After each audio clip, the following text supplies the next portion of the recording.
Test, test, test.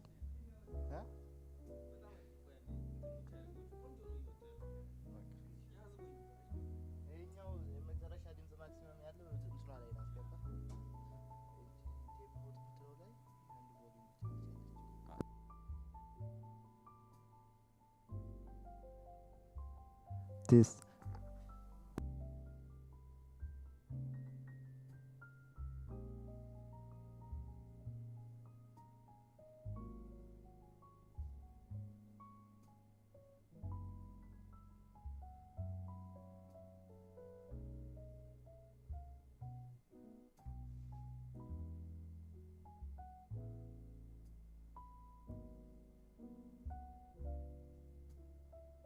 test, test, test, test, test.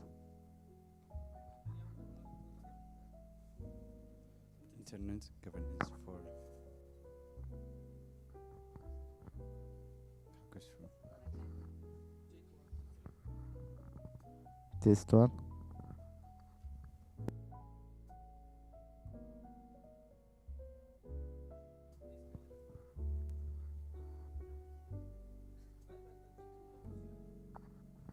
Test, test, test, test, test, test, test, test, test, test,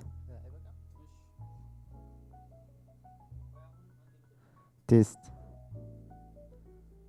test one, test one.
No worries. Okay, well, That's true. sorry about that, and I know the technical staff here who are assisting us are probably troubleshooting right now. We're going to wait just a couple more minutes, but we are going to get started on time because we have only 1 hour for this discussion. So thank you everyone who's joined virtually and also the people who have just filed in. And I'll get started in just 1 more minute. Dan, I just had a request for our colleagues at the IGF to change my name. I'm unable to do that myself, and I hope they will be able to do that. Okay, great. Technical team in our room? I'm going to go walk back there. Okay. Be right back.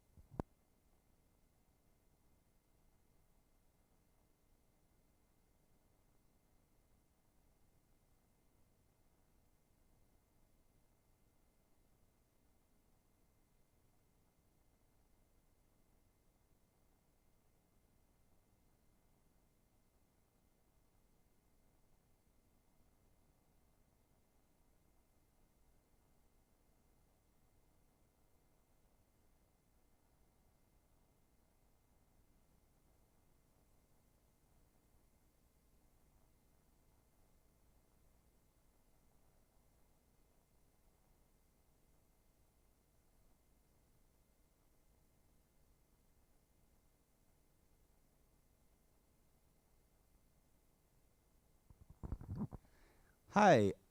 We are going to check the audio again. Is this better for you, Mira? It is. And Mira, I think you've also been able to change your name yourself. So if you can go ahead and do that, that would be great.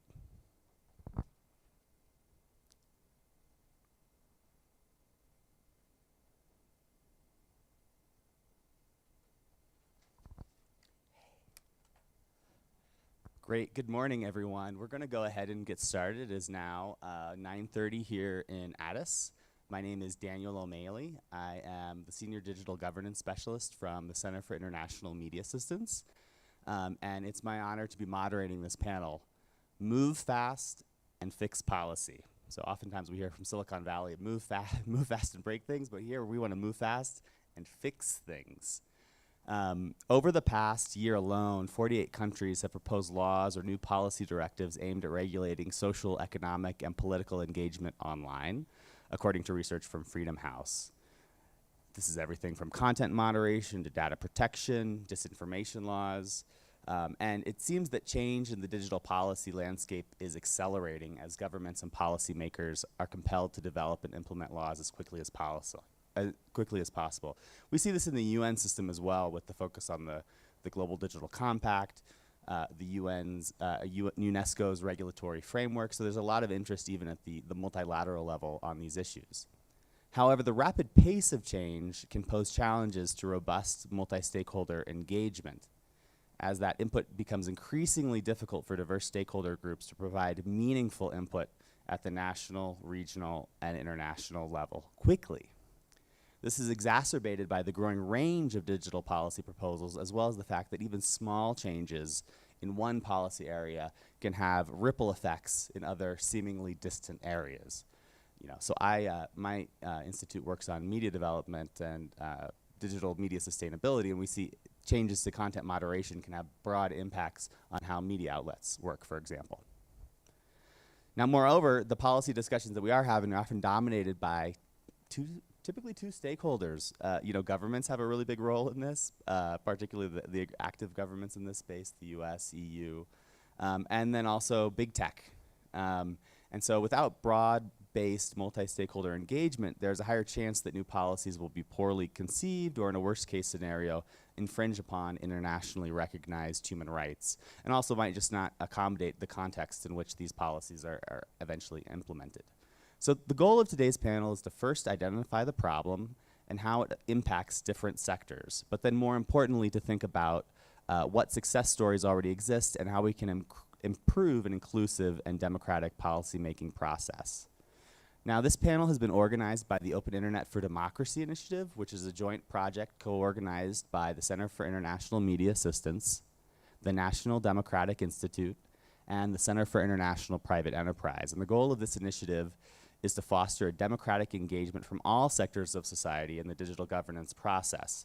because at the end of the day, it's only through democratic digital governance that democracy will truly thrive in the digital age. Now, today's session is going to follow as such. We're going to start with a moderated conversation among our 4 esteemed panelists, who I will introduce momentarily. That conversation will last about 20-25 minutes, and I've asked the panelists to keep their interventions brief so that it will be more like a dynamic conversation. And then we will open the floor to questions and comments from those of you in the audience on site and online. And my colleague Morgan Frost is our online moderator, so she will be moderating the Zoom chat, and I'll be moderating the in-person audience here. And I want to thank the in-person audience here especially because this is the first session of the last day of the 2022 IGF, so you are the hardcore internet governance believers, and I'm sure we'll have more people trickle in, but I think it's going to be a great conversation. I'm going to now briefly introduce our speakers. Mira Milosevic is the Executive Director at the Brussels-based Global Forum for Media Development. Before joining GFMD, she authored the World Press Trends Report, the most authoritative global source of data analysis on international newspaper industry. She managed the media development programs at WANIFRA and served as the Chief Platform Officer at Indie Voices and as Director of Belgrade-based Media Center. Constance Deleuze, who I hope has joined the call but may not have logged on yet, is the Executive Director at Project Liberty's McCourt Institute, whose mission is to ensure that digital governance is prioritized in the development of new technology and embedded in the next generation of the web. She started her career at the French Prime Minister's Service on Information Society issues, and then she joined the Internet Society as Vice President of Institutional Relations and Empowerment. Constance has been instrumental in developing new internet governance institutions. Notably, she was a part of the Internet Technical Advisory Committee to the OECD. In 2013, she was seconded to UNESCO to help develop their internet governance strategy, which is the Rome Principles: rights, open, accessible, and make multi-stakeholder, which I'm sure many of you are aware of. And she has served on a number of committees, including on the IGF's MAG. Catherine Muya is a lawyer who is currently leading the Digital Rights Department at Article 19 in Eastern Africa. In her current role, she leads the implementation of various projects aimed at promoting online free expression and an open internet. And previously, she served as the digital rights lead at Lawyers Hub Kenya, where she supported national and regional stakeholders to develop and implement rights-respecting legislative frameworks. And she's also helped written the data protection laws and policies in Kenya at the national and subnational levels, and worked on digital safety and security and countering online violence. And last but not least is Paula Galvez, a Peruvian lawyer, has been navigating the intersection of law and technology for over 10 years. She is currently studying a Master of Public Policy at the University of Oxford as a Chevening Scholar. And recently she served as a strategic advisor on digital regulation to the presidency of the Council of Ministers of Peru. And previously she advised big tech companies on their public policy strategies in Peru. So a lot of experience there. And she has given classes at the University of Lima and coordinated impactful initiatives as the head of audit, and also has been engaged a lot in the UN IGF Youth Observatory and the Youth IGF movement. So those are our speakers, and we're going to get it kicked off now, and I'm going to throw our first question to Mira Milosevic. And I think one of the first things that we want to talk about is, what do you see the challenge of this accelerating digital policy space, particularly from your sector, and also thinking about it from a regional perspective, if you like, as well? What are the challenges that are facing the news media sector in this accelerating digital policy space? Good morning from Scotland, and thank you, Dan, and thank you everyone for joining us this morning, afternoon, night, wherever you are calling in from. Just a bit of a background on what the GFMD is doing. We are a network of more than 150 organizations in more than 50 countries around the world. And we are different organizations from the perspective of internet governance.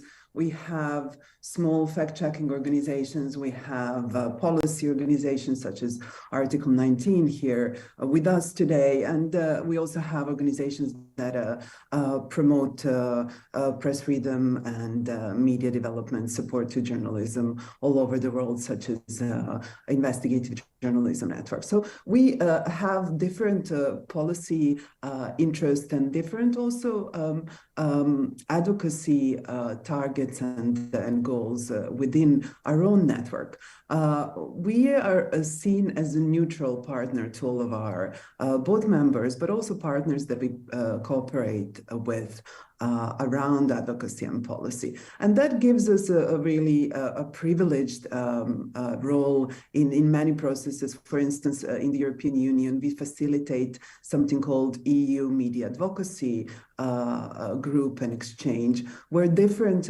advocacy organizations come together to exchange views. And this is very precious for us over the last 3 years. Even organizations with different points of views have come together to discuss major policy and regulatory developments. We are also a secretariat for the Dynamic Coalition here at the IGF, Dynamic Coalition for Sustainability of News and Journalism. That also gives us a very interesting view of different conversations around the world. And if I have to single one of the challenges that we are, particular challenges that we are facing as a community gathered around freedom of expression, journalism, and media, it is that 20 years ago, journalism and media had an established system of sustainability. And there was no need for, especially for established incumbents, so to say, media organizations, to develop a strong policy around the world that will look at whether they will exist in the future. I mean, we are now talking about the very existence of journalism online. And so what we are facing is almost a huge gap in capacity, knowledge, tradition of developing this kind of challenging and large policy and regulatory piece that we are seeing today all around the world. So we are seeing, lack of experience, lack of evidence, lack of research, lack of understanding implications, as you were saying, of different policy pieces and decisions. On the other hand, we already have some very interesting example and successes around how collective action is contributing to good policy, and I can talk about that. Yes, we'll get to that in the second next question. Yes, perfect. No, and I think that's a really interesting and good point from the media sector, right? You know, we're in a situation where some of these global conversations before the internet, you didn't have to engage in that. And so this is a new space for many of the sectors, and this means that we have to build our muscles and our capacities in learning about what mechanisms exist. I want to now turn to Catherine Muya from Article 19 in Kenya. And could you, answer the same question in terms of, I know you've worked a lot on data privacy and protection, the policy space in Eastern Africa. What's your perspective of this accelerating digital policy environment and the challenges faced from your legal perspective and from your regional perspective? So I'm going to start with an example that happened to me this week. So this week we're conducting research around journalistic exemptions with the Data Protection Act, which is basically the fact that our Data Protection Act allows the Commission to set up guidelines that would guide the media industry on how to navigate that act. And so we were speaking to a group of journalists just to understand their knowledge and interpretation of this act. And I think we were speaking to some of the senior editors in media houses in Kenya, and their perspective was that, so this act is good for the data subjects, it's good for everyday users, but it's really like cumbersome for an editor, because then it includes or it creates a level of compliance that they have to deal with every time they're passing a story or things like that. And there were examples of things that had erroneously gone on print. Recently, somebody was in an obituary where they weren't supposed to be. And so for them, it's like, it's an added layer of compliance that they don't know or they don't have an idea of. I think because many regulations are coming up within the digital space, sometimes it might be difficult for media practitioners to actually keep up with those legislations and to actually be continuously aware of the contents of this legislation, which then now makes it very difficult to conduct their work. But it also may or may not enhance like a good environment for media practice and a good environment for free expression in this sense. So, for example, a lot of the Eastern African countries right now have cybercrime legislations, and this legislation is always created with the intent of, curbing offenses and mostly involve offenses of speech. So we've seen and we've documented a lot of the use of this legislation to restrict what press can print. So, for example, around COVID, there was regulations around statistics that you could print for COVID or COVID cases, which sometimes are used to restrict what media personalities or media entities in this sense can print.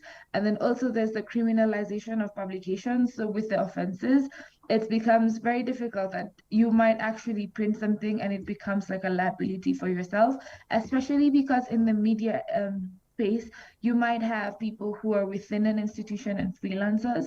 And so what we've come to understand is that the freelance media practitioners in this sense are more vulnerable than other people who have to go through editors and like institutional based approvals. So I think in this sense, the point I'm trying to make here is that the many different legislations that come up create layers of compliance that might not necessarily be known to media practitioners.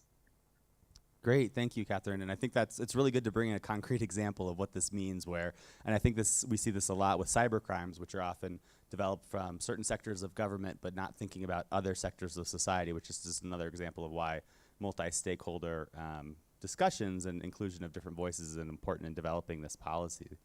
I want to now turn to Paula. With your perspective, you have been in a number of different seats, working as a strategic advisor to the government of Peru, also working with, I believe, financial institutions prior to that in Peru that worked in the digital space, and now as an academic.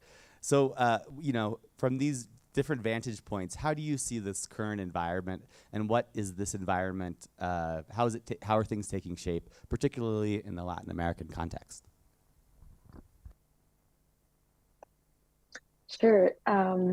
First of all, good morning, good afternoon, good night to everyone that are joining this conversation. Definitely insightful topic that we need to discuss. And thank you for the invitation to the organizers of this session. Definitely done all the bills that we have been discussing. And actually, yes, I started in this world when I was working in Microsoft 10 years ago.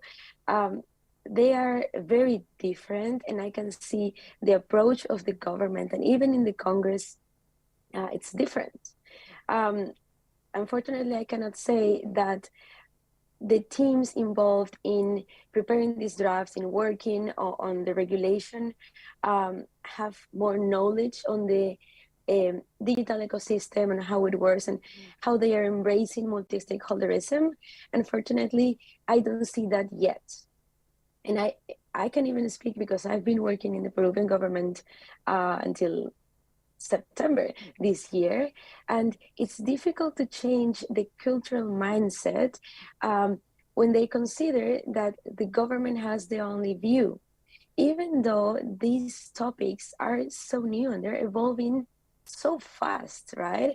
As the name of this session says, we need to move fast, but it doesn't mean that we need to do it on our own when we're speaking from the government perspective. And even when I was working for the private sector in a law firm, I could say there were intentions to bring to the conversation civil society, universities, but there was not enough. And actually, I now that I'm in the University of Oxford with more time to actually reflect on what I've done, there are some things that I would improve, right? Which means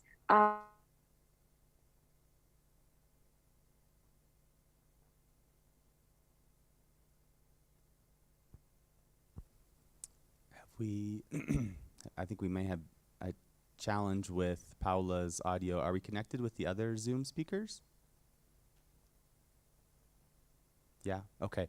Okay. Yes. Unfortunately, Paula was cut off there, but I think that was an interesting point about her experience, even over the past 10 years. You know, we've seen a lot of advancements in the discussions around digital governance, but it sounds like the cultural shift within governments, at least in Latin America, has been slower than some would like. Dan, Paula is back. Oh, Paula is back. Okay. Sorry, Paula.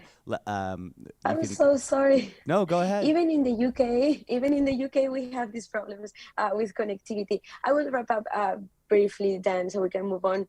What I was trying to say is, I reflect that building trust and having meaningful relations with all the stakeholders and try to build or map stakeholders in an unbiased way is key.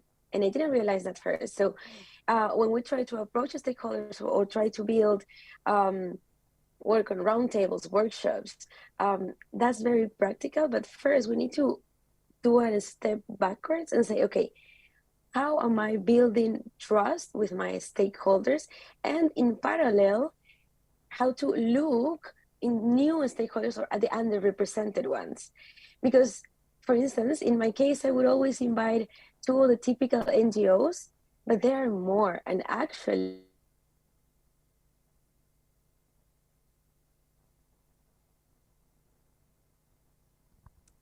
Oh, I think unfortunately we've had another disconnection with Paula. So I think yeah, I will connect from my phone. I'm really sorry. Okay. Yeah, try joining again and we'll continue and we'll get back to you. You'll be able to make your point. I'm now going to turn to Constance, who I'm really glad has now joined our Zoom session. And, you know, the question that we're talking about right now is just kind of understanding the challenge in the current scenario of the accelerated kind of digital policy space. And Constance, you know, you have one of the most, your resume is really impressive in terms of developing different monitoring and mechanisms tools and engagement tools. And I was wondering if you could tell us a little bit about your perspective now at the McCourt Institute about what you see as the challenge in this space. And yeah, thank you. Well, thank you, and apologies for joining a little late. I had a few technical glitches to address. So from my perspective, and you know, coming from, I started my career working for the French government, and then spent some time at the Internet Society working on multi-stakeholder policy processes. I also worked at UNESCO, and now I've just joined I've just joined the McCourt Institute. What I have been able to observe is that the key ingredient, and I think Paula mentioned it, is trust. The difficulty for the different stakeholders in charge of developing policies, whether they are from the public sector, whether they are from the private sector, is that either they're going to face the difficulty on the government side to fully understand, to be exactly at the same speed, pace than those developing technologies. The challenge for industry is to be able to convey the idea that they are absolutely impartial in proposing policy regulations or policy frameworks.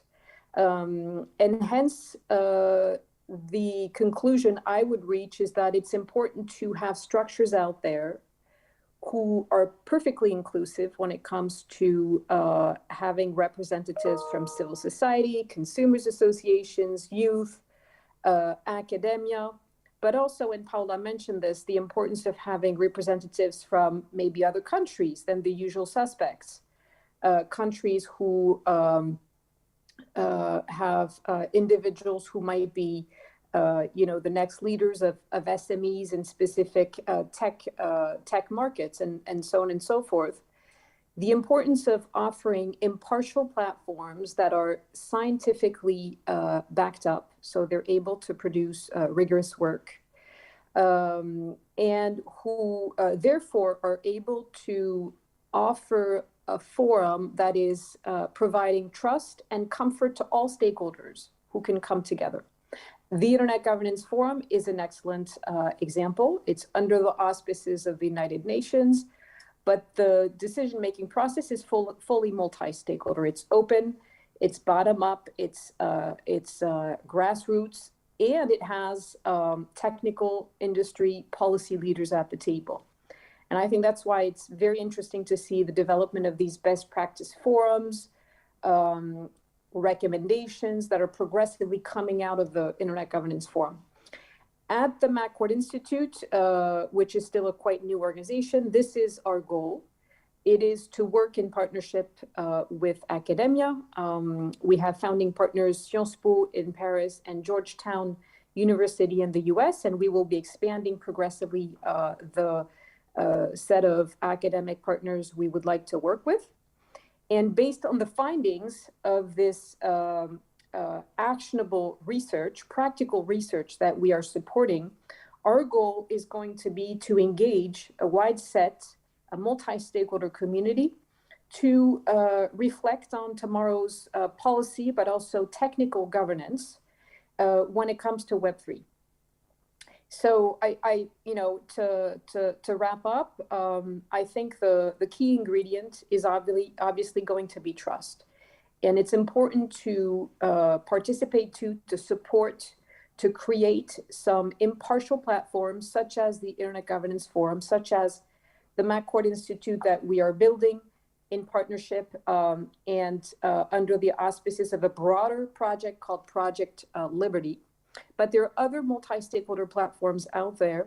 And I actually think I will challenge a little bit what you said, Paula, because I come from the government side at the very beginning of my career. The culture is evolving. The public sector leaders are now fully aware of the necessity to include industry, civil society at the table to be able to produce effective policies, but also policies that are going to be legitimate. And the OECD is a good example. They created a permanent seat for the technical and academic community. The Internet Governance is another example. We're seeing progressively governmental structures. It's, I think, in a law in Brazil that there needs to be a multi-stakeholder council for internet issues. We're seeing these public structures open up in a more systematic way to multi-stakeholder input. And we're also seeing on the industry side a higher level of awareness on the need to fully include consumers, policymakers in whatever technologies and governance mechanisms they're developing. Great, thank you, Constance. And that's a really interesting, some interesting perspectives on how governments are or not evolving. That's really interesting. I want to now turn to Catherine Muya on the same topic of, maybe we call them success stories or examples of inclusionary processes with sectors that have more challenges in being engaged. I know that, Catherine, you've been involved with private sector bodies like the Kenya Private Sector Alliance, the Technology Service Provider of Kenya organization. And I'm wondering if you could talk a little bit about your experiences recently there, and also, your take on this question of how governments and how different stakeholders are evolving in this space. Thank you, Dan. So I wanted to give an example of this private sector bodies and how they engage in policymaking, whereas underrepresented groups such as civil society and other represented groups have engaged with different regulators. So in Kenya, we have KEPSA, which is the Kenya Private Sector Alliance, and TESBOOK, which is an alliance of telecommunication providers, so ISPs and telcos. And my comparison was how easy it is for these groups to access mostly regulators, to access members of the executive, and to present their own policy positions, and also how seriously government takes these policy positions when they are presented. So if you have a bill and you have contributions, let's say from civil society, and you have contributions from private sector, the overall reception from government is different. And I think mostly it's also because of trust, but it's also because of, I don't know, maybe economic value that the government feels that, maybe we should like really look at this so that when CAPSA raises an issue, then the government takes it a little bit more seriously than if civil society raises an issue. But there are instances where we've seen private sector bodies working together with civil society to present certain things. So on issues such as data protection, on issues such as the cross-cutting issues such as copyright legislation. And you see certain successes when these two people come together and they're sharing different industry points. The idea here is then what can civil society also learn from different bodies like CAPSA? And for me, it was the need for collaboration even amongst different stakeholder groups and also within a stakeholder group, because CAPSA is a private umbrella body, but civil society also sometimes achieve a lot of results when they come together, and we've seen certain results.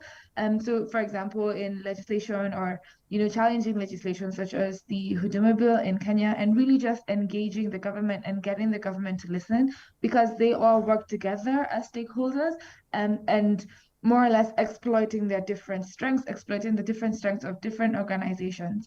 But also I wanted to say the involvement of communities also sometimes gets legislators to listen. So, and what I mean is, so earlier this year, I was appearing in Parliament, and it was about the copyright bill in Kenya. There was a proposed amendment that would have watered down provisions on intermediary liability, but then there was also provisions around revenue sharing for artists in something that we call like skizotine. It's a Kenyan thing where when somebody's calling you, a song plays, and so there's like the revenue share between the artist whose song is playing and the telecommunication company.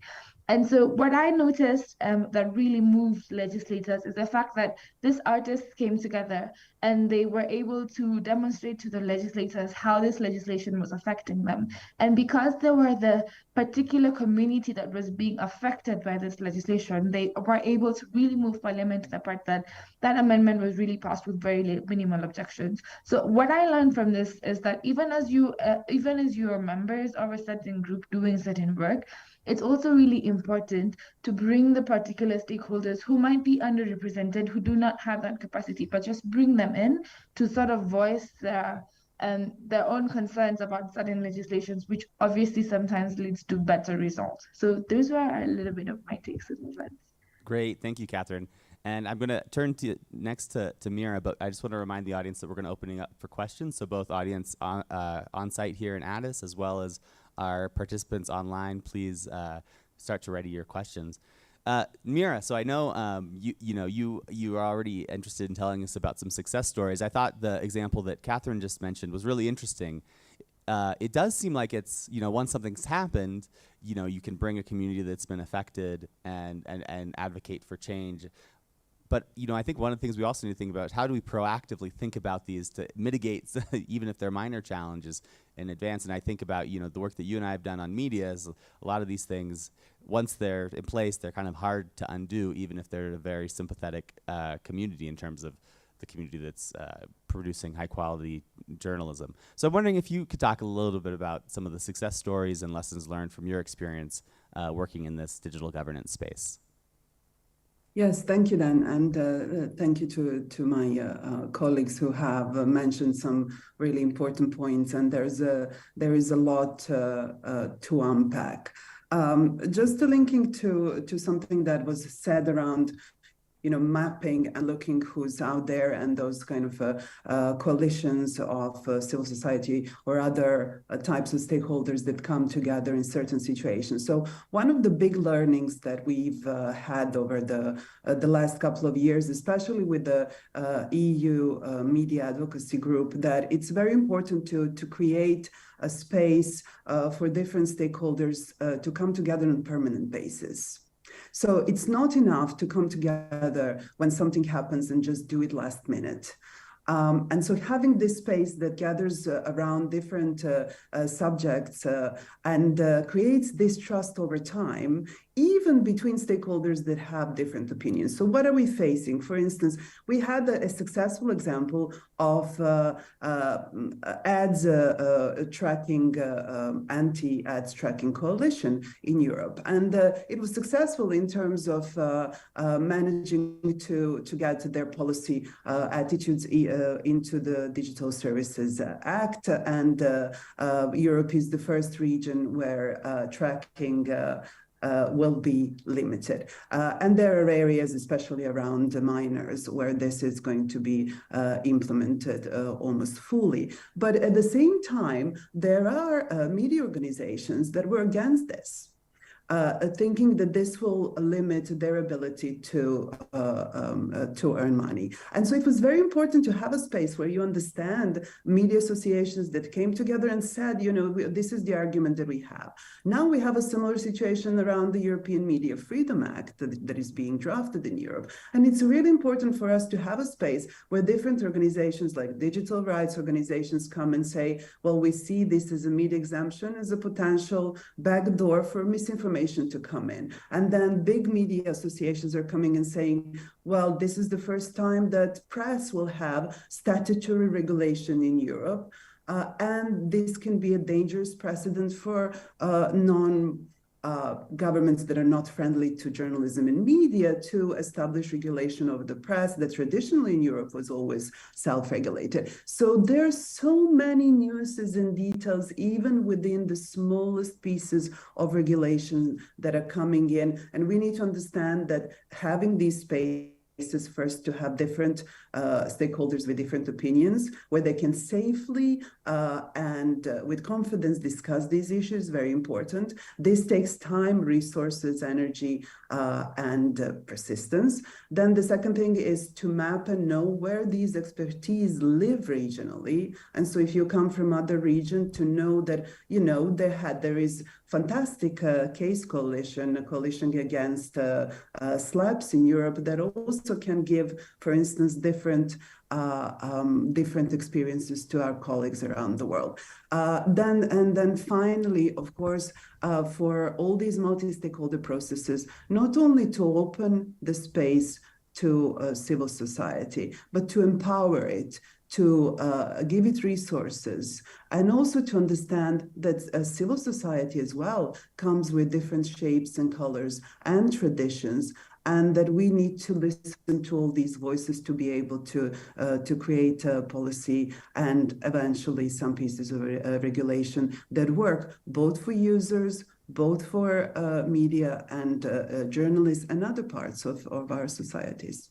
Great, thank you, Mira. And I just want to, you made a really excellent point about even within one stakeholder group, for example, the media associations, there can be differences of opinion. And I want to put in a plug for the Dynamic Coalition for the Sustainability of News and Journalism, because that is one of the permanent places. It's an IGF working group where we discuss these issues, and different media organizations, as Mira is well aware, have different perspectives about what needs to be done in the digital space, but it's really important for us to engage in those conversations. So if anyone online or in the audience is interested in learning more, you can approach me. I'm one of the co-coordinators of that DC. I want to come now to Paula.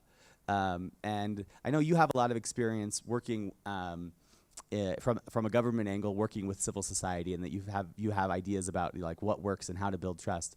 But one of the things that I've also heard, and I'd like your reaction to this from parliamentarians, is that oftentimes they feel like civil society comes to them with a package or a thing that they want, and it becomes hard for parliamentarians or policymakers to want to do that because they feel like they haven't been involved in the process. So as much as we oftentimes hear that civil society is excluded, which is the case many times, I've also heard it from the other side of the coin that parliamentarians feel like they just have to rubber stamp whatever civil society brings them.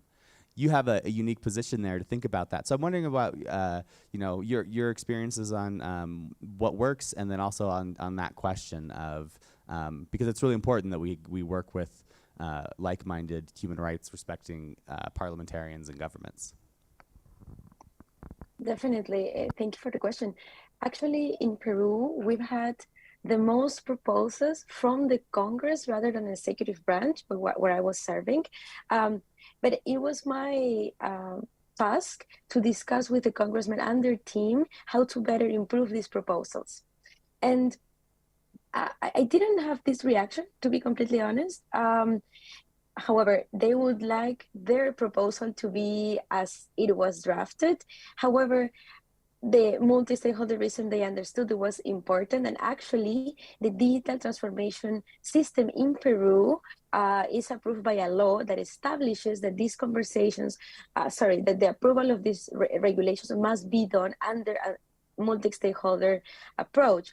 So following the law, we would always make roundtables, but it was done under a neutral actor. Actually, this is what Constance mentioned.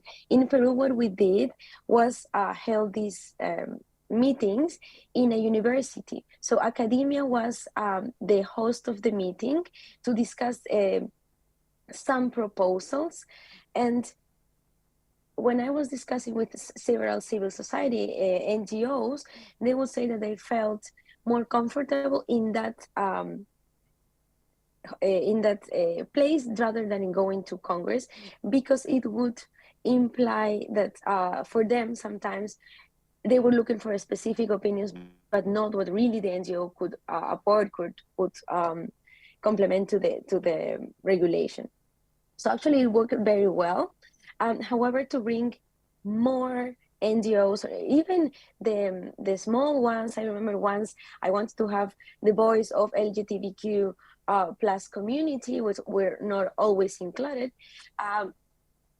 It was better to call them through a big civil society organization that had already established a trust with them. So the big NGO was the one that called small civil societies.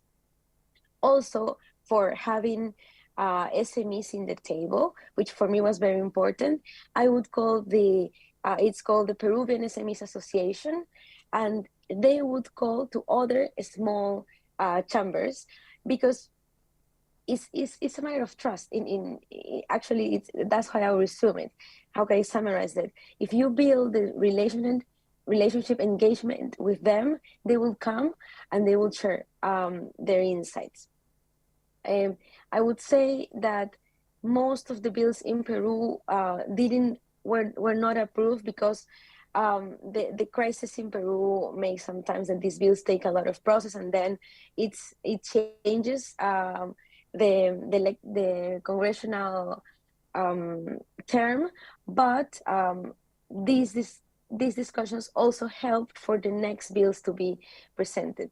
That's my 2 cents, Dan, on this topic. Great.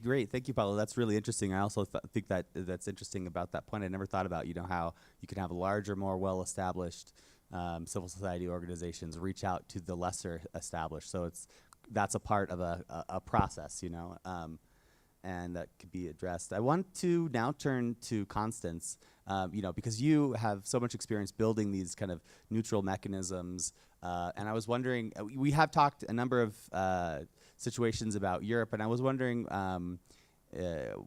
what type of success stories you've seen in other regions in this regard, and what other points, maybe in addition to the points that our other panelists have talked about, academies, neutral mechanisms, permanent engagement. What other things might you add to the list in terms of moving fast and fixing policy?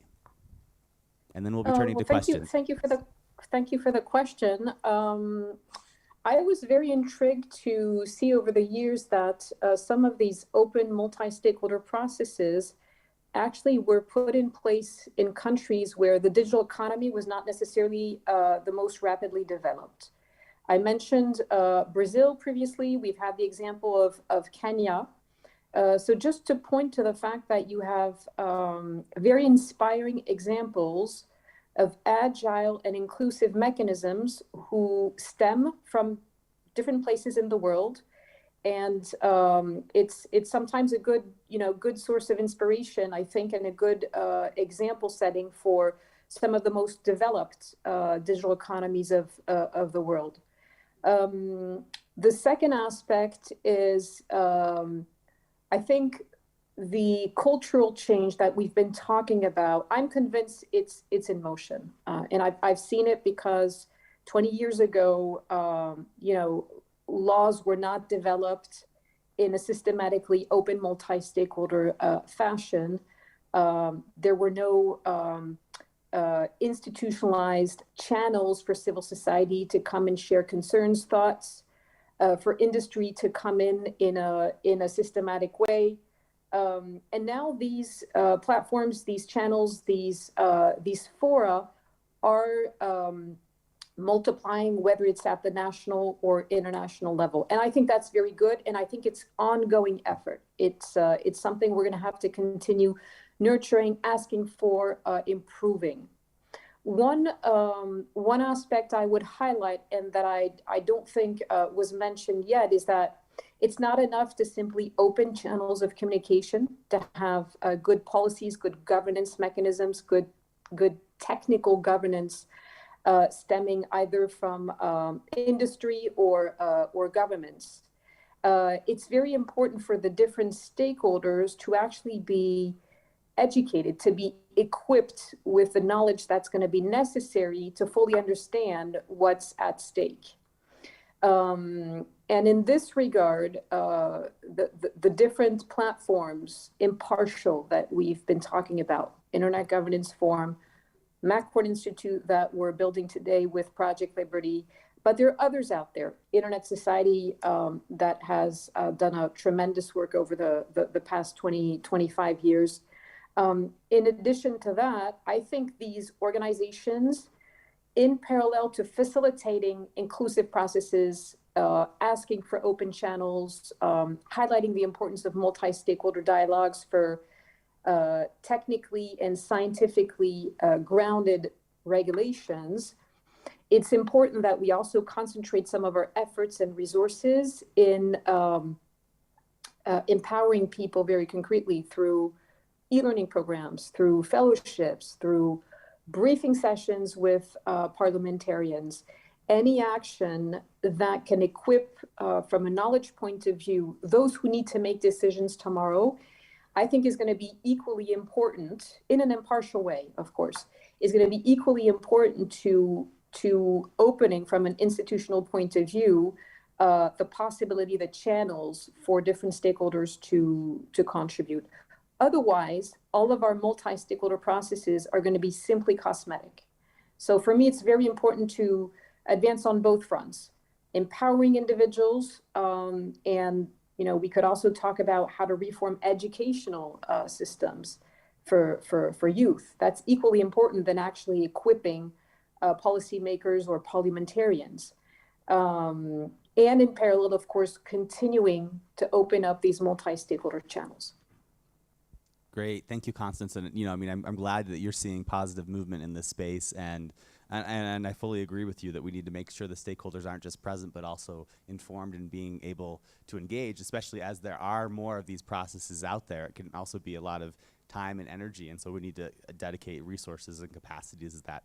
We now have, I know, one question from the online chat, but I was wondering if anyone in the room has a question. We have one question here. So we'll go ahead, and Morgan, are you going to read the question from the chat, and then we'll take the question from the audience? Sure, thank you, Dan. We have one question from Guy Berger. He is also microblogging the great discussion. Thank you, Guy. And he has provided his information in the chat where he is doing that, so I encourage everyone to take a look. His question is the contrary view to shaping policy catch-up to tech industry development is that policy can incentivize and enable this development with requirements like risk assessments, safety by design, transparency, and resourcing. In other words, policy that is by definition behind, but sets the guardrails at the same time. So if you have any comments around that, Guy is really interested in learning your thoughts. Thanks. Thank you. And we'll go to this question, and then we'll throw that to our panelists.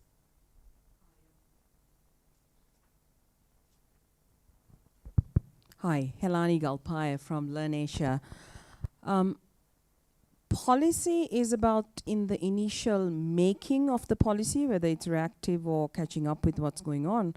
But I think another role is also the feedback loop when things are not working. So I think both are part of the policymaking process. And we rarely pay attention to that course correction and the feedback loop. And there's real opportunities, I think, for multi-stakeholder engagement. That's just a comment.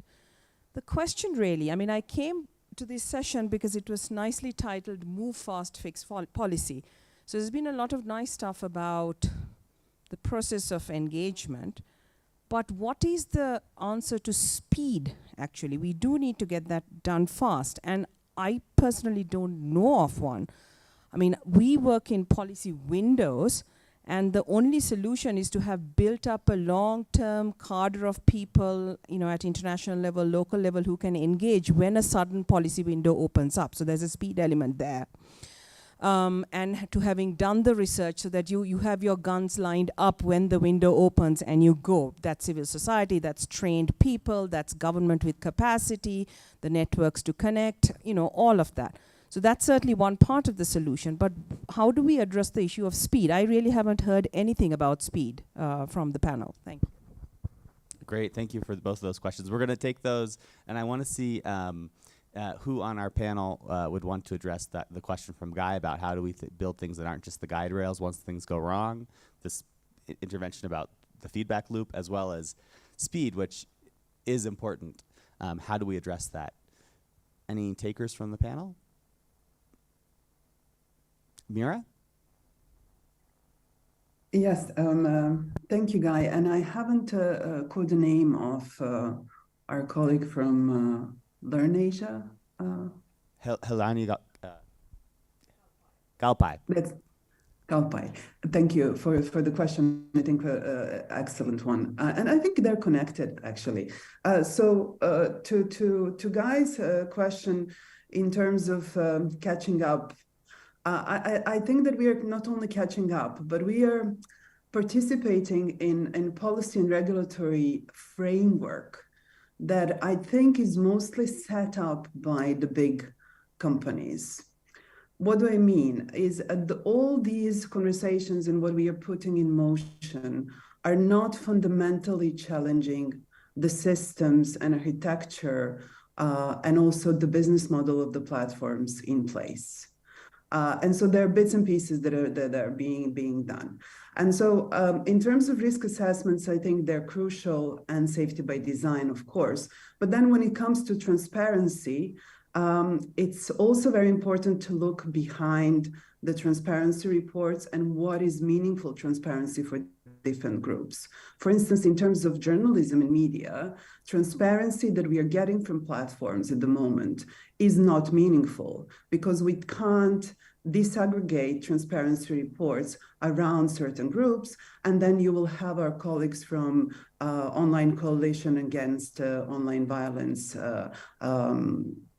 towards women journalists that were also talking here at the IGF, looking at how this particular group is severely affected online, but there is no meaningful transparency from platforms to address this. There are no mechanisms to act quickly and fast, as the colleague is saying. So I don't think it's a question only of speed, it's a question of scale. And having space not only to have these nitty-gritty discussions, but having big questions posed and big discussions had. So I think the big question that is coming up in the conversations at the moment is how do we address the question of content moderation and regulating platforms at scale and not at case-by-case basis. And there are two articles that I really like at the moment. One is from Evelyn Dueck, and I'll post the link, called Content Moderation as Systems Thinking. And I think that this is the framework that actually we have an opportunity to set. And the other is from a scholar at the LSE, Martin Husowitz, who talks about trusted content creators. So this is something that I think if we change the approach and look at regulation at scale and not case-by-case basis, which we did normally in the freedom of expression space, I think we can also then think about speed, because then it will be addressing a lot of issues at the source, by design, as Guy is saying, and that will give us speed. But for all of this to happen, we need all those things that my colleagues have mentioned. Mapping, cooperation, education, investment, resourcing, and having all these groups of stakeholders ready to act. Great, thanks, Mira. Constance, I want to come to you about this, about what Guy's question and also this question about speed. Obviously, we understand, we need to build up capacity, and you spoke about capacity, but how do we do that at speed, especially with communities that may not have had the same amount of expertise in this area and are still developing that expertise? Well, I would say it's really a question of resources. Like many things, it comes down to investment in time and financial resources.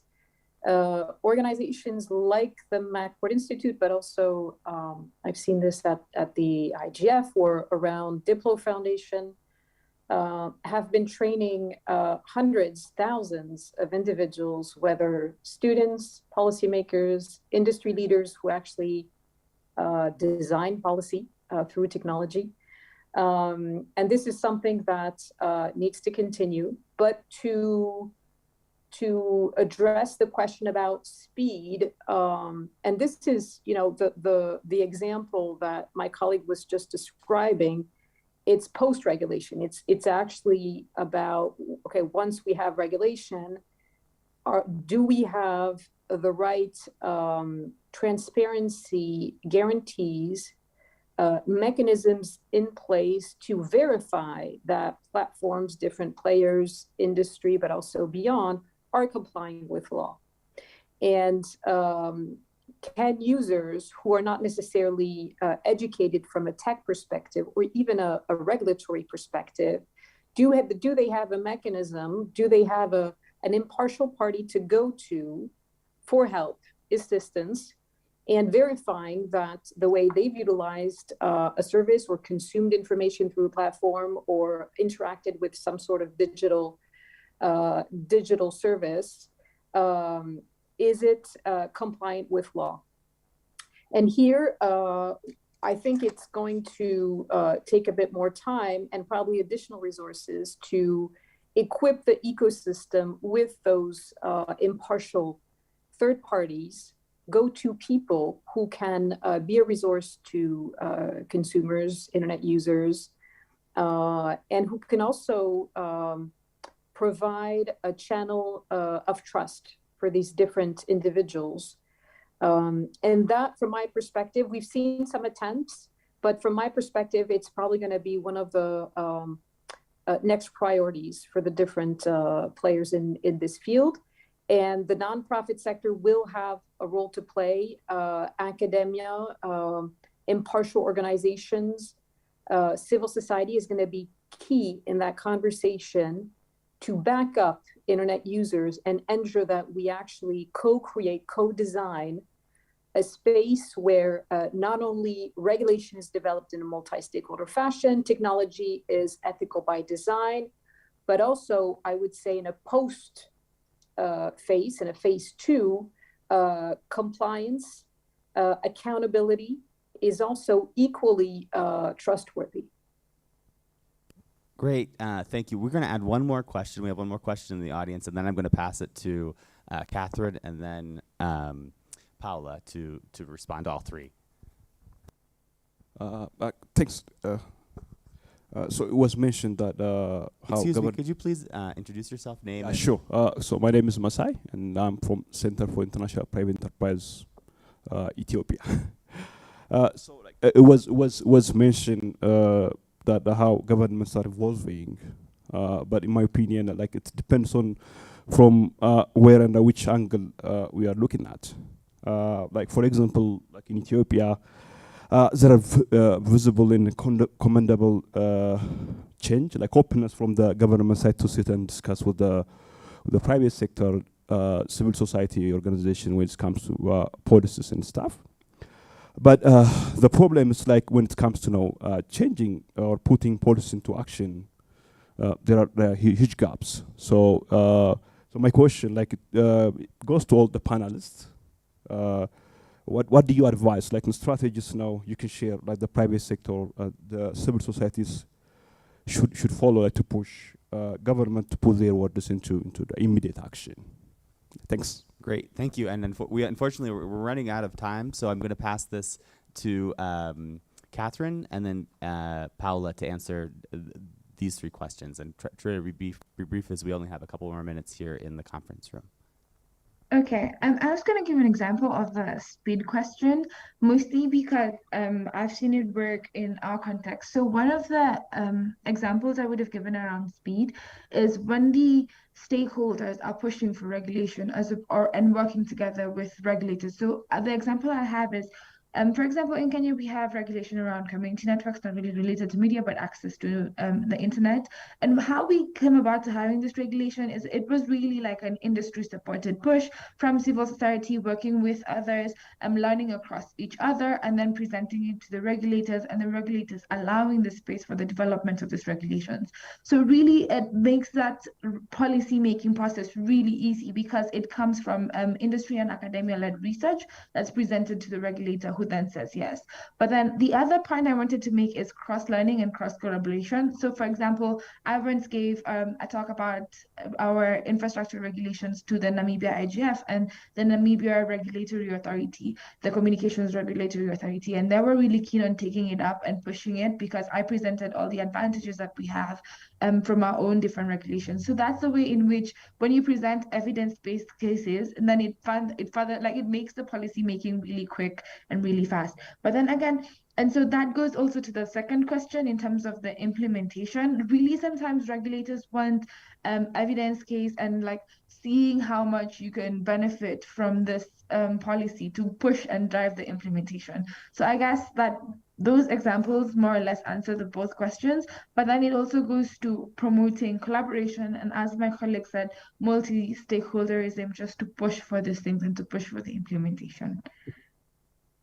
Great, thank you, Catherine. Paula? Thank you, Dan. I know we're running out of time, so I will be very brief. I believe there are three key things that we need to consider. First, and I'm addressing to policymakers to make this happen, right? To push in a fast way and to involve all the stakeholders, mostly underrepresented ones. First, that the advocacy and the process must be done and developed early enough so we can scope the key issues and we have enough time to make the changes that may be conceived as necessary by the multi-stakeholder discussion. Also, that it must be informed. They must have relevant information. They must be disseminated in advance for the stakeholders so we can be respectful with their time and we can get their inputs in a proper way. And third, they will be meaningful to those consulted. So we need to consider what are the interests, what are the topics of expertise. So it must be presented in an understandable format and avoid specialized technical jargon.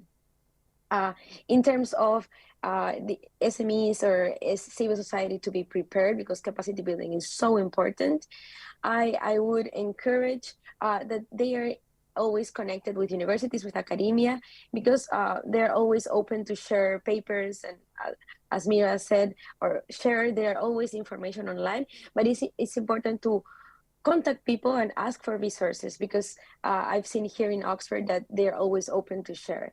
So in my case, if you want to reach out to me and maybe I can connect you with someone here in the University of Oxford, I'm happy to do it. Thank you. Great, thank you, Paula. And unfortunately, we've reached the end of our session. I know this could go a lot longer, but there are many other interesting sessions that I know people online and in the room are gonna need to rush off. I really want to, end with, we won't have concluding marks from our panelists, but I want to end with a couple key points that I think have come out. One, this idea that it's important to have neutral mechanisms and neutral spaces to have these multi-stakeholder discussions, so that I think in part to build trust, because trust has emerged as one of the important things to do this.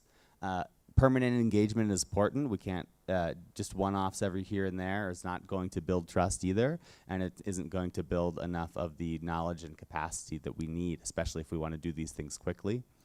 Regional mapping of experts is important, and I think this is also not just regional, but also within your stakeholder group, as there are diverse opinions. Civil society is diverse in itself, and so we need to have those discussions internally. There will be differences of opinion.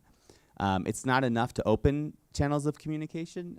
You need to make sure that they're meaningful channels of communication, and to do that, stakeholders need to be educated and fully informed. And I think one outstanding question is still the speed issue, which is a thing that is challenging. We have some ideas about that, but I think we're all going to learn how to address that, because I think things are getting faster, and so we're going to have to figure out how to make that happen.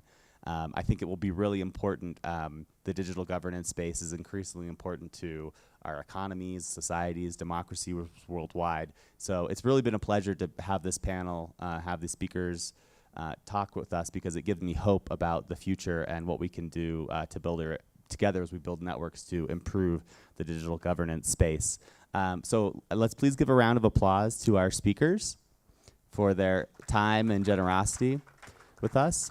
We should also give a round of applause to the technical staff here in Addis who made this hybrid session possible and were troubleshooting throughout the session. Thank you so much for the hard work you've been doing for us. And thank you to our captioner as well. It's really important that this is captured and it's inclusive. And also to my virtual moderator, Morgan Frost from the Center for International Private Enterprise, who was making sure that everything that's captured in the chat was captured in our conversation. And thank you to all of you for showing up from wherever you are joining around the world. Thank you.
Closed captioning has been enabled. I don't want to start until perhaps I should make sure that I'm seeing the closed captioning, make sure that this is accessible. I am seeing the closed captioning. Excellent. And it's on in the room as well, Brian. So I think we're good to go. Well, we're scheduled to begin here right now. So might as well get going. Oh, I see you all. Excellent. Hello. Can you hear us, Brian? This session is titled Reducing Disparate Outcomes with Digital Health Tools. What we're and on the website for IGF 2022, you'll find a more detailed description with expected outcomes. But this session, generally, just to give a little bit of an introduction here, is about the use of digital health tools, and I do mean that widely, in providing greater access to high quality healthcare and resources, particularly for those in rural, lower income, less educated, and other underserved or unserved populations who are experiencing lower care quality, particularly in light of the COVID-19 pandemic crisis, which has in some ways accelerated the uptake of, well, digitization generally, but the uptake of digital health tools in a range of use cases in the healthcare sector in particular. There's I'm sure I think we're looking to explore the experiences in light of that and lessons learned. We now have more than 2 years of data and experiences, and what conclusions can we draw, and how can we build on those, and what role does the IGF community have in sustaining the enhanced digitization? What policies can and should sustain themselves beyond the pandemic? What's been effective, what hasn't, et cetera. So that's the goal in a nutshell of this session here. And you can see it. I should quickly review the expected outcomes here, which again, these are included in the publicly available listing for the session. But we're looking to first help folks understand the spectrum of opportunities and challenges that digital health tools are bringing to communities, how and the interplay with socioeconomic factors and social determinants of health. Second, looking to do something of a landscape evaluation survey, draw some conclusions about the use of digital health tools and services during the pandemic. Third, explore what the IGF community can do to best realize and maintain the potential for digital health, augmenting the continuum of care, as ideally the pandemic does indeed wind down and hopefully end forever. And lastly, to share some diverse perspectives about the path forward. So again, my name is Brian Scarpelli. I'm with an organization called ACT, the App Association, and our particular interest, you could say very briefly, is the reason I'm so excited to be part of this panel, be here with these expert panelists and you all in the IGF community, is that the App Association has a dedicated initiative to responsibly advancing the uptake of digital health tools and services called the Connected Health Initiative, which for about 6 or 7 years now has been very focused in advocating for positive governance changes across and in and across key jurisdictions around the world to realize the positive power of digital health tools. So we very much have a number. We have members, including those who are on this panel, who are I think really the perfect people to speak to this very, very important challenge / opportunity. It really is both of those things. Very briefly, I'll just very briefly mention who our panelists are. I think it would be excellent to defer to each of you panelists to introduce yourself further, your organization, your experience, where you're coming from. That would really help frame things up, I think, in your opening remarks.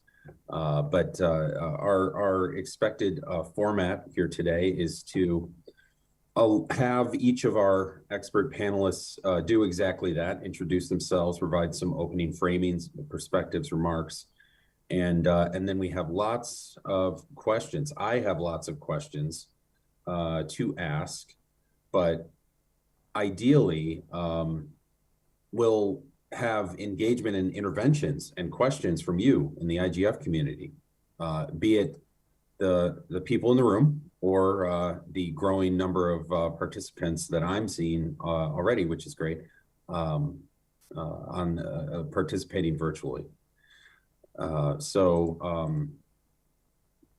there's a chat, as Matt has, my colleague, by the way, Matt Schwartz is in the room. Thank you, Matt. Has noted in the chat, there's not a Q&A function, there's just the chat. So if you are participating virtually, please do put your questions, comments, anything else into the chat. And we'd love to ensure that you're fully participating.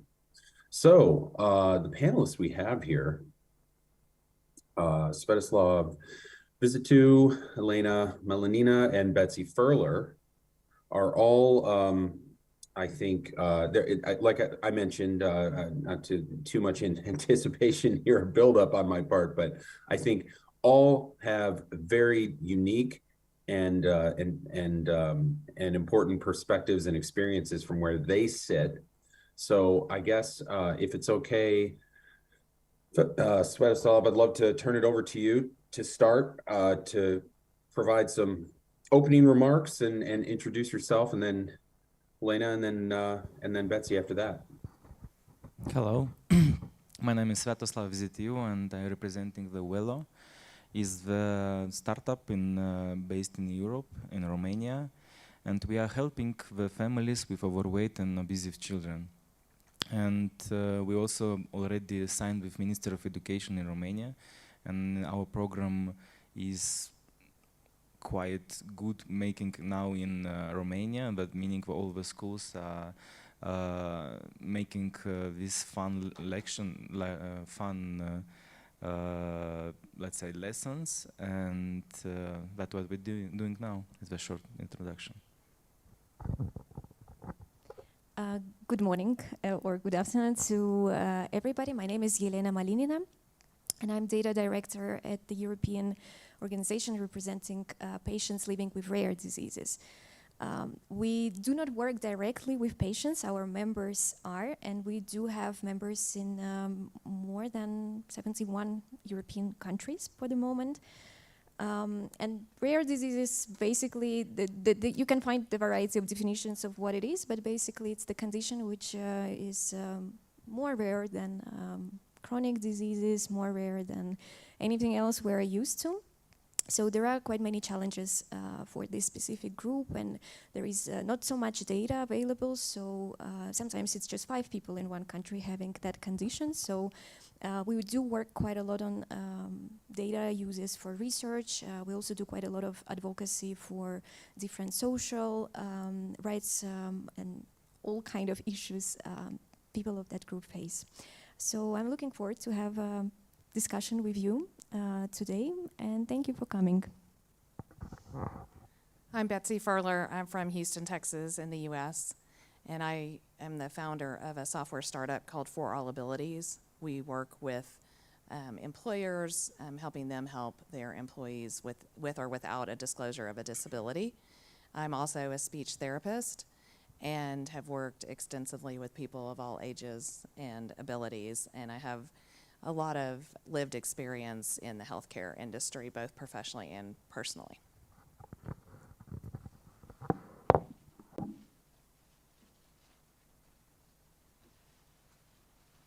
Excellent. Thank you. And I see you all in the audience. Hello. Apologies for not being there in person.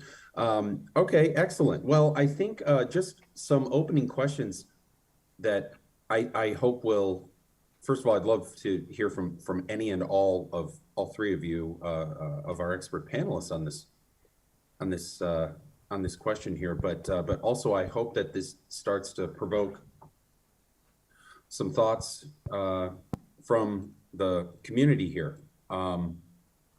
Whether you're in the room, whether you're participating virtually, we'd love to have you engaged and participating. And if you have an intervention and or a question, please don't be shy. But this opening question, again, for all of our panelists, really, is as the public health crisis has evolved, COVID-19 pandemic, we've seen healthcare providers adopting new digital health tools. And there is a wide range of terminologies used, telehealth, remote monitoring solutions, but I guess I would maybe capture them as both synchronous live voice video type services, as well as asynchronous services where one is, for example, wearing a device that's capturing some reading, some patient-generated health data at an interval, storing it, sending it to a care team for trending and perhaps early intervention to avoid a more significant negative health episode. So as the and recognizing that COVID-19 has not disappeared, right? It depending on where you are, it is still considered or declared by a government a public health emergency. In some other instances, the public health emergency legal declarations may have expired, yet even in those places, it has not gone away. So recognizing that, you know, some of the special allowances, special funding, et cetera, from in particular governments may be pulling away. So has the trend toward the has the trend in uptake in use of digital health tools slowed in your experience where you are focused, be it in a jurisdiction, a region? Are things back to normal, or has there been have things largely returned to a pre-pandemic approach for digital health, or has there been lasting change? Thought that would be kind of a good, I realize that's an open-ended question, but a good question, hopefully, for just kind of framing the rest of our discussion here. Anyone who wants to go first, go ahead.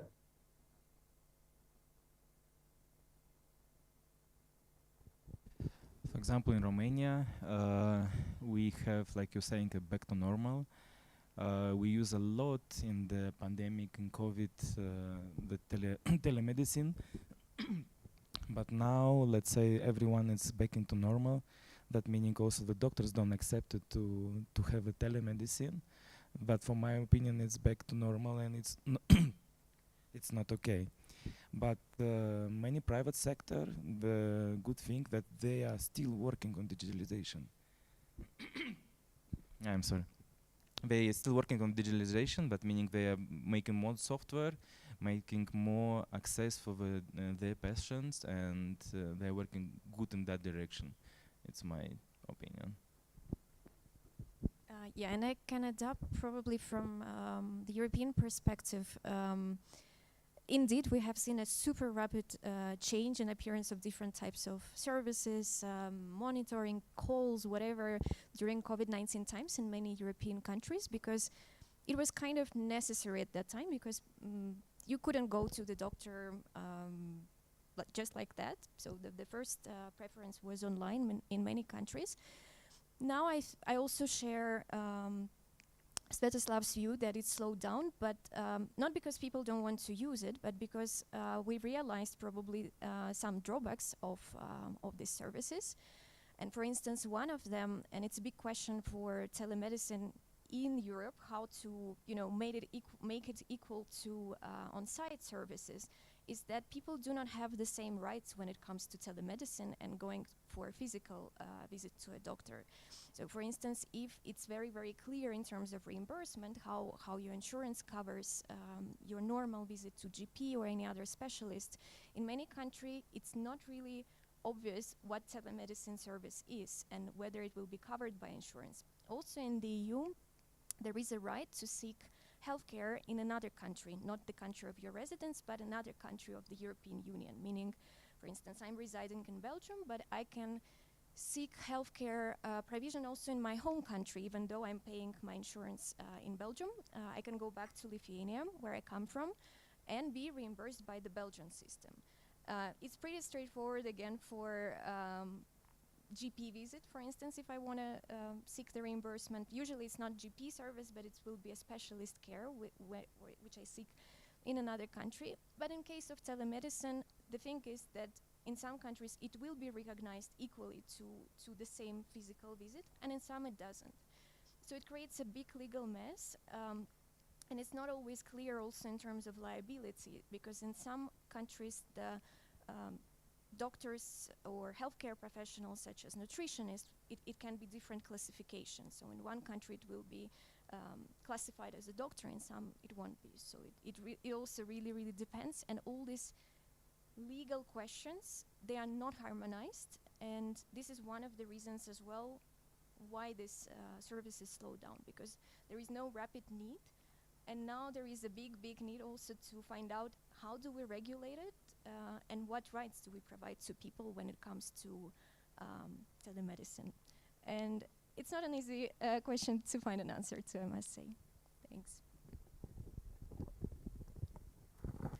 I would say specifically in Houston, Texas, and probably across the U.S., telemedicine is now used more than it ever was before, pre-pandemic.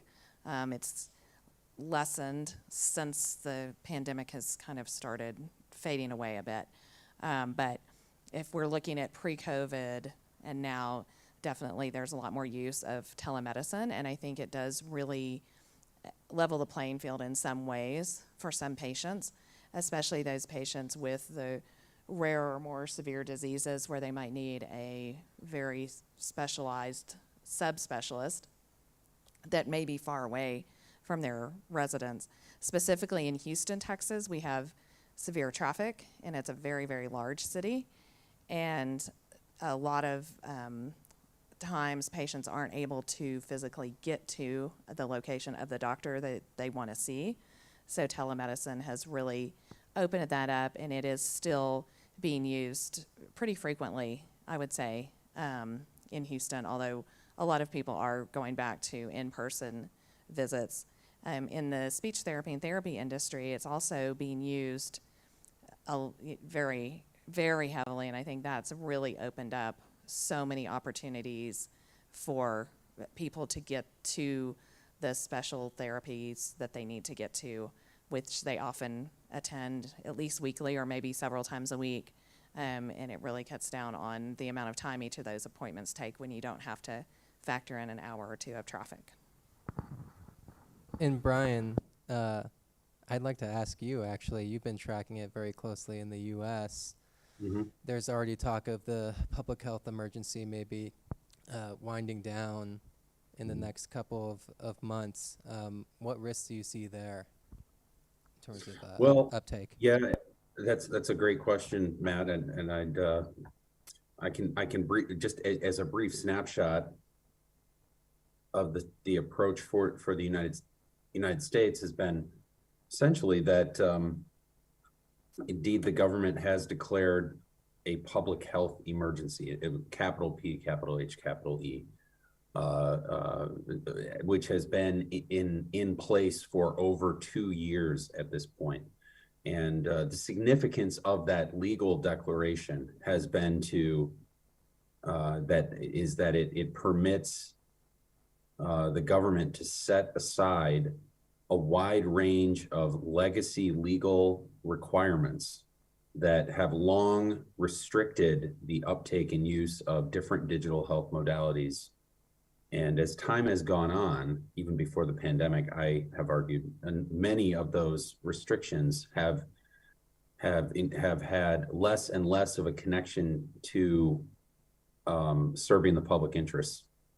We're talking about some restrictions that go back 25 years, you know. It's just quite a task for the legislature in the United States to update the laws for a variety of reasons. And so enjoying that flexibility has now been something that patients, providers, innovators across the spectrum and policy and the government have been able to enjoy now for 2.5 years. So there's an immense amount of uptake, but there's a real danger that eventually the public health emergency declaration will end, and that many of these legacy policies that have long significantly hampered the uptake and use of digital health tools will snap back into place, causing someone in a rural area, for example, who for the last 2.5 years has not had to drive 2, maybe 3 or hours or even longer to see a specialist, because they've been able to receive the care they need, and undertake the consultations they need to take via digital health, via just even basic tools like a live call, video and voice interaction, like I'm having with you all right now. That capability would be removed for anyone who lives in an urban or suburban area per se, which is quite concerning. So that is one use case, you know, and we came actually quite close to the end of this legal declaration, the public health emergency declaration, but it's likely to be extended through, you know, basically early April at the very latest at this point. So very, very relevant questions for the U.S. Jurisdiction for sure. I appreciate you asking me that, Matt. I think, you know, so another related question, and again, I think it'd be great to hear from each of the panelists though, is that, you know, one of the, I guess to frame it this way is there's uptake and then there's a separate but very related question, or access and uptake of new services and tools. And then a different but related question of quality of care.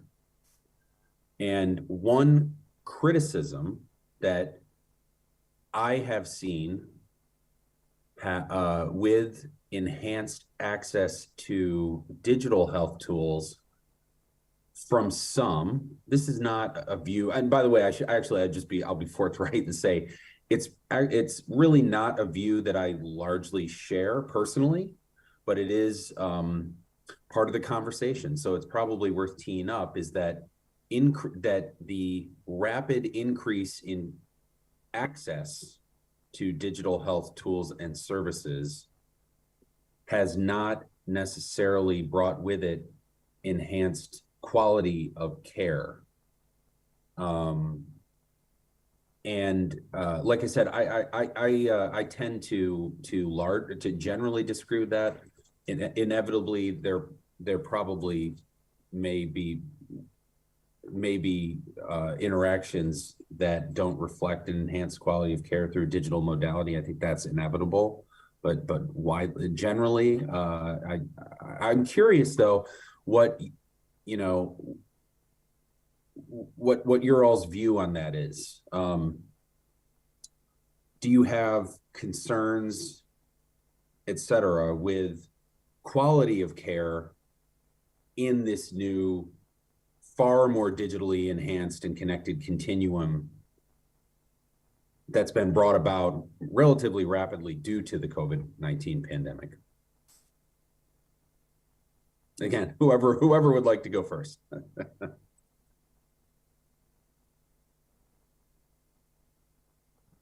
I'll go first. I see some issues, especially around forced use of digital healthcare in some situations, and difficulty with people with a variety of disabilities or challenges being able to access that care. For instance, I know of a case where a elderly person was required to do a telehealth visit versus an in-person visit, but yet the connection, through a variety of different reasons, some relating to just the internet connection in and of itself, and then also the access to the technology can be confusing, really, decrease their ability to be able to participate in the visit like they may have been able to in person. I think overall, though, that the quality of care is pretty equal depending on the specialty you're looking at, but often we have appointments that are face to face, but it's just a conversation that can easily be done via telehealth. Also, being able to share information or data that's collected can sometimes be done more efficiently and more easily. And often it seems that the level of stress, both on the provider and the patient, may be lessened when it is through digital health versus in person, and rushed and problems with traffic, as I said earlier. So I think I do think the quality of care is adequate. Specifically in the therapy industry, I think for mental health therapy services in particular, telehealth has been very helpful for many people who couldn't get to appointments before. And it also provides some anonymity, so people are not having to walk into a building and be seen in that building. For other patients, they may need to go somewhere because their home is not a safe place for them to talk about their mental health needs. In the rehab therapy industry, such as speech therapy, it has opened up providers to people who have not had access, whether they're in a rural area or a part of the city where they can't access the private, a clinic or an office building. And it has really opened up that. And with all of the amazing tools that we now have on the web and we have access to, therapy can be even more exciting, and to many people, especially children, they're very attracted to the screen, and it helps them be able to participate. It also helps in some situations, although there are a lot of legal issues around licensing and things like that, but providers, if they have licenses in other states, if someone moves in the US, they can continue to see the same provider, and depending on all of their reimbursement issues and, like I said, licensing, and also that helps with continuity of care even when someone moves to another country.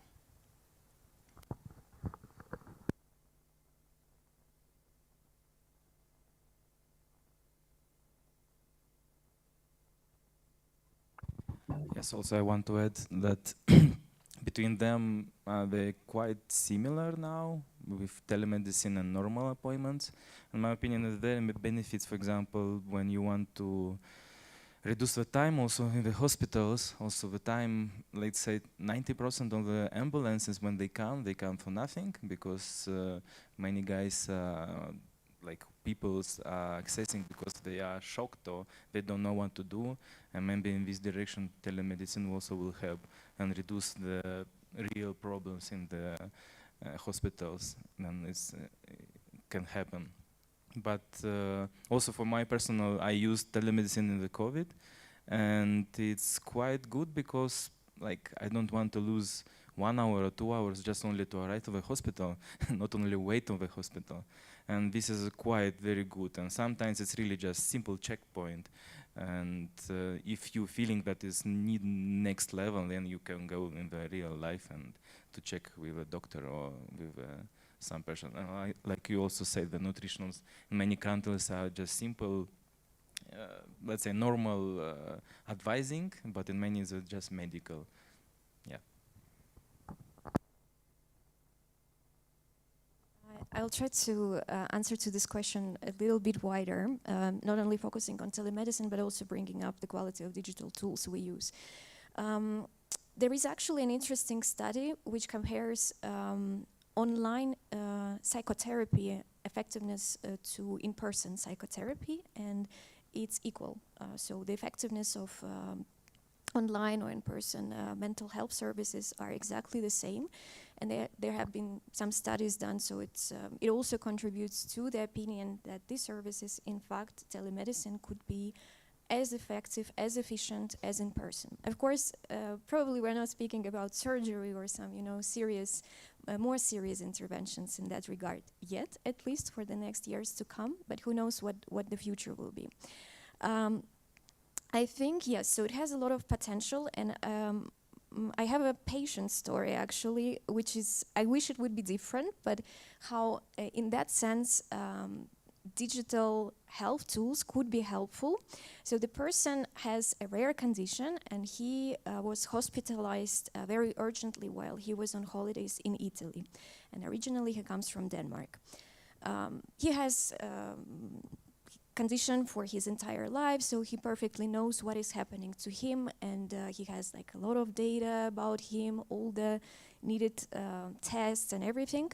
But while he was on vacation, his Danish records were not easily available to him, so all the tests he did quite recently, just before doing his trip, were held in the hospital in Denmark. And due to the fact that the systems of Italy and Denmark were not really interoperable, they were not speaking well with each other, he lost quite a lot of days when it comes to receiving the right care, simply because the doctors in Italy did not know much about his condition, since it's rare, and they did not receive the data in time, since they needed to repeat all the tests. So if we are speaking, about the tool which allows you to have electronic health records, for instance, which allows to have your data with you and share it not only within your specific healthcare provider, but somewhere else, it would save him enormous amounts of time. Also, it would save him from complications which occur to his health, obviously, because of the delay. And yes, I hope in the years to come we will have more success stories like that. Another aspect which I would like to touch is the quality of different digital health tools. And perhaps, depending on the region and the country you come from, this quality could be very different, and there can be different assessment tools. But if we just go on the Google Play and see how many well-being apps exist and how many you can download. And the question is, are they equally good? And I'm sure some of them will be fantastic. And some, for instance, medical devices which are software-based are really, really cool, and they're getting even reimbursed by the governments because their efficiency is proven to be helpful for one or another condition. But the enormous amount of different types of software which occurs to health and well-being, it raises the question whether it's good in terms of quality, whether the advice this device gives you or an app gives you is equally good. And probably the answer is no, because they are very, very rarely evaluated by somebody. And they're even trustworthiness is questioned. Brian, I wanted to just piggyback on what she said about the interoperability. It's what I consider to be a severe problem in the United States, because we have, it sounds like we have less interoperability state by state in the US than Europe has, from country to country. And even within the US, for instance, in Houston, within one healthcare system and the other, there is no interoperability. And so if a patient has to be hospitalized at a hospital down the street, literally just a few blocks from their typical hospital. I also have a patient story about this with a patient that had to be hospitalized at a different hospital because of space, no beds at the hospital that they normally went to. They were inpatient, and the doctors were not able to get the records from the hospital down the street, and therefore the tests had to be rerun.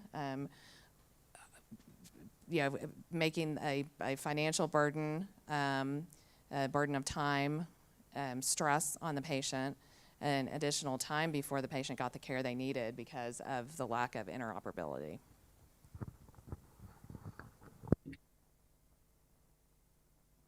Thank you. Well, I'm pleased to see that we have an interesting question here in the chat, and I can just read it. I would love to see what your all's reaction is. So here goes. I'll just read it. We propose to create remote medical clinics in hard to reach places. Such clinics can function on the basis of satellite, internet, drones, and solar panels as power sources. Such a clinic could be equipped with appropriate diagnostic equipment. Initially, with little effort, it would be possible to take pictures of the patient in remote clinics, collect blood and urine samples, pictures of the patient or specific parts of their body, blood, samples collected could be sent by drone to larger medical clinics and be the basis for diagnosing certain diseases, issuing prescriptions, and sending medicines to the remote clinic, again, by drone. Is that possible? That's the question. What do you all think? I think yes, because already exist many startups that with AI detecting, for example, some screening photos also about the diseases, anything. But my opinion is quite easy to make it now in this 2022. It actually reminds me of a project which I was part of in my previous job. It was a project done in Georgia by UN and WHO about bringing telemedicine to remote areas of Georgia.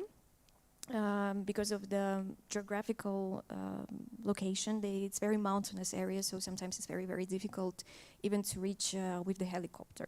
Some areas the helicopter cannot land, but people do live there, and of course they require healthcare. And the idea was also to connect these smaller villages into the hospital. And the issues we actually faced was not a technology itself. These were more basic things, such as electricity and access to continuous electricity. And even with solar panels, it depends, of course, on the location. In some countries, probably in sunny countries, this would work perfectly. But I was 2 weeks ago in Nepal, in Himalayas, for my holidays. And when I was high up, we basically, so the houses there where we were staying, they had solar panels, but the thing is that we only could use, for instance, the lights during the evening and the charger for the phone during the day, because electricity panels solar panels were charged enough with the energy just for the day because of lack of sun. And it could also probably depend, on the length of the day, because if we are speaking about north, then now the day is pretty short. So usually, it comes back to some super basic problems which are not easy to solve. But I believe it is possible, yes.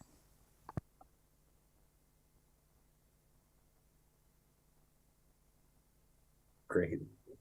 Thank you. I agree. Sorry, Betsy. Go ahead.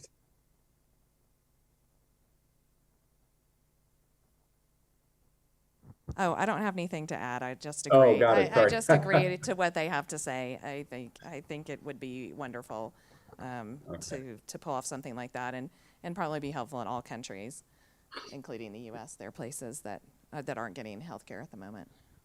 Indeed. All right, great. Well, thanks for that question, Henrik. Appreciate that. So I guess I could switch to maybe some targeted questions here that I had for some of you, for some of the panelists here. Maybe Svetoslav, can you talk a little bit about Wello's approach to digital health and nutrition and the problem you're working to solve, obstacles you've experienced in bringing Wello to a broader patient base, etc.? Yeah, sure. It started like a couple of years ago with my personal problem. I have been more overweight, like more wider than now. And from this point, I also have a family, and the statistics are saying if you have a one parent overweight or obese, then the children can 40% be overweight or obese. If two, then that meaning is can over 70% can be overweight or obese. And because we are IT company, and we are developing a lot of games, gamifications, and we started to make a gamification for the children. And it's quite cool because children are playing like games. They have challenges every day. And these challenges are activity challenges like to run, to walk, to jump, and so on. And some games, just games simple to learn about healthy plate, how to make, go to shopping, and so on. And the amazing part, if they are doing this one, the parent can set up also the real rewards in their life. And if they do these challenges, they are receiving a ticket to cinema or bicycle and so on. And when they are doing these challenges, we are tracking their activities like a movement, and we provide to the parents the information about tracking. And in that direction, we know when the child is more active in the evening, in the morning, and so on. And if the parent are introducing information about the eating at home and at school, then we provide the special diet or nutritional plan for the family that will help to lose the weight, or if not, just to live more healthy. And what we saw now, the good point, that also the main points in the family are the parents. If the parents know more information about nutritional, about how to make activities with the children to be more interesting, then the family started to be more healthy. And that's why we have a Wellopedia, where we make some quizzes and some challenges for them, also for the parents. It's very quite good and good progress. And now we are proud that from this year, from the September, we started in Romania, in all the schools, we have a program in the nutritional that we are learning the children about nutrition, and we have created the first nutritional influencer, that it's like robotic girl, that it was created with the children between 10 and 18 years, and it's like have a virtual like robotic leg and robotic hand. And the most interesting thing that also the teacher didn't know the nutritional. They just can play this video, and in this video you are learning after you make a quizzes and you're drawing and so on. And the results are amazing. We already do research paper, like children are absorbing information better with 40% than with normal teachers. In my opinion, it's very cool. Yes, this is a short description of what we are doing with Wello, and results are very good now. Excellent, thank you. Okay, well, another thread within the space, I think, and this is a question for you, Elena. Some have raised concerns about the potential for additional privacy and cyber-based security threats in light of increased provision of certain health services that would normally be transacted on an in-person basis now occurring over a digital modality, over the internet.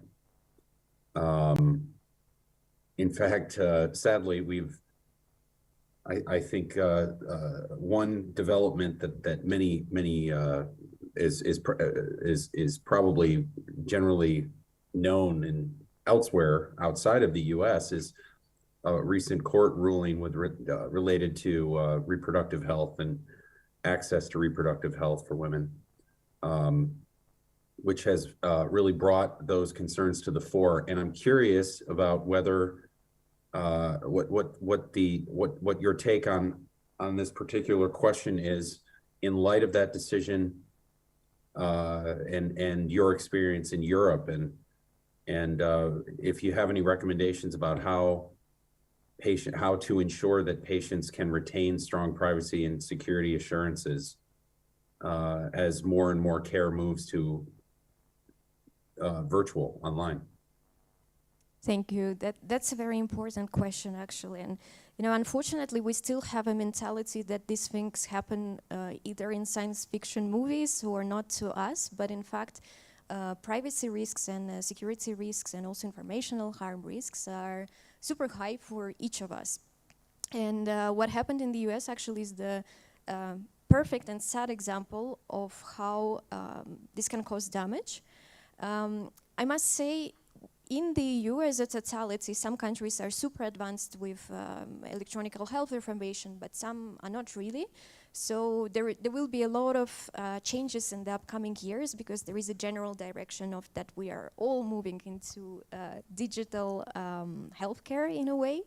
And these risks will be getting higher and higher. For instance, with the establishment of electronic health record in Europe, the question is whether I should, for instance, I go to the dentist, right? And that's a healthcare professional in most of the countries. And the question is, should I share all my electronic health record with the dentist, meaning that it can be some sensitive information about mental health, or for women it can be an abortion, for instance, which she did, and whether she wants, or a patient or anybody wants to share it with their dentist. And probably not. But then the question is, how do we organize the data storage, especially when it comes to personal health records, in such a way that the patient can share certain things with certain doctors and maybe withhold certain information. And it's really a difficult question to answer because, of course, situation with the dentist, or if you go to the pharmacist for e-prescription, these situations are quite straightforward. But in some situations, patients might withhold an information which is vital for them. And some might not have a good assessment of what is in for to share and what is the in for to withhold. So there is a thin line between, privacy and health needs in there. But I think the answer to this is that we should have sufficient system which is protective of us, because it's not only about privacy or security. There is a huge risk also of informational harm. It can be discrimination as well, and this discrimination can occur even without a person knowing that it occurred. So the certain decision might be made based on the certain data or patterns, and you would not even know. And for instance, in case of rare disease community, most of the rare diseases are of genetic origin, so the data is even more sensitive, which is used, and it affects not only one person, but it affects the entire family, potentially future generations. So the question is, how do we treat that data, and what safeguards do we put to ensure that these things do not happen? And another super important thing, and I think we're not speaking enough about that, is the cybersecurity schemes in the hospitals and in the healthcare settings, because the cyber attacks on the hospitals are happening weekly, actually worldwide. And it causes enormous financial burden to the hospital, because sometimes they cannot function for some weeks properly, especially if their electronic system is really developed. There's not that much paper left, or they are dependent, on certain like computer and databases installed in there. And also it can cause quite a big harm to patients' health. And there is a story which happened some months ago in Germany when there was an attack on the hospital, and the patient who was in the ambulance at that moment was reverted to another hospital because the closest one was blocked by the cyber attack, and she died. So it's not, an exact cause probably of the cyber attack, but the fact that, the nearest hospital was not available and could have saved that person's life. Yeah, probably, only that one story is worth an investment in good cybersecurity for healthcare settings. Thank you.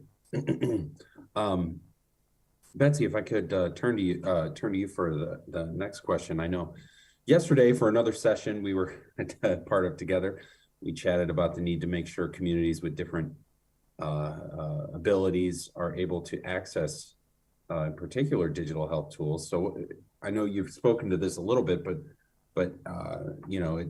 if you did want, I wondered if you wanted to talk some further detail about the impediments you've seen with the uptake of digital health tools for those communities. I know we've mentioned already several layers.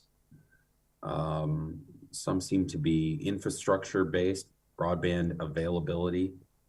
Then there's maybe the layer of data flows you mentioned briefly earlier. That seemed like a very important one. And another one that I think has come up at least once already maybe has been digital literacy. There's probably other barriers too, right? But I was just curious about, what you think there.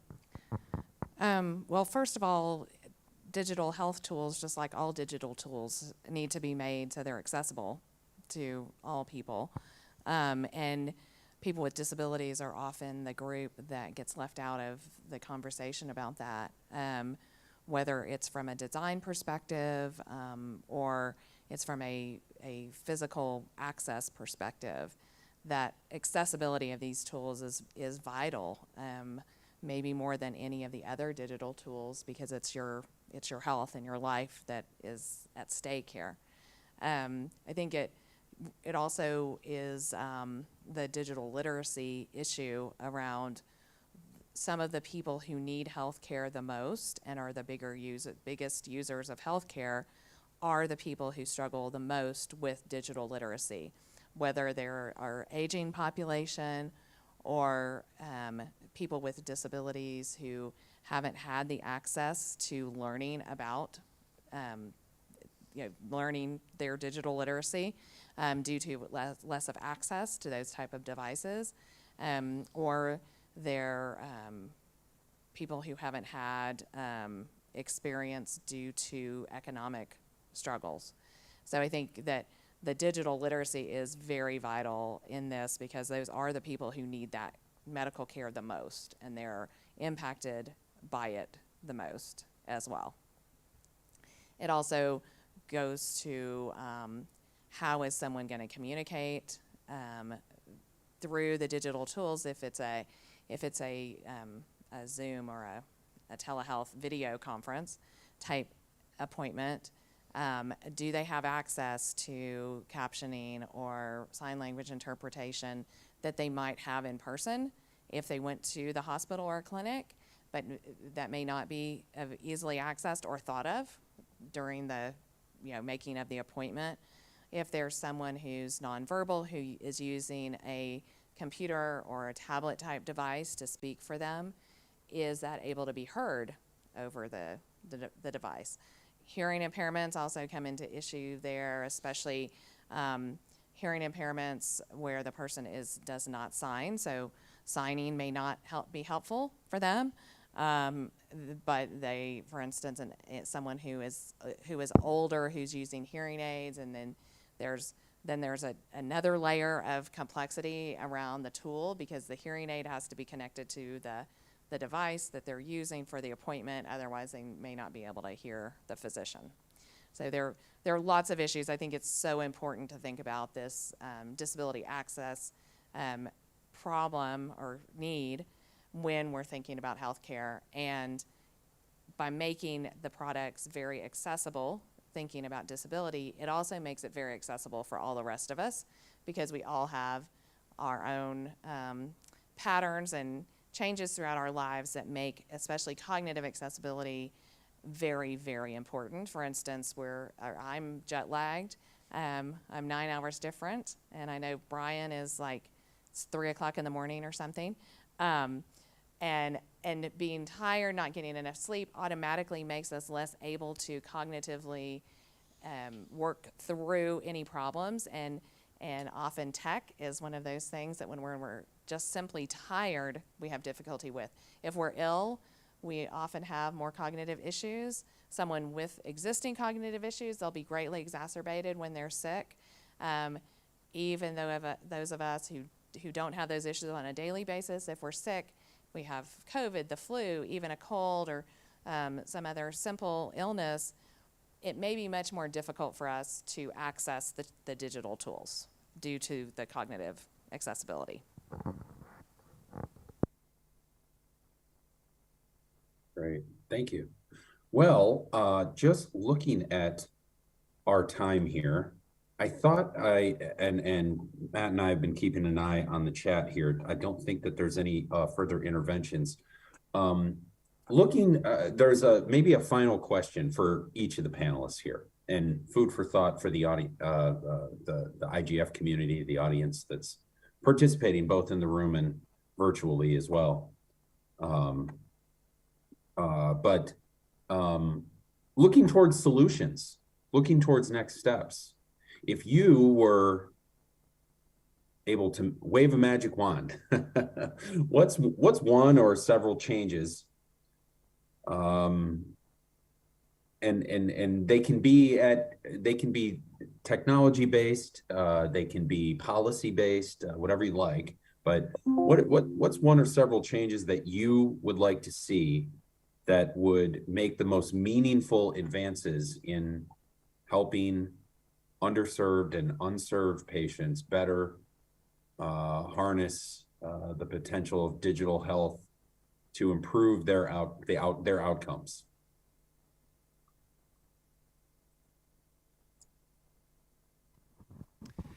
For me personally, like innovation, like a startup, it will help. Like data will be centralized. That meaning, for example, at least in Europe, I understand that it's already working and signed something.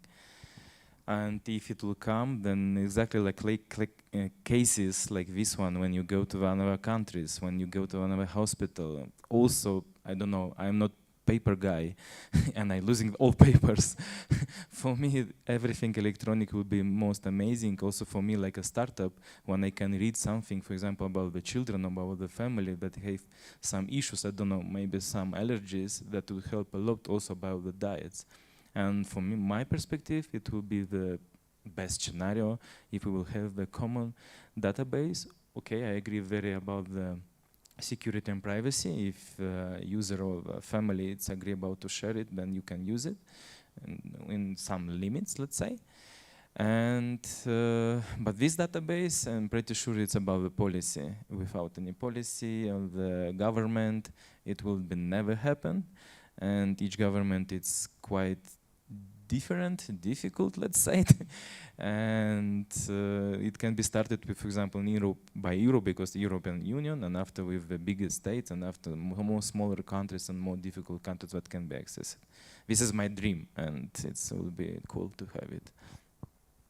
It might come true actually in the upcoming years, because that's the plan actually, to share health data as much as possible for different purposes, but also in a safe way. For me, actually, the more I think about, what would be one thing if I pick of all, is I would put an emphasis on digital health literacy. And I will explain you why. Because, of course, there are many things which are needed to be done from the legal perspective, from policy perspective. But this is just, a theory. if it's not implemented properly. And in order to implement it properly and also to construct it properly, all of us, and I'm not speaking only about patients or doctors, literally every person, depending on where you work, if you're a policymaker, if you're a researcher, doesn't matter, we all still have a lot to catch up on what digital health literacy and digital skills are, because the understanding is very limited still. And even, you know, within the scope of this conference, and this conference is for, you know, digital, for internet, for the governance, how often do we speak about digital rights compared to the human rights, even though these are interlinked? Do we speak about that in schools? Maybe in some, yes, but I think we're still, you know, to me, like we made a tremendous shift as a humanity from non-digital to digital, but our mentality didn't shift. So I think a lot of problems will be solved, and a lot of positive things can come up of technology the moment we start, you know, taking digitalization together with raising our own capacity. And to me, this is the key, and it's actually not easily achievable, I would say, not immediately, but I hope it will be soon. Thanks. And I'll just follow up with, I like both of their answers also. And then also the kind of big picture that we have to have access to the internet in order to use these tools, and how important it is to get access to all people everywhere in order for them to be able to have the digital literacy and also access the tools that they need for healthcare.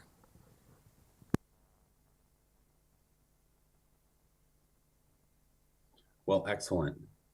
Thank you all for this, and thanks to the IGF for having hosting this discussion, and to everyone in the community for being here, participating. It's such an important topic, I think, for IGF to keep at the fore, and I really encourage everyone to get as engaged as they can at their local, regional, and at the IGF level. Can't think of a more critical use case for improved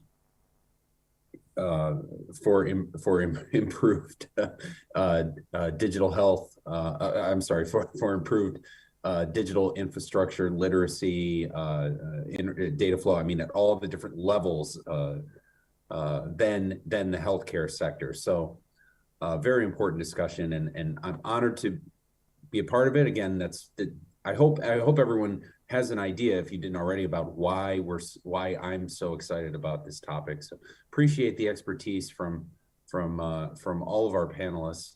Thank you all so much. As next steps, I know that there will be a post-panel report for this work session, like there is for the others, and I encourage you to reach out to Matt and myself if the App Association and our Connected Health Initiative can, in any shape or form, support, help you or support you there, and not to speak for our panelists, but I would encourage you to reach out to each of them for the same, because we're all very enthusiastic about the realizing the true potential of digital health tools and services across use cases. With that, I suppose we should close this work session. Thank you all again, and have a good rest of your IGF 2022.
I think that Vlad just joined, so good morning, Vlad.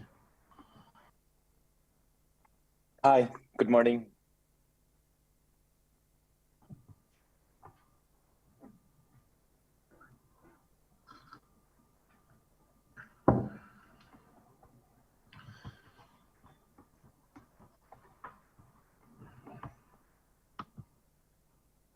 Yes, I don't know if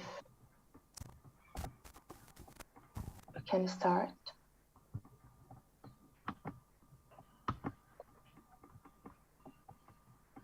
I guess so, no? Afia, is everything right on your side, on site? Yeah, we can start.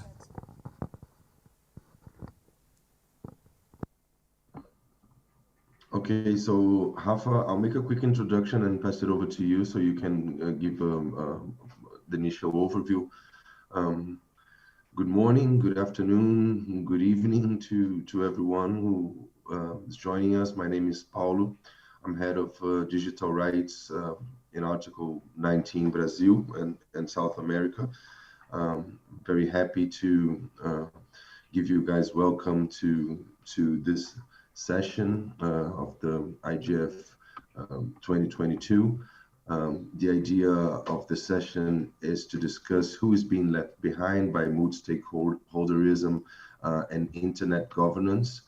We will be joined by Vladimir Cortés, Nadini from IT for Change, Vladimir Cortés from Article 19 Mexico, Nadini and Catalina from Charisma Foundation. I'll pass it over to my colleague, Rafaela Alcantara, so she can make a quick introduction. I'll be your moderator. Thanks a lot, Afi, as well, for being the on-site moderator, everyone who has accepted our invitation.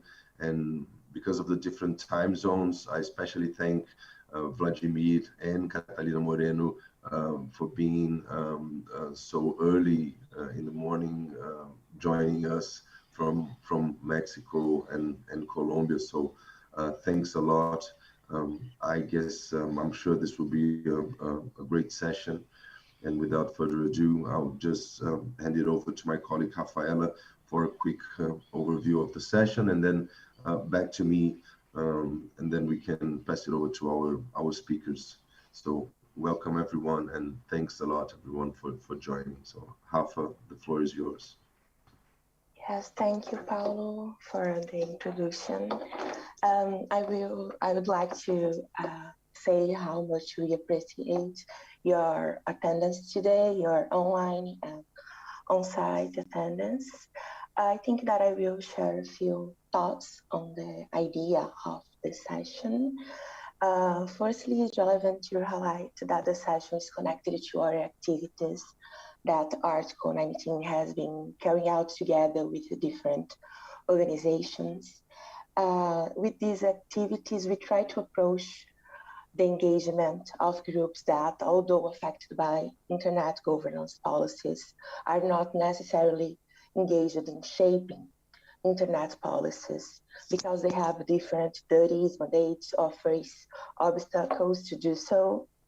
In this context, this specific conversation represents a continuity of debate that has begun in a workshop at RightsCon this year, where we approached issues such as indigenous languages and infrastructure, people's empowerment and knowledge on digital rights teams, and the idea of building a multicultural and decolonized internet. And I think that is an example that we can share is something that has been happening in Brazil. This year, we have been following some piece of news that report that Elon Musk has interests in connecting the Amazon. He recruited in order to provide internet access to rural schools and to combat illegal deforestation. And this kind of initiative brings us concerns related to the idea that of ignoring not only the tools that are already used in the region, but also the context of different groups, for instance, indigenous populations that will be affected in the region. So the session aims to get insights, suggestions, and best practices in order to think how to foster participation and democratization of internet governance, improving the multi-stakeholder scenario that is already placed. And we have three panelists that kindly accept our invitation to speak and share their perspectives and experiences in regard to the theme. And the different panelists intentionally are from different countries throughout the world in order to have a more wider diversity and points of view in this session. And I think that Pajé will start to introduce our panelists. We plan to have this order, firstly, Vladimir Cortes, then Dandini, and afterwards, Catalina Moreno. Pajé, I think that you want to introduce them. I think that's it. We can go straight. Thank you, Rafa, for the introduction. We can go straight over to Vladimir. The idea is to have 10 minutes for each presentation and examples, and sharing ideas in general about the topic that composes this session. And then we can have some time to have chats and open to the public and so on. So again, thanks a lot for everyone that is joining us. And Vladimir, it's over with you. Vladimir is head of digital from Article 19 Mexico. But if you want to introduce yourself, also if you feel comfortable with it, be our guest. So thanks a lot, Vladi, and welcome. Well, thank you, Pajé. Thank you, Rafaela. Yes, I'm Vladimir Cortes. Sorry if I'm not like the brightest person now. It's like 3 in the morning, but I will try to do my best. And first of all, thank you for everyone also to joining this session. Those who are on site and those who are also online. I'm Vladimir Cortes. I am the Digital Rights Program Officer based in Mexico City, working in the region of Latin America and the Caribbean. As an office, we covered here Mexico and also part of our work in Central America. I will start this conversation using and taking into account one of the pieces of one writer, Jan Art Scholt, which and just this using is as a theoretical framework and how the academic perspective also interacts with one of the main change or the main things that it's going to be discussed here. And I would love perhaps raise some questions and raise some challenges that I somehow identify. First, by saying and understanding that there's a complexity in internet governance under something that he defines as the polycentric approach, in which there is different elements being involved when we're thinking on internet governance, not just because of what, for example, bring us here in at the IGF, but recognizing different elements also taking part on being part of the complexity of understanding internet governance.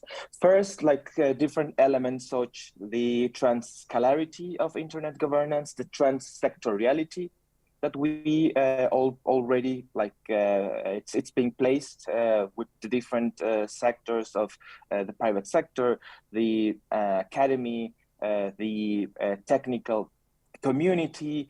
Another element considering, for example, the diffusion of the internet governance and how this goes to different and multiple entities, many institutional sites. We have, yes, the Internet Governance Forums, but then we have IEEE, we have the Internet Engineering Task Force, and other entities which also like adds some different elements.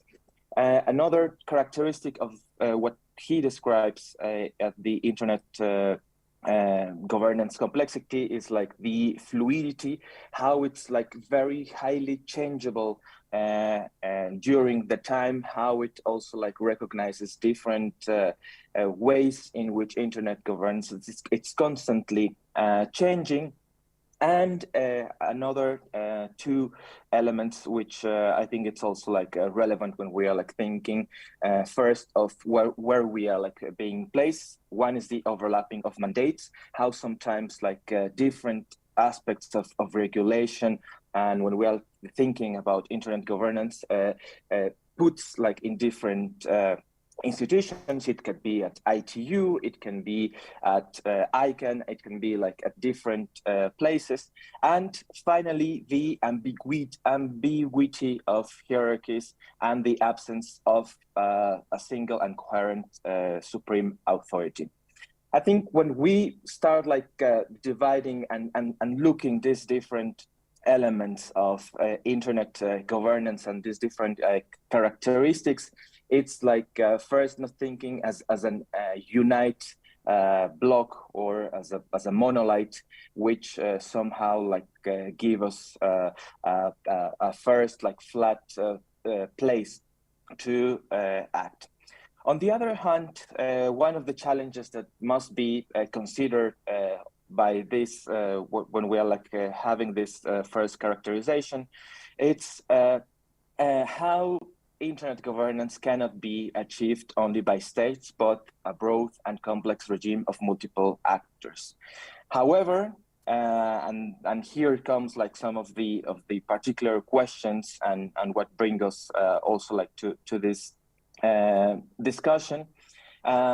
It seems that when we're like thinking about Internet governance and the biggest challenges that make Internet governance, it's how we do this like more democratic, how do build this in a more inclusive way, and how we start involving the historically marginalized sectors.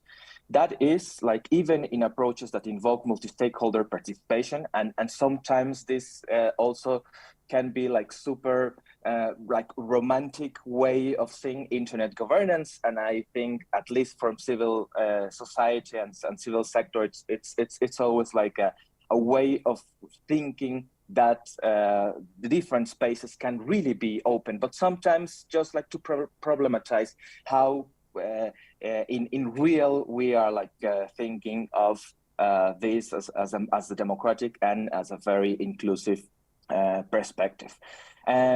With a broader participation of different sectors in policymaking, sometimes these spaces have been dominated by male, white, English-speaking, professional, wealthy people from the global north. So in that sense, the so-called stakeholder democracy can easily become a mechanism of elite privilege that confirms hegemonic power. By recognizing this type of complexity, I believe is one of the first steps in addressing democratization in the field of action of Internet governance.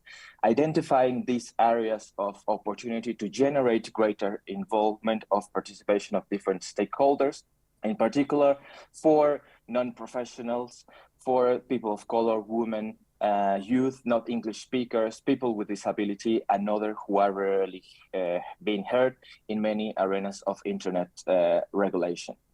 Finally, the relevance of counter-hegemonic resistance to the Internet governance will also have the impact on this way of being like and promote the democratization of the Internet governance. The challenge, of course, will be how to dismantle these political economical structures that also shape the processes of Internet governance, and reflections therefore also points to the structural conditions and the basis of global inequality. Here in Mexico, for many years, we have stopped, for example, having the discussions around the local IGFs.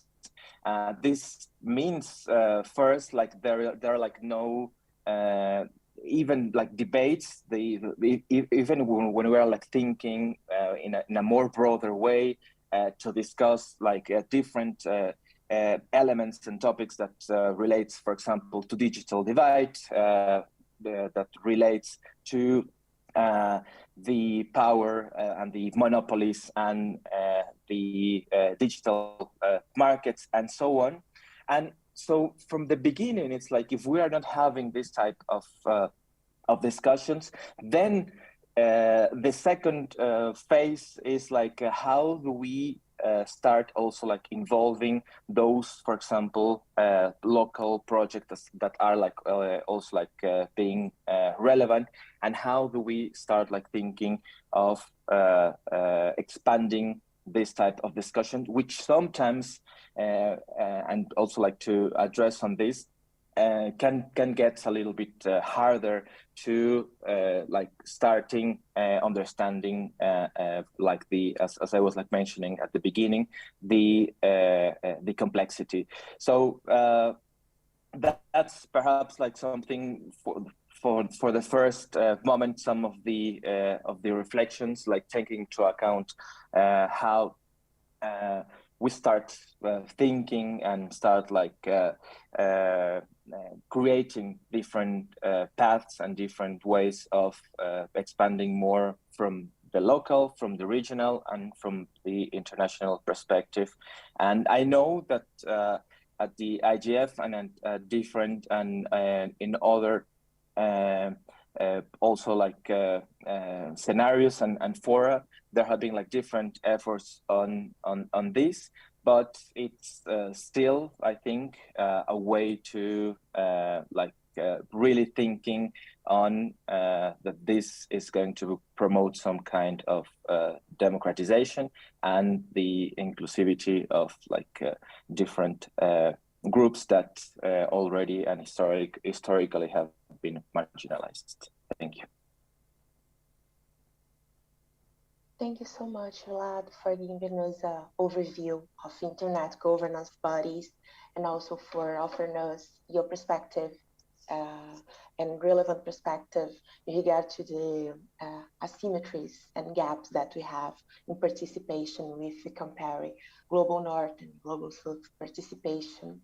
And also thank you for talking a little bit about the context in Mexico, which is really relevant, and the thing that you mentioned on the language in which we speak on in those forums, etc.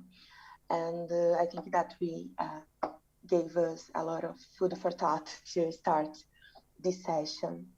And now I will pass it over to Nandini Shami from IT for Change. Thank you, Nandini, for joining us. Please, the floor is yours. Hello, everyone. I think that it is wonderful that we are having this critical discussion today on who is being left behind by internet governance. And I will bring some perspectives from the work of my organization, IT for Change. IT for Change is based in Bangalore, India, and we do research and policy advocacy at the intersections of digital technologies and social change. And our mandate is to promote social justice, gender equality, and development justice in the emerging digital economy and society. Like Vladimir began before me, I agree that when we start answering the question of who is being left behind by internet governance, the primary difficulty that we face is in bounding the concept of internet governance. Because with the increasing socialization of the internet and the emergence of frontier platform data and AI technologies, it is evident that we are no longer just talking about the technical cooperation matters in relation to critical internet resources, but we are talking about a range of things which is about the structures of the new digital economy and society and the institutional data and AI order that is emerging. One thing that I find promising is that in the proposed Global Digital Compact, as laid out by the UN Secretary General in his Our Common Agenda report, there is a recognition that any type of global digital cooperation solution that we talk about today needs to discuss not just the questions of universal connectivity and technical cooperation on internet matters, but equally the respect and promotion of human rights online, the regulation of AI, and the governance of the digital and particularly the data commons, and the solution that is proposed about governing the data commons as a global public good. Now, when we look at this agenda before us and we see whether in shaping this agenda, whose voices are taken into account and who is being left behind, typically, I think the conversation tends to focus on representational diversity in IG forums and in the different fragmented policy forums at the global level where data governance gets shaped or digital trade policy gets set and so on. But I think that we cannot fully answer the question of who is being left behind without actually looking at the ills of equal footing multi-stakeholderism as it is practiced in the mainstream global digital cooperation space today. And here I would just like to reflect on a few things. There is an analysis of 21 multi-stakeholder initiatives at the global level that has been conducted by Marianne Manahan and Madhuresh Kumar in the year 2021. And they point out how most of these initiatives are corporate-led, and this includes the GAFAM, IBM, Intel, and Cisco, telecom companies such as Orange, Huawei, Ericsson, AT&T, Vodafone, e-commerce giants, and cybersecurity providers. And within these 21 multi-stakeholder initiatives in this fragmented space of policy making, it is evident that big tech corporations dominate the various aspects of internet and data governance conversations today. The subject matters concern massive commercial gains, and there is a direct conflict of interest.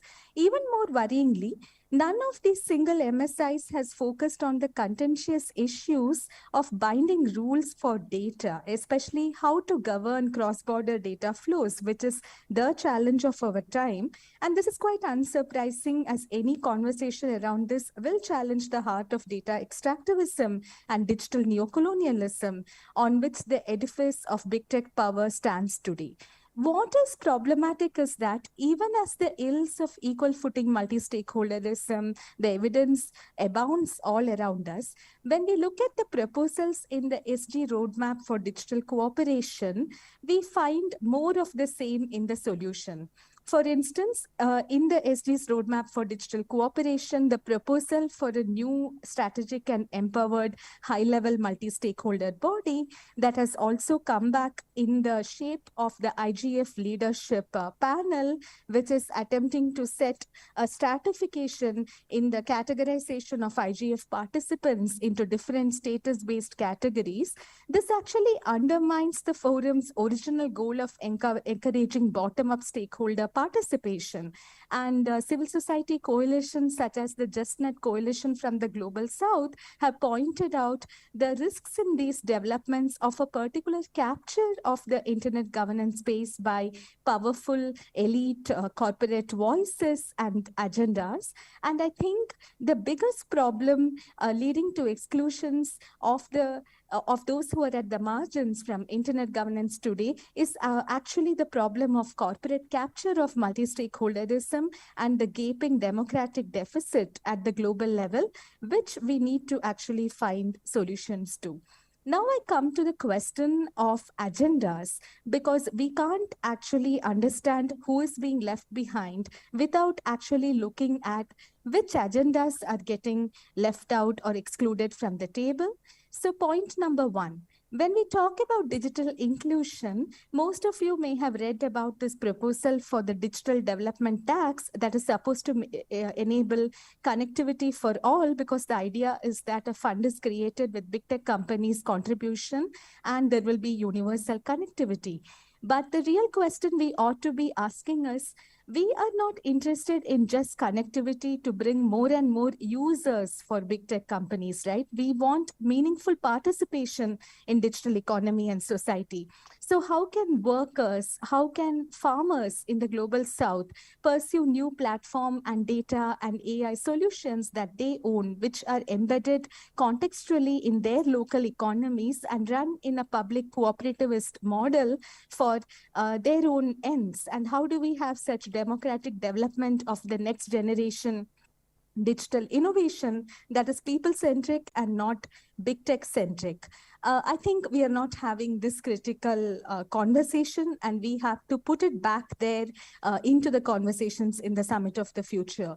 My second point is about the whole conversations and the proposals for AI regulation. Now, I think that when we are talking about a new global AI constitutionalism, there is a very dangerous trend that we see, especially when you observe this debate from the global south, where there is an idea that there can be a cut, copy, paste of the European model of how to regulate the data and AI economy across the entire world. Now, the EU may have looked at the question of human rights and solved it in one way, but in economies in the South, for instance, when you look at the first generation and second generation human rights and how they intersect in the AI economy, the concerns emerge in complex and situated notions, and there will be notions about how to straddle autonomy over personal information, the realities of shared use of digital artifacts, and community identity. And different types of contextual interpretations may be needed, and we don't really have the room for this in the conversations we are doing right now. And most critically, when we look at AI and human rights, I think 99% of the conversation gets focused on reducing human rights to the civic and political rights. We forget that there are second generation rights and there is a third generation right to development. So when we are looking at AI and human rights, we should actually also be talking about what happens to the right to self-determination of the peoples of the global south to claim their data resources, to carve out their own autonomous pathways to development. What happens to economic self-determination of peoples, and what happens to the neo-colonialism that data extractivism has furthered? And these voices and these agendas are missing from the picture. Now I come to my final point. In the Global Digital Compact and everywhere, if you look in the UN system, especially within the debates on the Committee on Food Security and the World Health Organization, there is the idea that the data commons has to be governed as a global public good. There is a catch here. If data is a public good and part of the common heritage of mankind and has to flow freely across borders, why is the intelligence that is derived from this global data commons put behind certain intellectual property enclosures? We are not talking about dismantling the existing IP rights regime that enables big tech to control critical sectors of the economy and society in perpetuity, but we want data to flow freely, and then we think that this will lead to an equitable and fair order. So there is something missing in the analysis. I would say that rather than argue for a global digital public good governance model for data, we ought to be looking at a common property resource regime where we understand that data as reified social knowledge belongs to the people and the communities from which it is generated. And then we look at some kind of a commons model which recognizes collective economic rights as part of self-determination rights over data resources. And last but not the least, when again, like, looking at all these facts before us, and we want to look at like who is excluded from internet governance. I think that what we need to start doing is that in the internet governance debate, we need to start from what happens to the farmers, workers, and citizens of the global south who may not be users of the internet today, but they are imbricated in the emerging paradigm because they are data points for this big tech apparatus. And then we need to start thinking about structural exclusion. I will just stop here. Thank you so much. Thank you so much, Nalini. Excellent.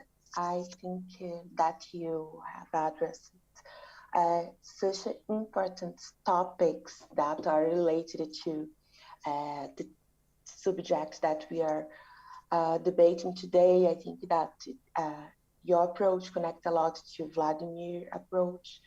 And you point out really important topics that show that representation, the lack of participation goes beyond representation itself only. It's related to the materialities of the concept, it's related to the consequences. And thank you also for approaching the concept of internet governance itself is something that we have to approach as well in order to think how wide is our debate. And thank you also for approaching neo-colonialist relationships and the global north and south relationships and asymmetries, and the fact that we need to think about regulation, about laws from our territories, from the place that we occupy in the world, without seeing copy and paste legislation or regulation from the Europe. Thank you so much for that. And without further ado, I will pass it over to Catalina, that is from Charisma Foundation, that is based in Colombia. Catalina, please, the floor is yours. Hi, thank you very much, Rafaela. Yes, maybe my space will be a little bit of a repetition of what's said before. The thing is, I brought some examples of what has been happening in Colombia right now. So the starting point is the internet as a free and decentralized space. One might believe that the internet is not governed by anyone or should not be governed by anyone, but we already know that not everything is available to everyone in the same way in practice. So someone makes the decisions regarding the internet. The internet's technological configuration not only shapes the digital environment, but also determines the power of various actors. Based on the multi-stakeholder principle, one would think that in forums such as the one we are in, where all the relevant actors for internet decision-making are included, is enough. And if any of them are missing, they can be invited. The truth is that governance goes beyond centralized and formalized institutions such as the ICANN or the Internet Governance Forum, IGF. Internet governance, rather than a set of institutions and multilateral formulas for discussions, is a field of dispute around the control and management of technology. Governance is grounded on social coordination, according to Hoffman. This means that governance occurs when routine ways of interacting become problematic and require adjustment, when public criticism flares up, or when established procedures lose legitimacy. These critical moments open temporary windows to the precarious conditions underpinning social coordination, which more often than not may be in need of adaptation. Thinking that governance happens in mundane activities allows for real coordination with stakeholders.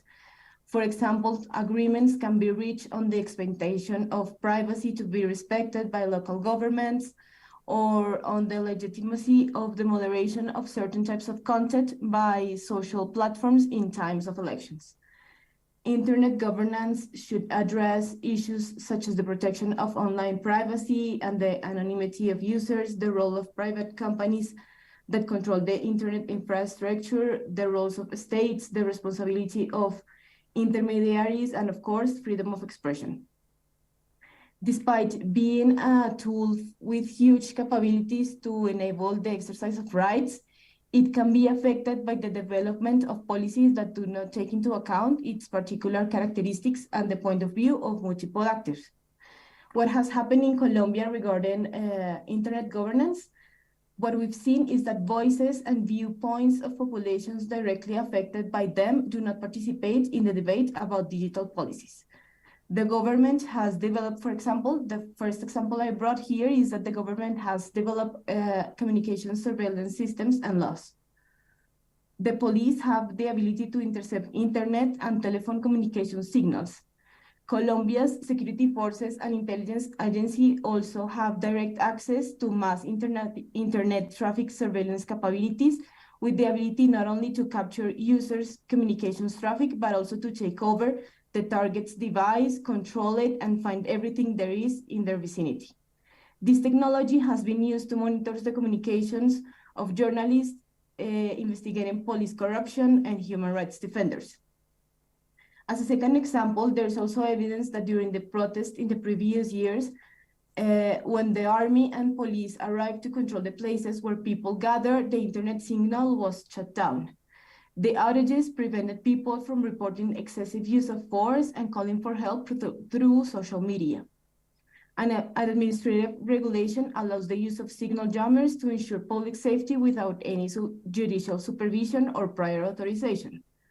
The country's history of armed conflict, in which the state has also been the perpetrator of violence, has led to the need for multiple social leaders, journalists, and human rights defenders. They are generally the target of technological decisions by the state.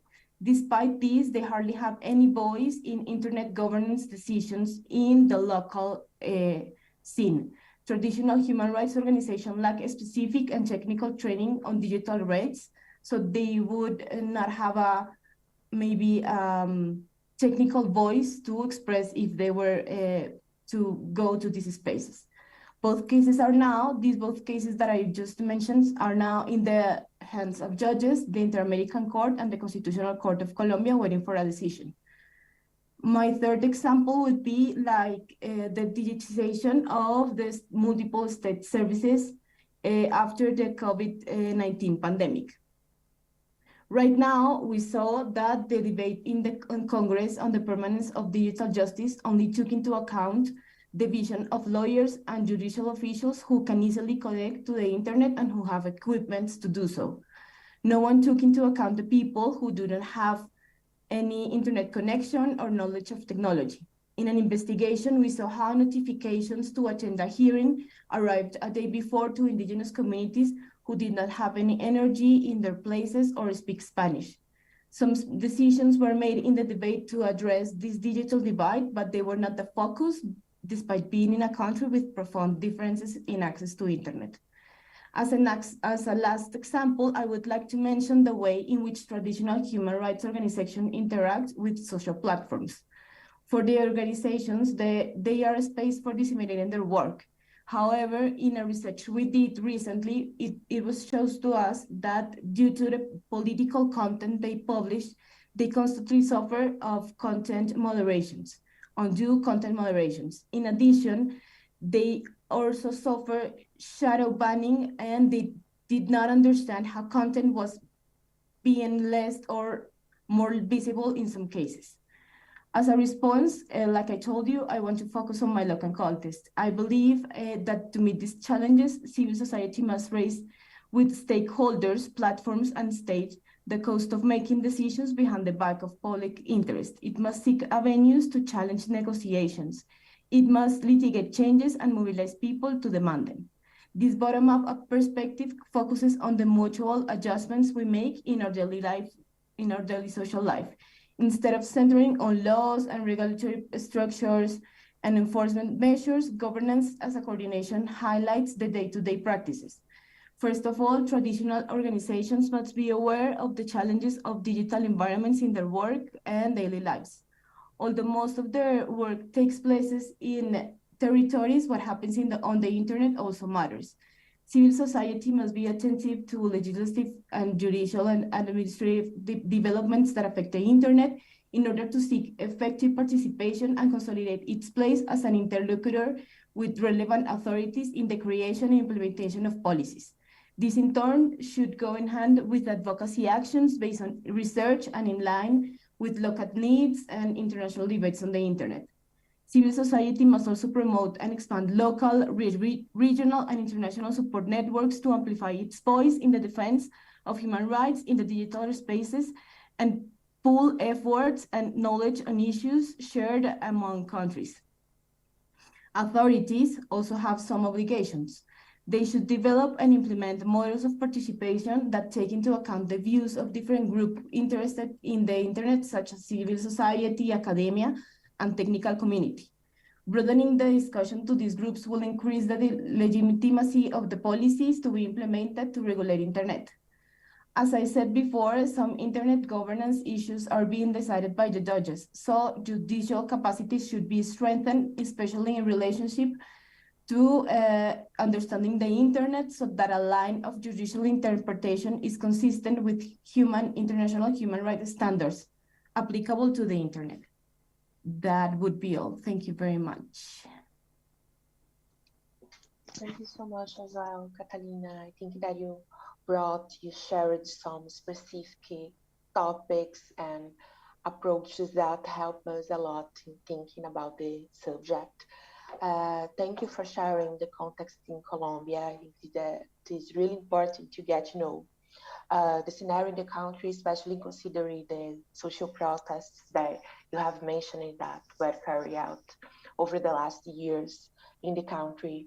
The thing about surveillance and authorities is also really relevant to bear in mind when we debate internet governance, and also the advocacy strategies, the strategic litigation issues are also really important, because it's the kind of thing that we also carry out in Brazil and in other countries.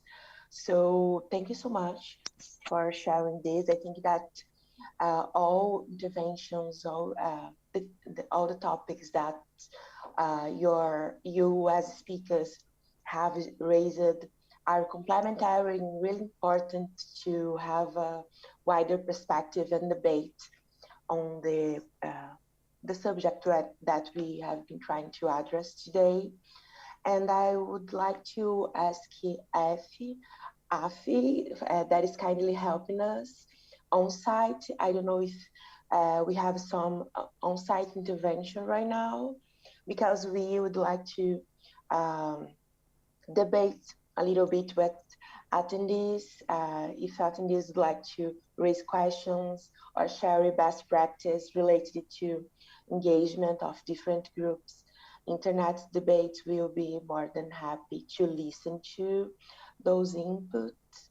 And we also here to listen to and to interact with online attendees as well. I don't know if you have on-site interventions.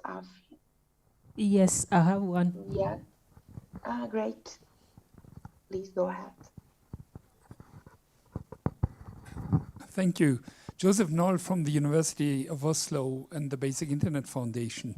I very much appreciate your inputs to the different policies. I would just ask you and perhaps comment on the challenge of really connecting everyone on Earth, which for me is the first starting point before we talk about the other starting points. So in the relation of policies versus capability of access, do you really believe that our current internet is going to reach out to rural areas in the global south?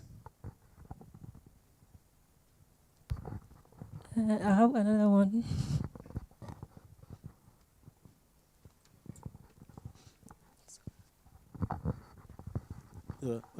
Thank you very much. My name is YZ Yao from Nigeria. Often the discussion about internet governance seems to focus more on getting people on the table, but overlooking the fact that when people are on the table, what they say is informed by their own experience and participation in technology production and uses. In Africa, governments, civil society, and private sector, our participation is constrained. We are not involved in the production of technology. We are merely consumers of devices that are produced in other parts of the world. And so people, private sector in those countries, US, China, etc., can participate effectively because they are key players. They produce the technology. Our private sector is completely outside of this discussion. Our governments are not fully knowledgeable about the production systems and so forth. And so in that context, in fact, there is the tendency that digital divide is profitable for other actors. And therefore, whatever discussion we do, it will not substantively address the issue of the gaps. I think that we have to find a way in which we can democratize the issue of technology production and not just the issue of consumption, because much of the discussion we do is about access and use and not about how countries in developing in the global south can own and reproduce technology. So I'm wondering how that differential in terms of participation impact on the substantive decisions and formats that get out of the various discussion about global governance of the internet. Thank you.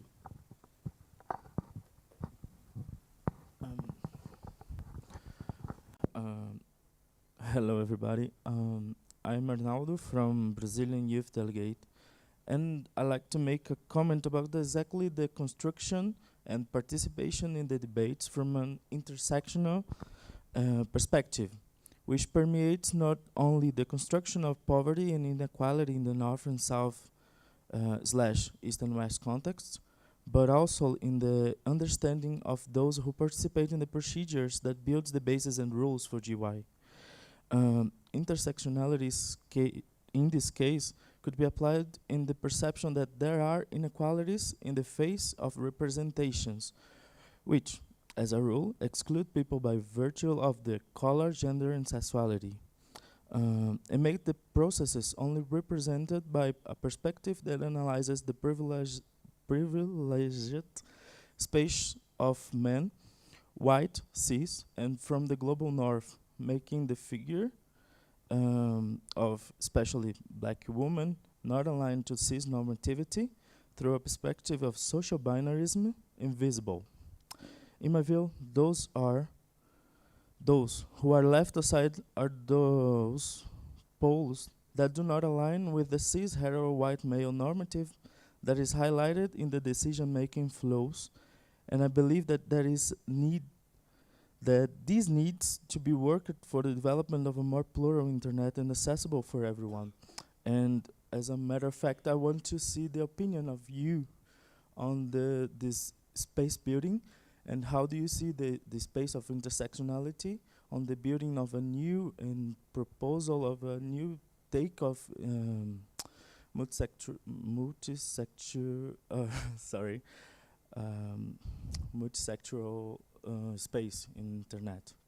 Thank you. Thank you. There's no more question for now. Thank you. Okay, thank you so much for your interventions. We have a lot to think about. We don't have the expectation of being exhaustive within our 1 hour section. Actually, it's a debate that should be carried out also afterwards. And thank you so much for your interventions. I would like to only check if we have someone that is participate online here that would like to raise anything, to ask some question, to share anything? If don't, I think that we can pass it over to our speakers. It's a 1 hour session, so we have 9 minutes. I'm sorry for that. And I think that our speakers can react and share their perspectives, be reminded ask the questions that were raised, and also share a few final words related to the participation here, just to, I don't know, sorry about that, but I think that's the best way to finish. So I will pass it over to Catalina right now, please. Okay, maybe I will address just a question regarding the digital divide and the regional areas, if they can be effectively connected. That's the goal. I mean, what I believe is that's the goal. And related to the topic of this panel, what I would say is that the decisions regarding their connection should be addressed by them. I mean, they should have a vote there. So that would be like my main take. I mean, that's the goal. In Colombia, it is said to be completed by 2030.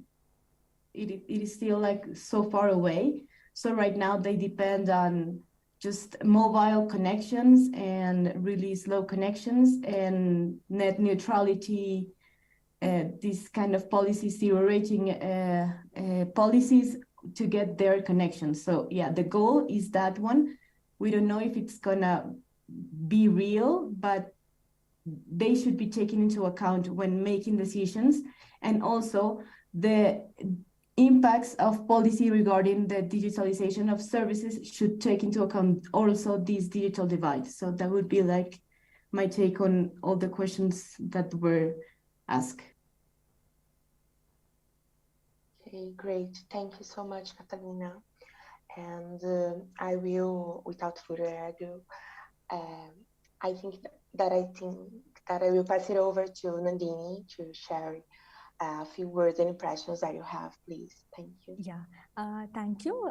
Just 2 quick points. On the comment that the divide that we should be talking about is not the divide in access to connectivity, but it's about the divide in the digital infrastructural capabilities and production power. I couldn't agree more. I think that's the conversation we should be having, and we should be looking at how to effectively use official development assistance routes to build digital economies that are autonomous in the global south, and how the rules should enable the economic development for human flourishing in the global south. I also had a quick second point in response to the comment from the representative from the Brazilian youth delegation. I absolutely agree that when we are talking about technological design, we should ensure that we are not like going with the mainstream white cis heteronormative perspectives that get hegemonized. At the same time, I just have a caution that it's very, very easy today for digital capitalism to co-opt the politics of diversity, and feminist activists from the South have long warned how, you see this rainbow capitalism where you will get a Pride March doodle or a photo filter, but when it comes to effective accountability for gender-based hate or actually standing up for women's rights, corporations are not going to be there. So in terms of like how to further a progressive politics of gender, I think we have to be very clear that the market is not an easy ally or like, an unmixed ally. So I'll just stop with that. Yeah. Thank you so much, Nandini. And I will pass it over right now to Vlad, that may share his impressions on the questions and the impressions shared. Thank you, and I really appreciate all the comments from those who are on site. Thank you very much for your questions and reflections and comments. I will just like perhaps leave a small, might be a little bit controversial around digital divide, but also like ask, and that's something that we are saying here in Mexico, those who doesn't will and doesn't want to be connected. When we are thinking about digital divide, there's like this idea that everyone has to be connected and that everyone and the rural communities have to be connected. And sometimes perhaps it's like just slowing down and thinking about like the way they want, and indigenous communities, for example, in Mexico and other type of communities, they are like thinking about internet and thinking about being connected and thinking about like taking part also in this more like broader discussions around internet governance, because that's the first like steps about like how they are imagining and why they're imagining to be connected in terms of their needs, in terms of their like beliefs, in terms of their cosmovision, if they're in terms of like their linguistic and cultural approaches. So that's for just like to slightly have like a different perspective. And finally, and relates to the last two comments, definitely there is a way of thinking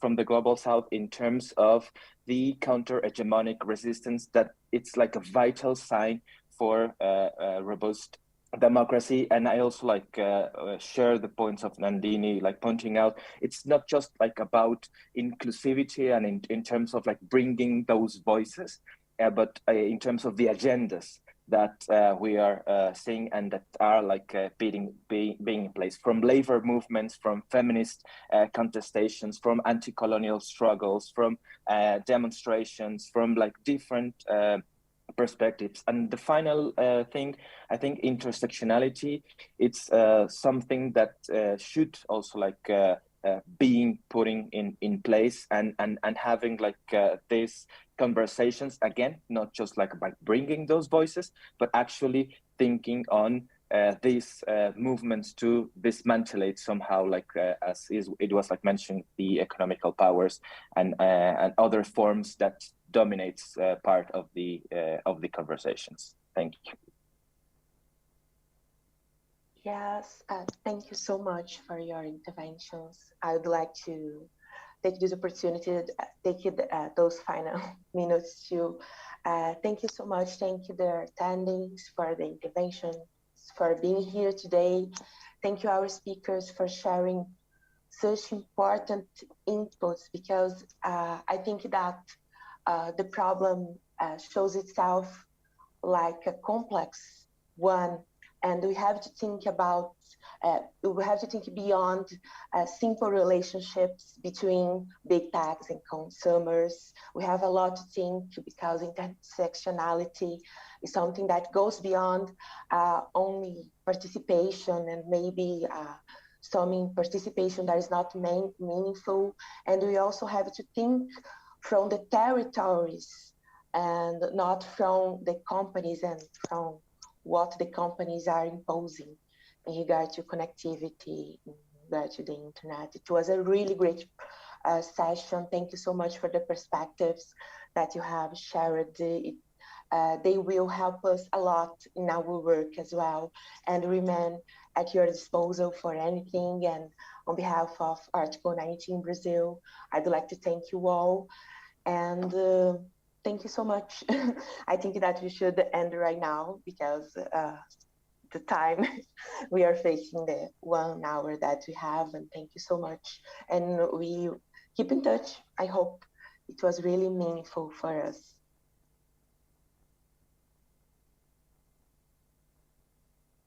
Obrigado. Thank you. Goodbye. Bye-bye. Thank you. Oh, thanks a lot. Thanks, Sofia. Thank you, Sofia.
So what I'm going to be doing is I will collect any questions the audience here may have. I can transmit by text here in the Zoom, but also I can just read the question for them.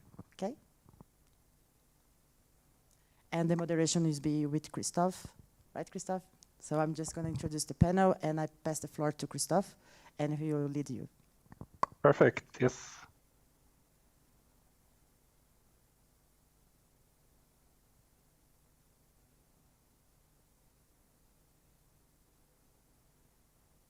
I see a computer in the back, Jenna, as well, and I see some of the things that you have put on top of the computer. So there's the Nordic Center there. Yes. So it's good. It's sort of a indirect advertisement. Yes.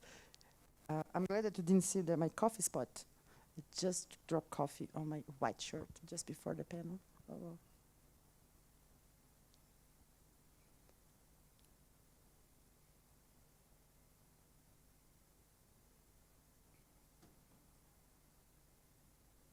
So yesterday, we had a very interesting panel also in regulation of artificial intelligence. We had someone from, I think it was Thiago Moraes from my NPD, who did give a brief overview about the Brazilian ABR, the Brazilian strategy on artificial intelligence, and also about what's going on in the continent, the African continent, was really interesting. So, but a different take from ours. So I think it would be really interesting. This is gonna build up. We have been conversations have been in IGF. Unfortunately, this is Friday, so it's the last day of IGF. So maybe don't have as much as quorum I would like.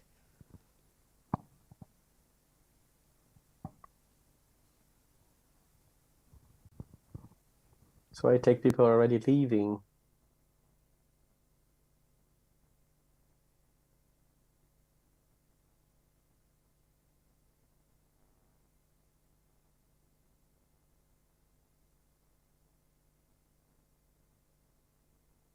Just one quick note. We really have to be on sharp on schedule because just 50 minutes after we have gonna hold another session here in the same room. So it doesn't overlap one session to another one, okay? So we have just a 50 minutes gap between this one and the next session in this room. Okay. Yeah, I will keep time.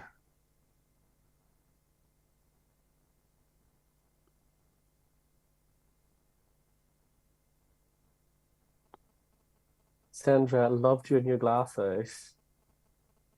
Oh, you're very kind. I wish they So would. stylish. They're unfortunately not new. I just have some kind of eye infection, which is great Oh, if poor you're you. in Zoom like 5 hours a day. But I'm glad people think it's a cool thing and it distracts from my red eye. From this side, it just looks cool. I think that's the good thing about Zoom. It's so blurry that you can't see anything. But Yeah, I was about to comment the same thing. I bought them pre-pandemic, but I usually wear my contacts because I'm almost blind without glasses. And so the contacts are just make life like pretend everything is fine. The glasses make it very obvious how blind I am without. I did the same from 14 until I was 33, so I understand perfectly what you're going through.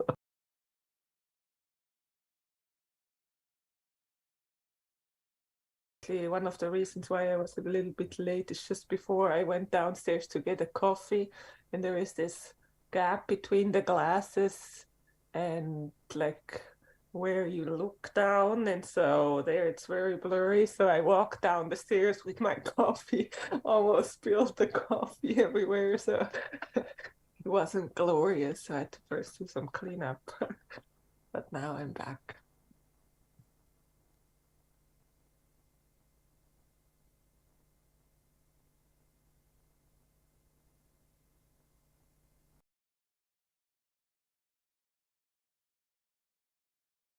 Hello, good afternoon. Can you hear me?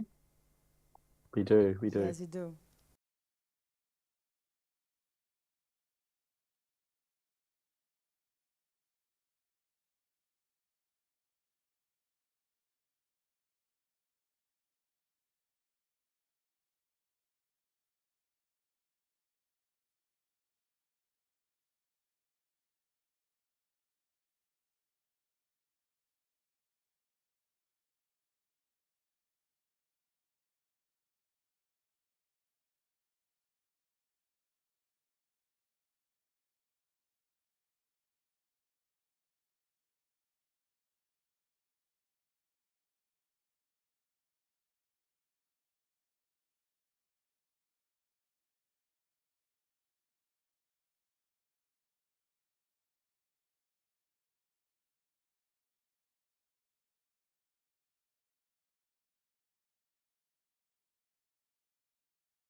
audience. I welcome our panelists. Thank you so much for accepting our invite to be here to discuss this so important topic that we have been discussing in the IGF.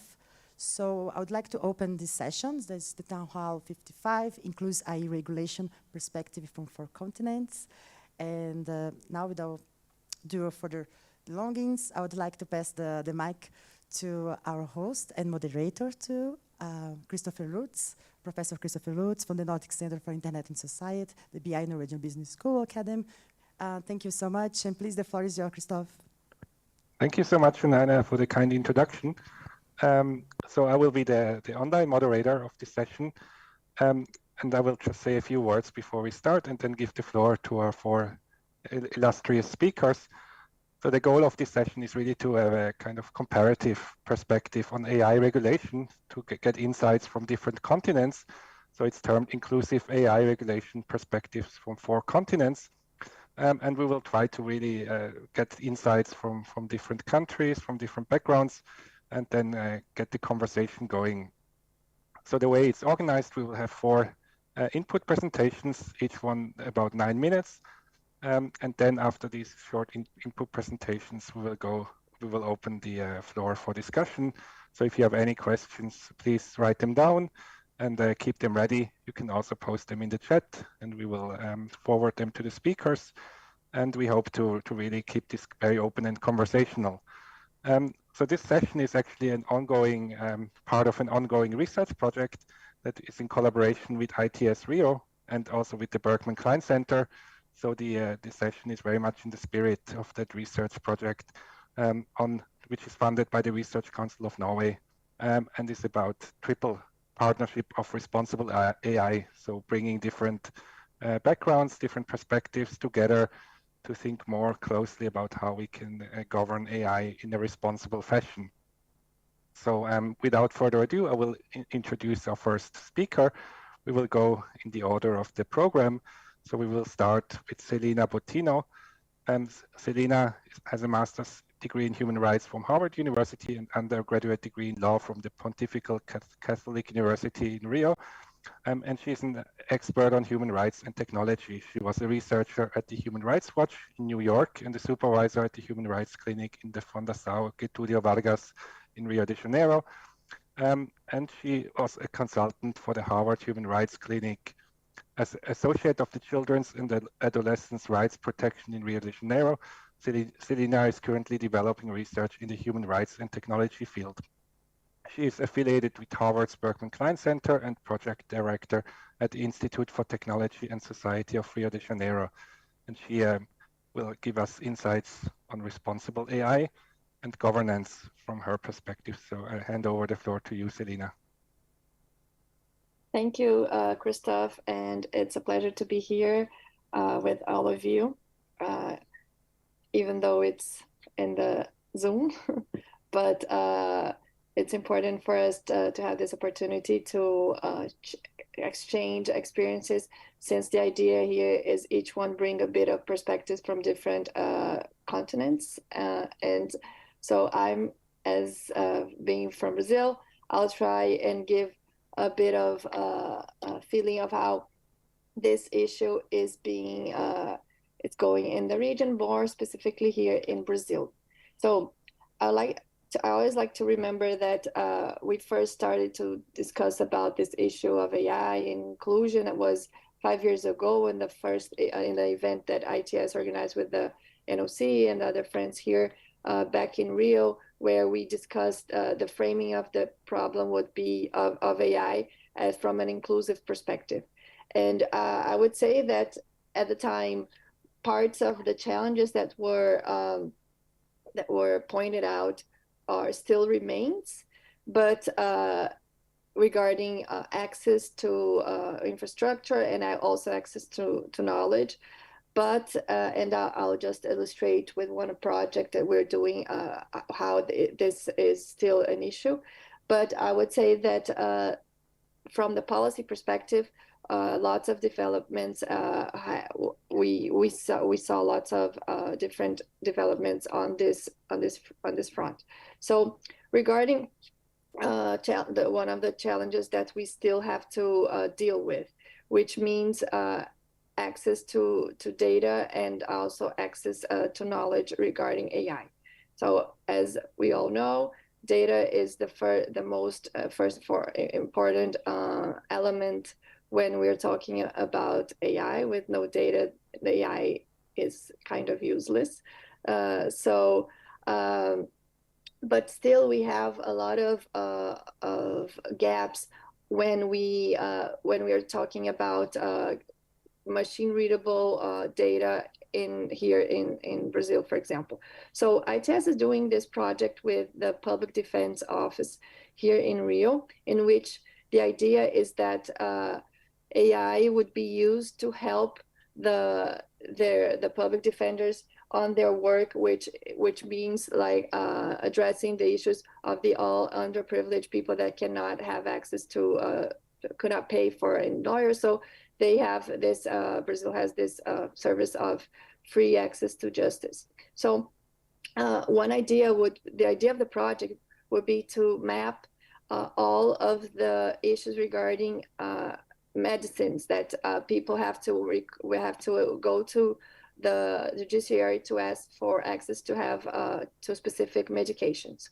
So the point of the project would be to help with AI map and understand which kind of medications are mostly demanded and towards against the public office, the public sector, or for example, addressing or for the private sector. So this is still not a clear picture of how is the situation on this specific topic.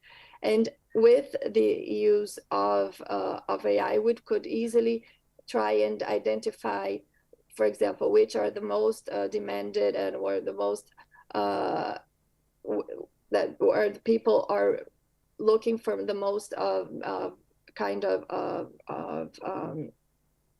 medication. And with this information, it could help, for example, bring up new public policies and identify other ways to help these people without needing them to go through all the pain to go through access to have this medication through judicial system. So, but we are now facing an issue in which there is not good data to do this project. So we have the funding, we have the technology, but we still is lagging a bit behind on the data needed.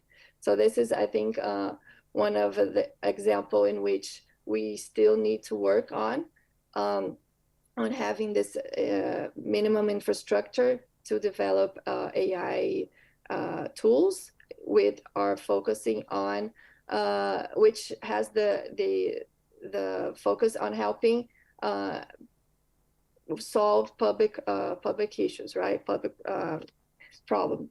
But just quickly jumping to what changed on the policy realm, I would say that we, in this past 5 years, we saw some specific change, as we now have Brazil specifically have approved a national AI strategy, which still has some issues, faced some criticism because it was not as specific as expected. It's just kind of another chart of like principles and more and this not as specific as expected. And also Brazil has more than 20 bills trying to regulate AI.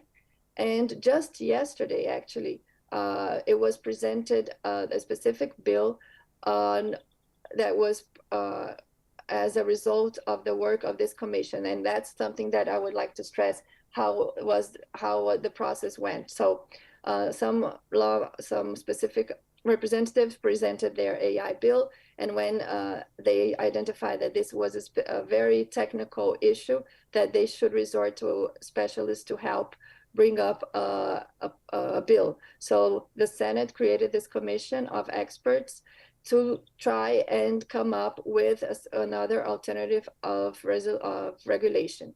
And this commission was set up. They organize several public hearings, and also put some of the topics under public consultation. And as a result of this participatory endeavor, they presented yesterday their bill. Actually, we still don't have the text. It's not public yet, but they publicly explained what are the topics. And one of the drivers force we see is also for regulating is the topic of responsibility, which there's still a lot of discussion if it should, how it should be, how broad it should be. And just to, I think, conclude, the idea of having this as a result of this specialist commission, I think it was a nice move, but still there were criticisms regarding the composition of the members of the commission. Was it diverse enough? Was it inclusive enough? So we still see that maybe it could have been some tweaks to make it as inclusive as I've expected. But again, we still have another important issue, which was identified 5 years ago, which is the knowledge gap. We still have, for example, we had a course yesterday about AI and human rights, and we still see that there's lots of not information. People are they don't know. It's still a gap that we need to overcome, of trying to bring these topics more to the people as a whole, to make them participate more in all this process. So I think that's my first remarks, and thank you. Thank you so much, Selena. Perfectly on time. Great. This was fascinating and great insights from Brazil, South America. So I'll go to our next speaker, which is Samson Isaias. Dr. Samson Isaias is an associate professor at BI Norwegian Business School in the Department of Law and Governance, and his research focuses on the interplay between law, technology, and markets as regulatory tools, with a particular emphasis on the intersection between data privacy and competition law. So Samson, the floor is yours. Thank you, Christoph, for the introduction. I'm set to speak about European perspective, but I'm actually originally from Ethiopia, where the conference is being held, and it's actually unfortunate that I couldn't be there in person. But hopefully that people are having great time in the conference and outside. But also, I would like to mention that I'm also from the northern part of Ethiopia, the Tigray region, where there has been a conflict for the last 2 years, and it's been cut it has been under communication blackout for the last two years, and where there has been also a great deal of human suffering. And since we are talking about inclusion, it's really my hope that the region gets reconnected, and that they become part of the community, gets to be part of the conversations that is happening in the region, in Ethiopia, but also across the globe. So having said that, I just want to talk about what are the main drivers of AI governance and discourse within the European Union. And I'll start by just outlining 4 main broader issues that are basically driving the discussion and the legal initiatives. And then I will try to explain a little bit in relation to some of the aspects that relate to inclusion and diversity. So I would say that there are 4 main drivers, at least from the way I see it. The first driver for AI discourse and the initiatives we see is, of course, the protection of fundamental rights, the protection of human rights, which takes quite a significant role in the discussions we have in Europe. So the protection of course, data protection, privacy, protection of freedom of expression, and the protection against discrimination, and the protection of vulnerable groups, such as people working for for these platform-driven businesses. So that is one category of driver. And of course, the second category, which is also related to somehow related to fundamental aspects, is also concerns about election integrity, disinformation. So here there is also quite a lot of initiatives that are perhaps, for example, the way big platforms such as Facebook, Google use AI systems to moderate content. So, and the risks that come with these kinds of automated moderation of content. So for those of you who are familiar with the EU framework, then there is a new law basically now, which is that, or an updated version of an existing law, the Digital Service Act, that provides or that imposes some kinds of obligations on these big platforms to manage systematic risks to elections, disinformation, when they use AI for moderating content. And the third strand or driver is liability and safety of AI. So here, of course, there is a question of liability. What happens if AI systems such as self-driving cars cause harm? So how should we address those concerns? And there is also initiative here. The European Commission has also proposed a law for regulating liability of these kinds of systems.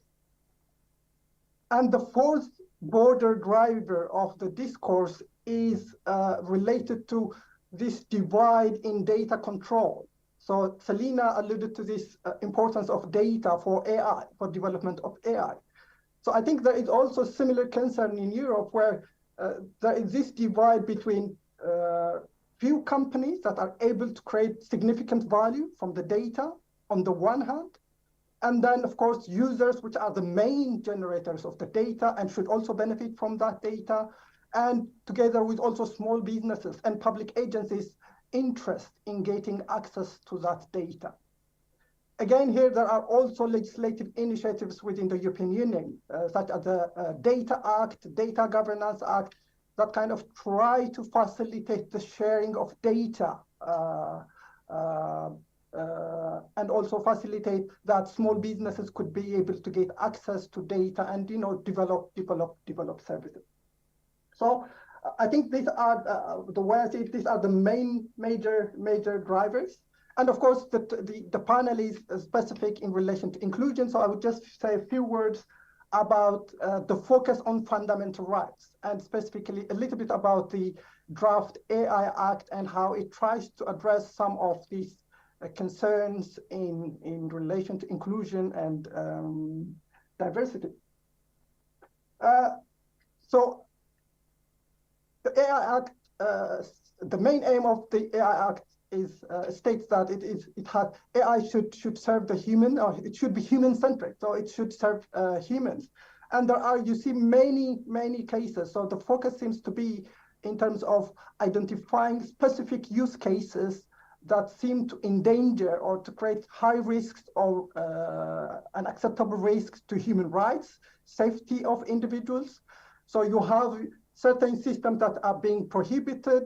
You have certain systems that are that require that you have to do lots of things: risk management, data governance framework. And if you see some of these use cases, they seem to be driven by some of the things that have happened in the last few years. Some kinds of AI uses that led to discrimination or other violations of human rights. So we have had, I think in Europe, we have had the use of AI for grading during the pandemic, where AI has been used to give grades to the students because they couldn't go to school. And that kind of raised lots of concerns in relation to discrimination, because excellent students living in poor neighborhoods would be given lower grades because the schools that they went in performed poorly historically, whereas a mediocre student going to schools in affluent areas might get a good grade because the schools they went in might have performed well historically. So that kind of concern seem to be one of the things that are taken into account in the AI Act. So, for example, now the AI Act says that if you are using AI systems for making decisions about education, for grading, or for making admission decisions, detailed requirements. We have also similar concerns in terms of the use of AI for making social benefit decisions. So this is also regulated, highly regulated now in the AI Act. And then we have also a different set of regulation focusing on platform workers, people working for Uber, these food delivery companies, because there are lots of concern in terms of surveillance of those workers, but also how they use algorithms, AI systems to manage those workers. So there are quite detailed obligations in terms of transparency, explainability. So I think those are some of the drivers, and I think I will also stop here, and then perhaps we'll have a chance to discuss more during the Q&A. Great, thank you so much, Samson, for the insightful presentation and the insights from Europe. Our third speaker will give the perspective on Africa, and more specifically South Africa, and we have with us Sean Pather. So Sean is a professor and chair of the Department of Information Systems in the Faculty of Economic and Management Sciences at the University of the Western Cape in South Africa. He is an ICT for Development expert and National Research Foundation rated researcher who focuses on the information society and related issues, especially digital divide, digital inequality, and uplifting rural communities. So I'll give the floor to you, Sean. Thank you very much, Christoph, and a very good afternoon to your colleagues. Apologies from me as well for not being able to be there in person. I would have really liked to have been there. Unfortunately, I had to go on a bit of unexpected leave. But thanks. Just to share some perspectives from my side, from an African, without particularly, Christoph, focusing on South Africa. I think first and foremost, it's important to remind ourselves, AI being a phenomena of digitization, to remind ourselves of the state of digital inequality, drawing on ITU's most recent facts and figures. Well, we kind of have a sense of continued penetration of people into the network. But where does Africa stand in all of this? And to remind ourselves that in terms, compared to the rest of the world, Africa is still sitting at a 40%. And even inside of this 40%, we must remind ourselves of how ITU actually collects this data, which is through mobile operator data, operators' data through the regulators. Even inside even this 40%, there's a lot of discrimination. So that in itself is not quite accurate. Key factor around this, even though that the network infrastructure starts to spread, is that of affordability. And as you can note here, is that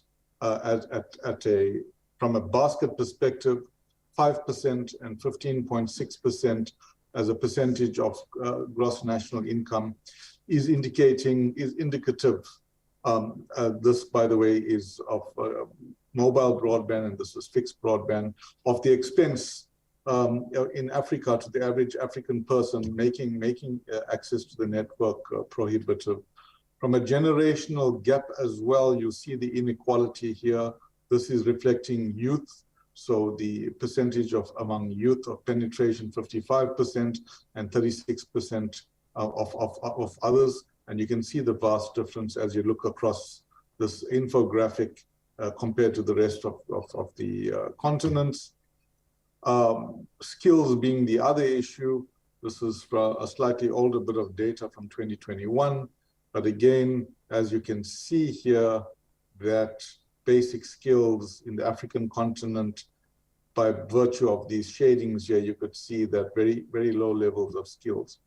So the problem, and all of this ITU data really talks about, penetration and access, etc. But the equality problem in Africa is multifaceted. So whilst all of this is around infrastructure and the quality, the skills, affordability, and universal access. So multiple perspectives to deal with. So with all of that already in place in a state of inequality, let's for a moment, and I'm not going to speak in my 9 minutes about the cases of inequality, because I take it for granted we all know very well these are documented, and there's a growing body of literature on the inequalities created by fourth industrial revolution technologies. Fortunately, I came across an alt advisory policy brief, which was concluded in just around the middle of this year, published in September 2022. And their alt advisory did an assessment of AI governance in Africa across all countries using these 6 indicators, whether there's dedicated AI legislation, data protection legislation, national strategy, draft policy or white paper in relation to AI, expert commissions, and whether AI features as a priority in the country's national development plan. The findings from that don't look very good. No country has dedicated AI legislation. Mauritius has partial legislation. 30 countries have data protection, and this is where there seems to be more effort happening at the moment, which addresses automated decision-making. 4 countries have a national strategy. 1 country has a draft policy or a white paper. 13 countries have expert commissions, and 6 countries include AI as a priority. So it's not as if there is no effort. There is some effort, as when I look back to last year, when we discussed this, I think it didn't seem, so it seems that slowly some momentum is picking up, not enough. But a lot of the momentum and effort thus far is around data protection in relation to automated decision making. And as you can see here is that about 55% of the countries had something in place in that regard. So with all of that, so if we have to move beyond, I mean, we're in a state of digital inequality. We are struggling, or we're having a very slow start in the continent in terms of beginning to create some kind of governance, AI governance framework and policy. So at the African Union in 2020, it's not as if this is absent from the agenda. In the 2020 gathering, that they speak of the African digital transformation strategy and speak of leapfrogging. So there's a sense of leapfrogging the opportunity that somehow from a digital perspective, the continent's being behind, and that with the presence of AI, so this is where the continental policymakers are seeing the future. But the problem and the danger of thinking of leapfrogging without understanding the matter is that the average poor person, number one, is digitally excluded. A proportion might have access and use to basic ICTs, right, for those who are fortunate. But technology developments, including AI, machine learning, are not focused on how they might be used to support the social and economic development of poor and marginalized people. And the fourth issue is that AI is driven by data. But the problem is if the populations are not involved in the creation of the data, or if the data, we're not drawing data from the people on where the applications are going to be used, they will remain outcasts because we will have ineffective or unequal data sets which are used to train AI applications. So that's fundamentally at the source of the problem. You have inactive people on the African continent in the digital society, which means that our data sets are not representative. And for me, that's where the heart of the problem is. So we have to shift focus. Currently, progress has been made in respect of privacy and protection, as I pointed out just now. The discussions and debates for me suggest that while we are looking at how AI is used to develop economies, how do you make monies and profits, there's no effort in terms of how it might on issues of inclusion and diversity. So that is central for me. The leapfrog term used by the AAU without thinking about the impacts on deepening poverty and entrenching digital inequality. So whilst leapfrogging is a wonderful notion, but if we don't think about the ramifications of it, then we will and might have an African policy position if we only simply take an economic growth perspective. So we have to increase participation, and policy and governance must seek to engender participation in data infrastructure in a more integrated effort, addressing all of the issues of inequality to ensure that greater participation means that we have people coming into the data infrastructure. I'm going to skip this other than to say, because I just have a minute left, Christoph, is that the digital infrastructure projects, right, they are problematic in the way our digital infrastructure projects are created. That in itself is creating inequality, and I draw these points out of recent research done by ICT Africa, Hadzik and Kiran. The citation is there. So in summary, I think we need a more structured and coordinated response. We need a common artificial international framework. We need to keep in mind that, that's my time up, that ethics is not universal. So when we think about AI and ethics and applications, we've got to think about it in a regional basis. So I am arguing and supporting that we need to do more for continental-based and regional-based inside of the continent governance and policy development. We got to increase transparency, and with my academic hat on, I think we can do more in terms of developing design-based confirmation to an internationally agreed set of principles around equality. We need metrics to assess risk at software problem scoping stage. We need more research and practical tools to be developed to support software engineering, especially at the testing stage. And we have to look at independent regulation for software, checking of software at all stages of the SDLC to then give permission to software to run without creating inequalities. Thank you. I will stop there. Thank you very much, Sean, for the very interesting presentation and the insights from Africa. And I will move to our last speaker, who is Sandra Cortesi. Dr. Sandra Cortesi is a fellow at the Berkman Klein Center for Internet and Society at Harvard University, a senior research and teaching associate at the University of Zurich, and an adjunct researcher in communication at the Department of Communication and Culture at BI Norwegian Business School in Norway.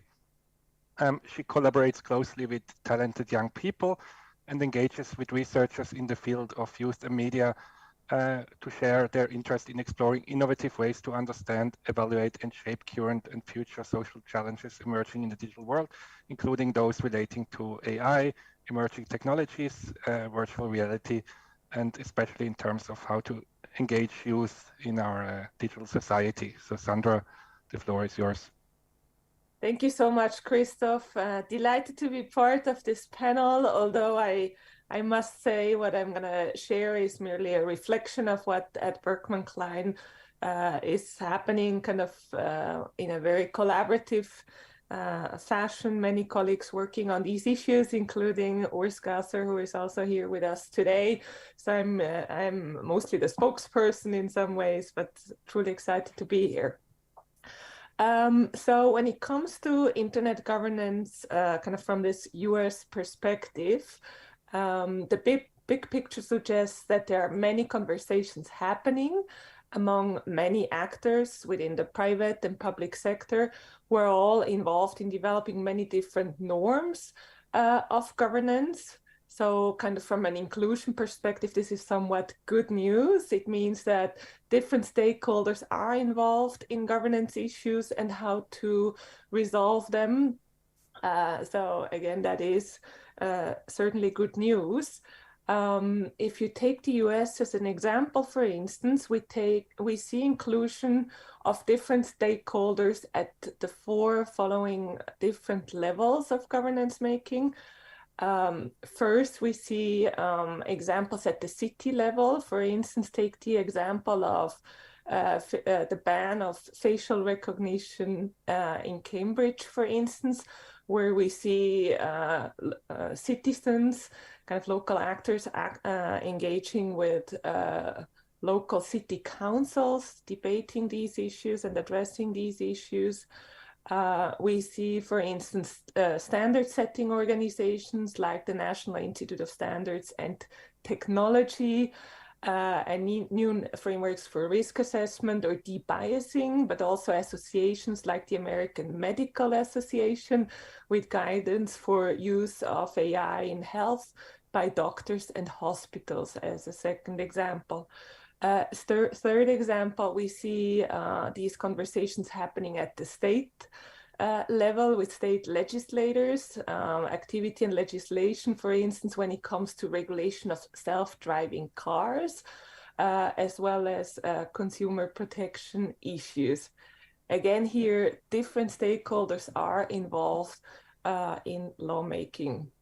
Fourth example is at this national level, where national legislators are also active.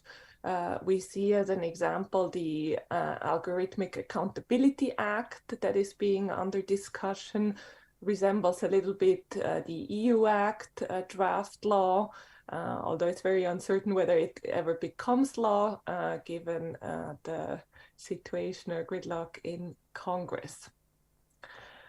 Maybe as an addition to that, currently, unless there is kind of a national law, which is unlikely to happen anytime soon in the US, the US approach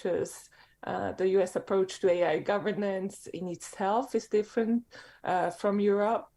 With the EU Act, for instance, the US so far has not taken action to regulate AI horizontally, meaning across all sectors and different types of AI. Rather, it thinks of, at least at the federal level, it leaves much more room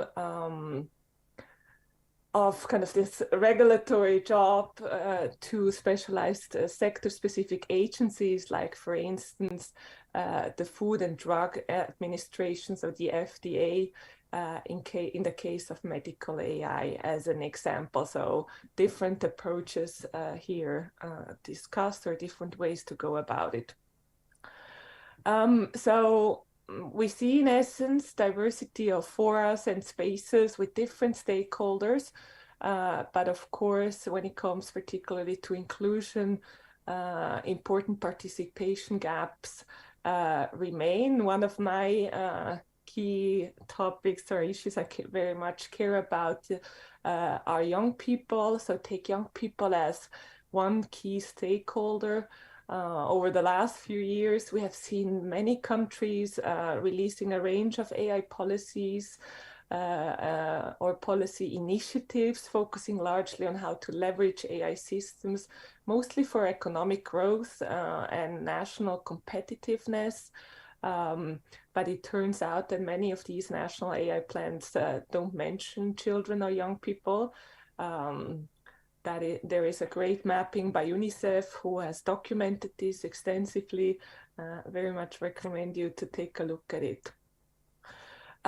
So also, when we look at AI ethics principles, they often don't mention children or young people specifically.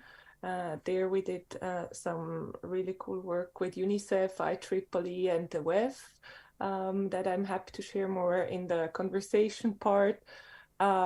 So there is a gap in terms of AI impacts on children and young people, but also some initial work, I would say, and the initial activities relevant in terms of AI governance.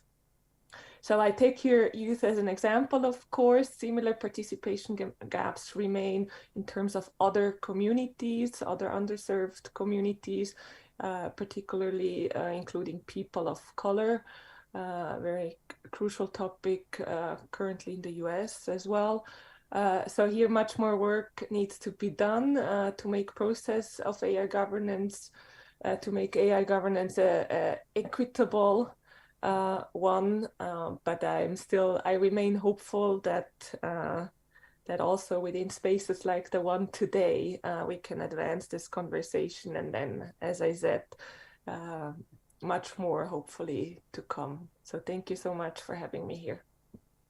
Thank you so much, Sandra, for the insightful presentation.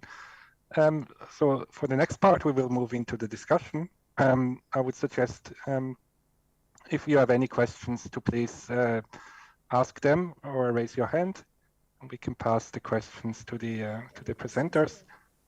And if, let's see, from the on-site, are there any questions in Addis? Is there any questions for the audience here? Anyone? Not at this point, Christoph. Yes, one.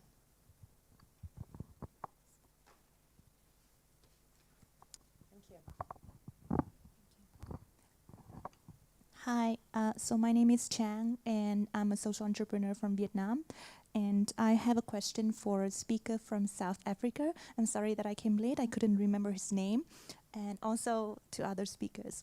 So I agree with you that different regions do not see eye to eye when it comes to AI ethics. But can you give us an example of how AI ethics from African perspectives might be different from other continents? Thanks.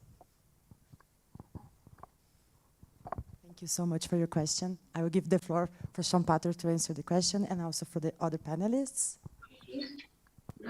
Yeah, thank you, Janina. Thank you for that question. Regretfully, I don't have a specific answer to that. There is a body of literature around culture and around ethical practice that one can find or that read that does attest to it. But I can't give you a practical example because it's not an area that I've read that I'm well read in. But I think the point I was making in the presentation is there's documented research that ethics or the notion of ethics or the interpretation of what might be ethical in this region might be different in another region. So I don't have a specific one other than to say that I am fully aware that it has been documented. And I think the point I'm making, just to get back to it, is that if we are to have some kind of a set of universally acceptable guidelines, that there should be some room within that for regional differentiation. Thank you.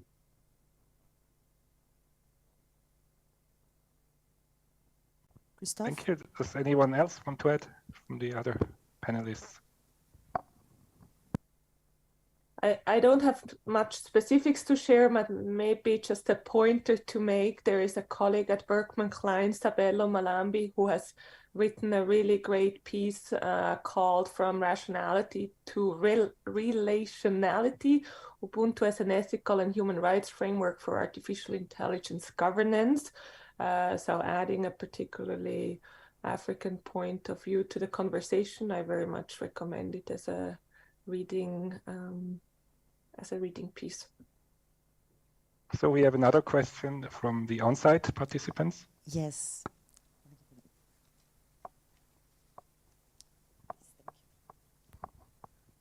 Thank you. My name is Hadi Al-Minyawi. I work for the Egyptian telecom regulator, but I attend the IGF and speak on my own behalf. So from a technical point of view, we definitely have standards, and it is important that we have frameworks that work together and are interoperable. Though we can never have all the same rules, because we draw the red lines at different levels, but still we do have standards, and we need also to align the terminology that we all use. Also, it is important for us also to have metrics and measurement tools in order to know where we are. Thank you. Thank you. Christoph, who do you think would like to answer this question? Thank you for the question. This is a really good point, and actually touches nicely on one of the questions we raised for this panel. Namely, what do you think other regions can learn from the initiatives and responses from your region? So how can we engage and make sure that mutual learning takes place when it comes to AI governance and regulation? And since we haven't heard from Samson and Selina, I would suggest that they maybe go next. So whoever is ready. Yeah, I can start. So I think, yeah, I mean, there are many, at least taking the European initiatives, there might be some good things to take on board. And of course, this is also recognizing that not everything the European Union is doing is going to be replicated and it's going to be useful for other regions. And of course, in relation to the comment that was earlier, also question that was raised in relation to the question of ethics, is it the same thing everywhere depending on the culture? But at least I also agree with the comment that was the comment from our Egyptian colleague that, of course, it's possible to create some kind of framework that, that everyone can agree on. I think at least we have agreed in terms of human rights, basic human rights. I think there is some kind of global consensus on the protection of human rights. And one admirable thing about the European approach is that a lot of the focus going on in regulating AI is driven by the protection of human rights. So that's something to take into account. How do the use of AI basically affect our human rights, our basic fundamental rights? So focusing on that aspect would be relevant, but recognizing that, for example, other regions would also have other interests. For example, in Africa, I think the issues of connection, economic development, access to basic services would be essential. So that's basically the role for the local governments to take into account. Yeah, I would just add, as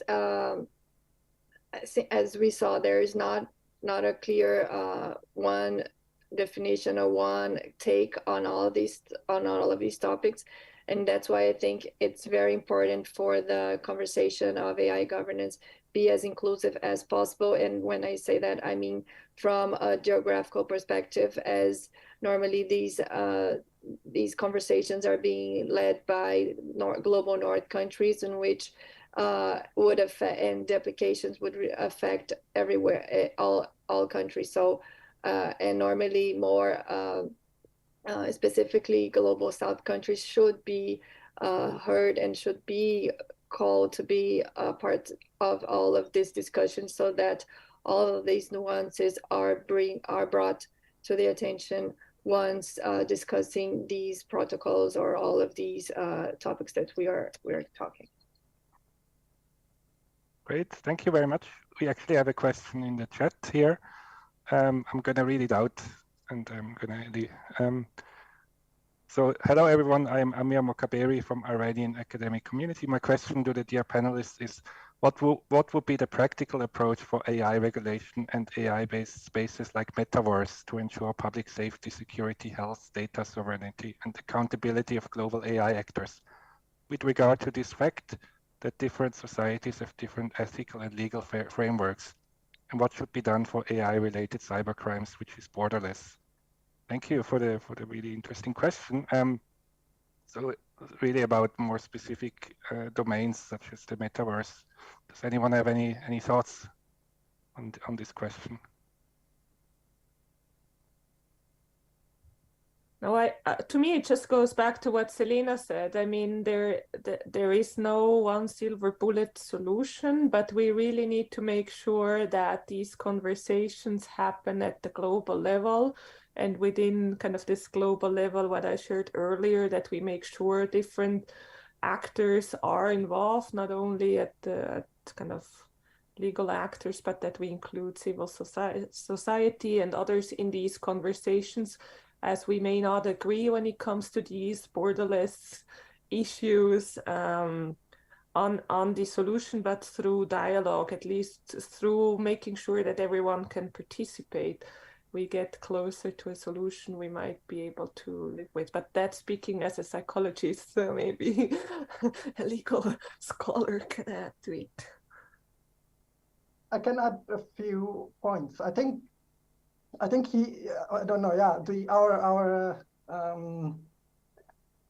Yeah, the question raises quite a few issues, and it's as mentioned, it would be very different strands of things that we have to talk about. And of course, there is the metaverse or any kind of these platforms raise many issues. So the fundamental rights aspect is one thing. So you have to focus on that aspect. But also there are concerns about safety. So in Europe, again, as I mentioned, The AI Act deals a little bit about safety, security also of AI systems, although that focus is very specific into some use cases. So the metaverse is not that covered in that sense. But also you have also content moderation, disinformation concerns that might arise within these kind of systems. That is also another aspect that we have to talk about, but also we have at some point when this thing becomes concrete to regulate. So for example, in the EU, at least there is a discussion that this metaverse would be something in the agenda for the next year, discussions next year, although I don't really see anything, basically any concrete proposal or initiative coming out. Yeah, and maybe an interesting discussion to add. So I think whilst there is, already a lot of this, the metaverse is implying some kind of a different level of globalization and the like, and the like. But the question is what will be a practical approach? And I do think the practical approach is about, firstly, a global and then at regional levels, cooperation and agreement on principles and the like, etc. The fact that you say that there are different ethical and legal frameworks, that is true, but I do think it is possible to produce a set of globally accepted principles within which then there could be some delineation and focusing and tweaking as aligned to what we've already acknowledged as differences in regions and cultures around what. But I certainly think from an ethical basis, there is a universal set of principles. And in relation to cybercrimes, globally, well, most countries, not all, have found ways to cooperate around cybercrimes. But I think this in particular is something that needs far more work to happen, because we are grappling, or it is a major issue to figure out how to deal and address and prosecute on crimes that are committed from elsewhere. So that is a matter that needs to be certainly elevated in the international policy planning and debates.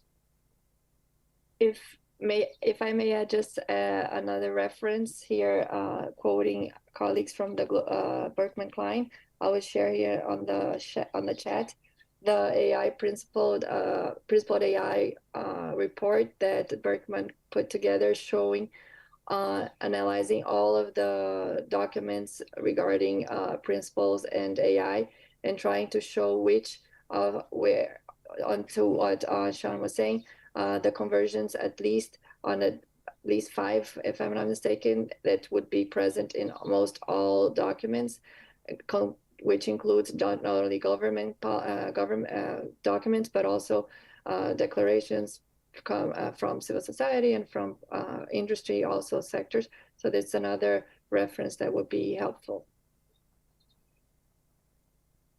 Great, thank you very much. So we have about 5 to 6 minutes time, and we want to do a very short last round from each speaker. But before that, if we have any last questions, either online or on site, please raise it now. Yes, we do, Christophe. Do you have one? Do you have another question? Okay, we have one more question, Christophe. Okay.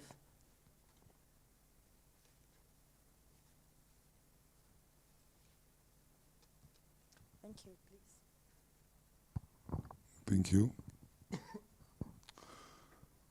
Actually, it's more kind of a reflection, but I'd like to hear from you, your thoughts as well on the possibilities in the near and medium-term future in terms of AI governance.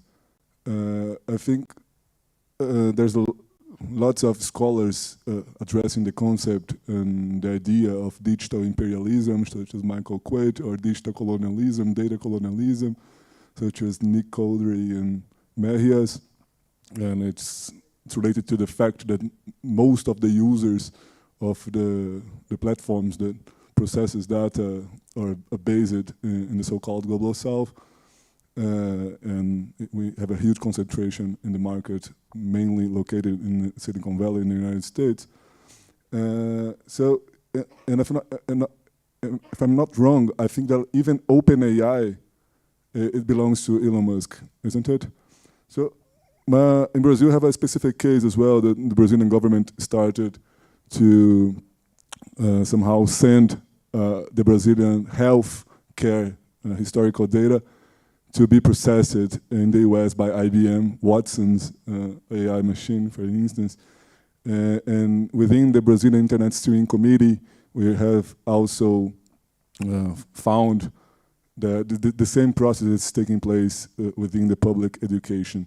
So my question to anyone who feels comfortable to answer it is there space, is there any room for a global memorandum or coalition that we make sure that at least for education and health purposes, AI infrastructure should be open and have not for all commercial proposal? Thank you. Purpose.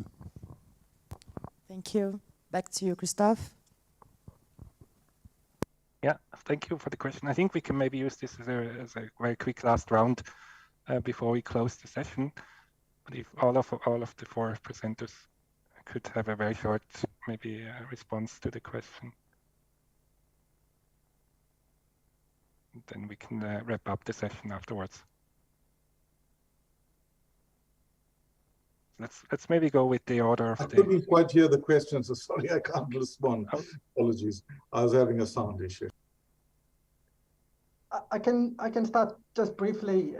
So I think I think it's an important question. Is there a space for for including the global south or everyone into the discussion of both building the AI but also in the policy making? And well, I mean, I don't know what's happening in many places, but I think there is quite a lot of room for improvement. So I think both the development as well as, of course, the policy discourse seems to be driven also from one side, from mostly US, maybe EU-US perspective. So I think perhaps one would like to see more starting bottom up, engaging the local community. And I think in Brazil, at least, we have seen some engagements where the local communities get engaged in building their own systems, their own software, for example, for mapping for specific areas. So that kind of engaging local engagement and also financing the local entrepreneurs developing such technologies would be important, but also a discussion that brings perspectives from different regions and people with different backgrounds would be required. And I think this platform that we have created now, I think this opportunity would be one thing that we need to continue and get better at, I think. Okay, just yes, please go ahead. Quickly jump into addressing that comment. I guess if there's still room, and I think maybe the question is how to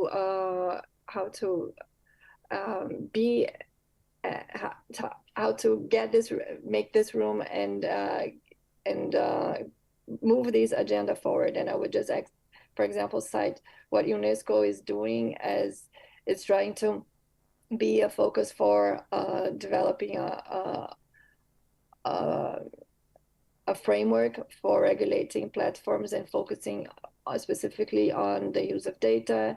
So maybe there is some of these international organizations are already trying to get a standard mark of a position. And maybe just, as you mentioned, education and health, coming from the example from United States, at least if you try to separate from in not trying to do an overall policy, trying to go through specific areas, maybe that would be a easier way to move forward such of a complex discussions. And of course, being also always inclusive and getting everyone that should be there, or at least most of the people should be in the conversation present. Thank you. So we are almost basically out of time, but maybe we can have a very short last statement from Sandra and Sean. if you have anything to. Just a tweet length. Of course, the majority world needs to be included in these processes and conversations. It is a complex undertaking. As someone who has directed the AI expert mission for Colombia and under the former president, I know that it is not easy, but I see a lot of good work happening. A colleague of ours, Armando Guillo, working at CAF, is advancing much debate within Latin America, I think so, in addition to, of course, colleagues at ITS. So there is no way where this can be done without the majority world. And maybe as a prong again to my favorite community, young people. Young people are 1 in 3 of internet users. And so they never get a seat at the table. They are rarely being heard. So they have a voice in this and an opinion as well. And we should do better to include them in these processes as well. So thank you so much. Thank you. Sean? Yeah, okay. I mean, in summary, I mean, my highlights from a governance perspective is that from the African perspective, beyond economic dimensions, we need to think about governance in a way that doesn't perpetuate the current digital inequalities.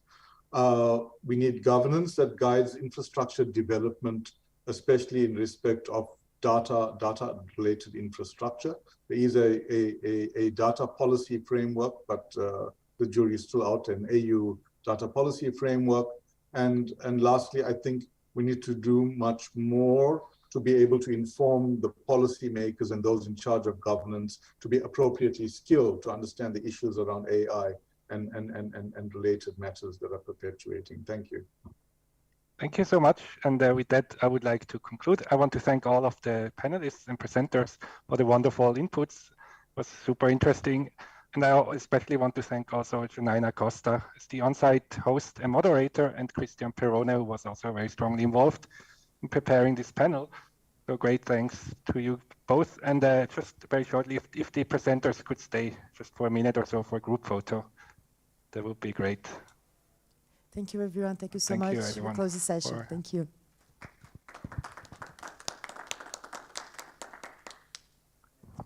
So Janina, how should we do the group photo?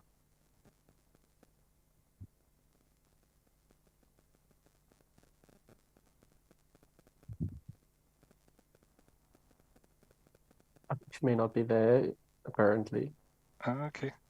I am Yes. talking to them. Just a second. Yeah.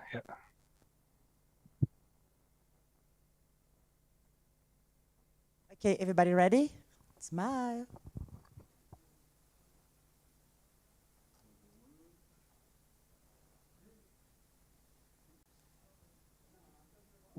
Yes? Yes? Okay, then. Thank you so much, everybody. It was really a pleasure. Really stimulating.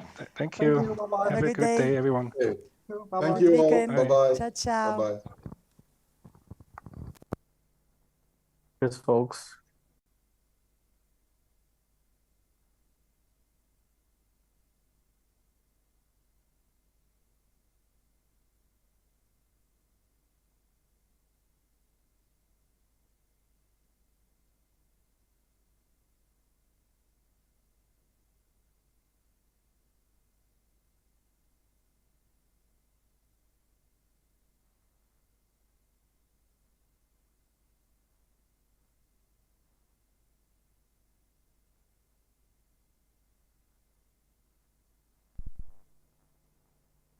Recording in progress.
So meanwhile, we wait for our third panelist, third discussion of the day, Claudia Del Pozo.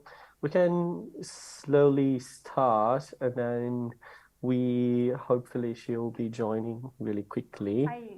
I'm in. Hi. You're Sorry just about in. that. Sorry. Oh, perfect. Thank you very much. I was just looking at my email because I was looking for you so that I wasn't looking at the screen. So thank you very much for being here today. So I'm Christian Peroni. I'm the head of Rights and Technology and GovTech teams at ITS Rio, which is a non-profit research institute in Brazil. And we're very much interested in discussing the intersection between technology, society, and to a certain extent, regulation as well. And joining me today are some of the best and brightest minds in the field discussing, the future of the governance of the metaverse. So with me from Latin America as well, Carolina Aguirre, director of CETIS, part of civil society and academia. We have also Monica Steffen, head of public policy for integrity at Meta, and Claudia Del Pozo, executive director of EON Resilience Lab from C-Minds.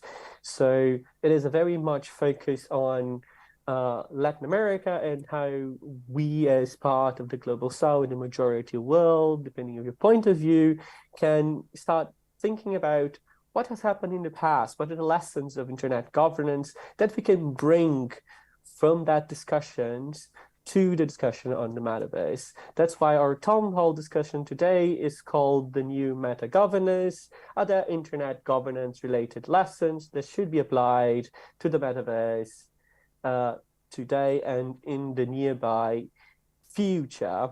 So what we're going to do is a round of questions, so 3 rounds of questions for our 3 discussions today, and then we are having a few more minutes in the end for questions from the audience.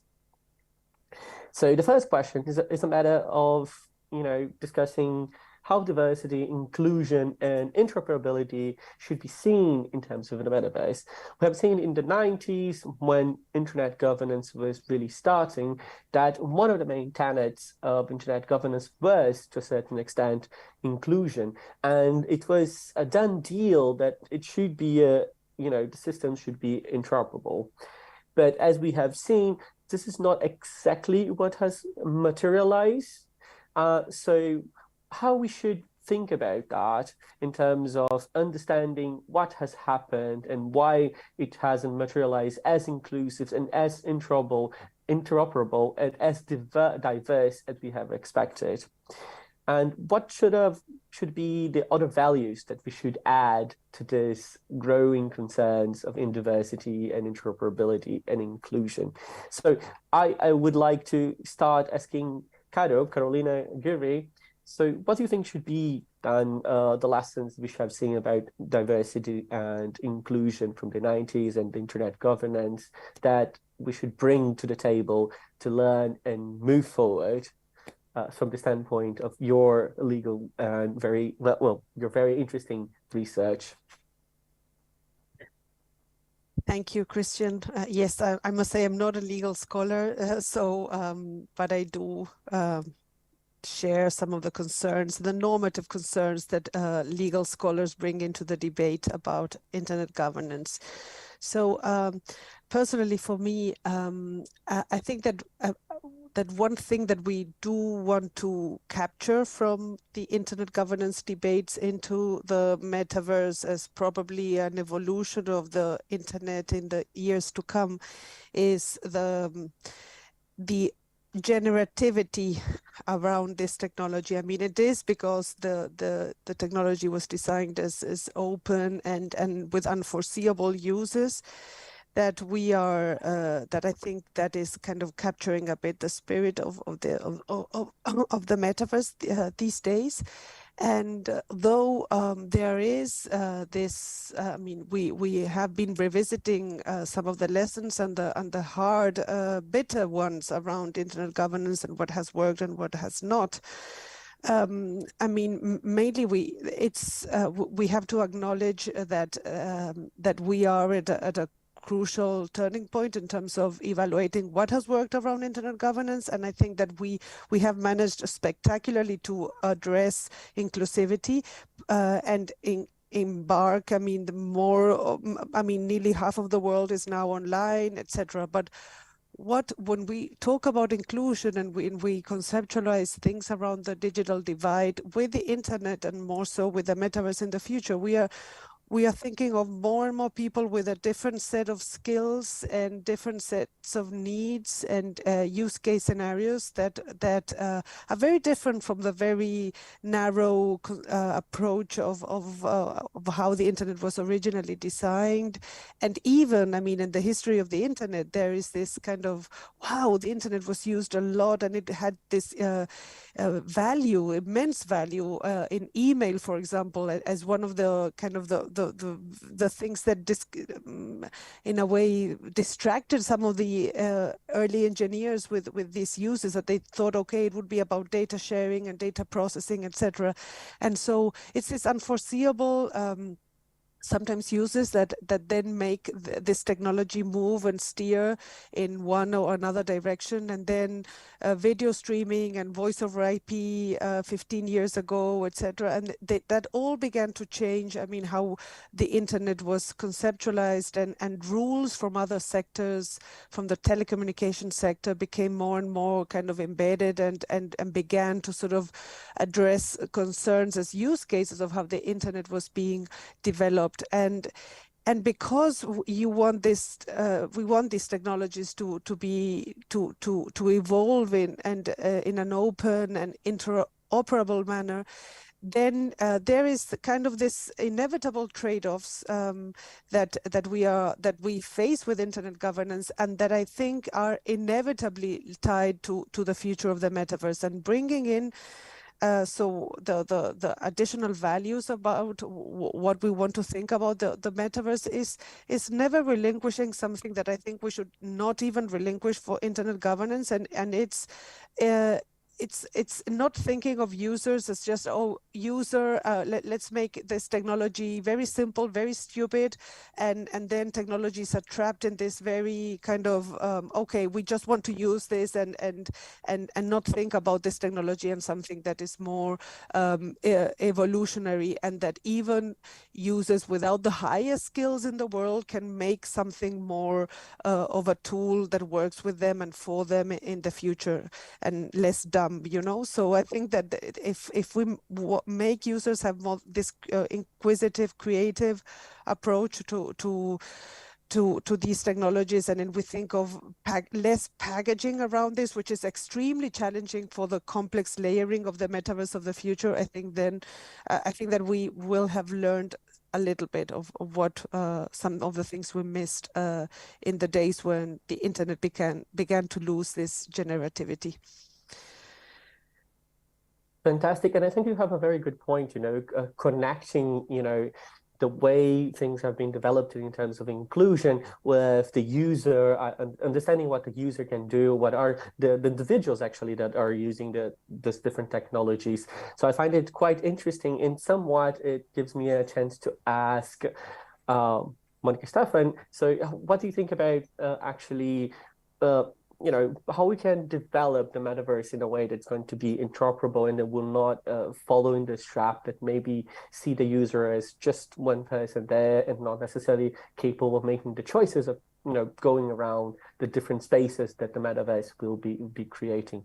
So a little bit about how we can develop in a certain way more inclusive and diverse in terms as well of being interoperable with different spaces. Well, thank you, Christian, for the invitation. It's such a pleasure to be here today. And thank you, ITS Rio, for putting this town hall together. I know you must all be very tired, this being the last day, but I think there are still very great discussions that we can have. I love the question that you proposed because it really does give me the opportunity to let you know how Meta is looking at these types of challenges. And look, there are many challenges in ensuring that the metaverse is designed to maximize opportunity for all. And I love that you touch upon interoperability, because we at Meta believe that industry must come together around shared technical standards that can allow for the metaverse to be interoperable. That's a baseline for the work that we're doing. Second, for people to actually want to use these technologies, they will need to feel safe. And companies like ourselves, we have a lot of work to do to build the credibility of the metaverse as an idea, and to also demonstrate to people that we are committed to building it in a very responsible way. We have set out a number of priority areas that will be guiding our work, and I can, I think can be important to highlight some of these. And the ones that really stand out for me are economic opportunity. How can we give people more choice and maintain a thriving digital economy? Privacy, how can we build meaningful transparency and control into our products? Safety and integrity, how can we keep people safe on our platforms while also giving them the tools to take action or get help if they see or experience something they're uncomfortable with? And fourth, and for me, one of the most important, equity and inclusion. How can we make sure that these technologies are designed inclusively and in a way that's accessible? Meta will be working across the industry and with experts from all sorts of different fields to develop these technologies and to enable others to do so. That's a very important particular point. We need to ensure that industry standards or regulations are inclusive of the concerns of the civil rights and human rights communities, so that these technologies can be built in a way that are empowering to everyone. And these are not just empty words. I have been able to follow up very closely a lot of the work that we've been doing in the company. And I'm very, very happy to say that these principles are at the heart of everything that we're doing at Meta in terms of building the metaverse. But let's not forget that we're, only in the first steps of this process. The metaverse is something that will probably be seen fully developed in 10 to 15 years.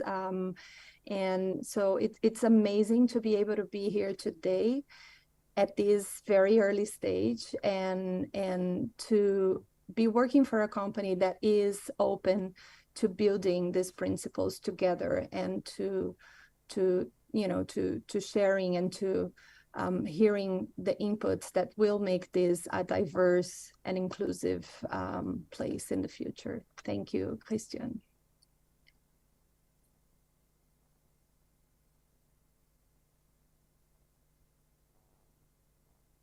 The thing that is interesting to think whenever you are talking about inclusion and how the lessons of internet governance have shown that having communities around the development of these new technologies is quite important. Another aspect that I find is fascinating is that we are in a very unique opportunity, because we are discussing the main tenets for a technology that actually will come to fruition, as you mentioned, 10 to 15 years from now. This is a hell of an important opportunity for us.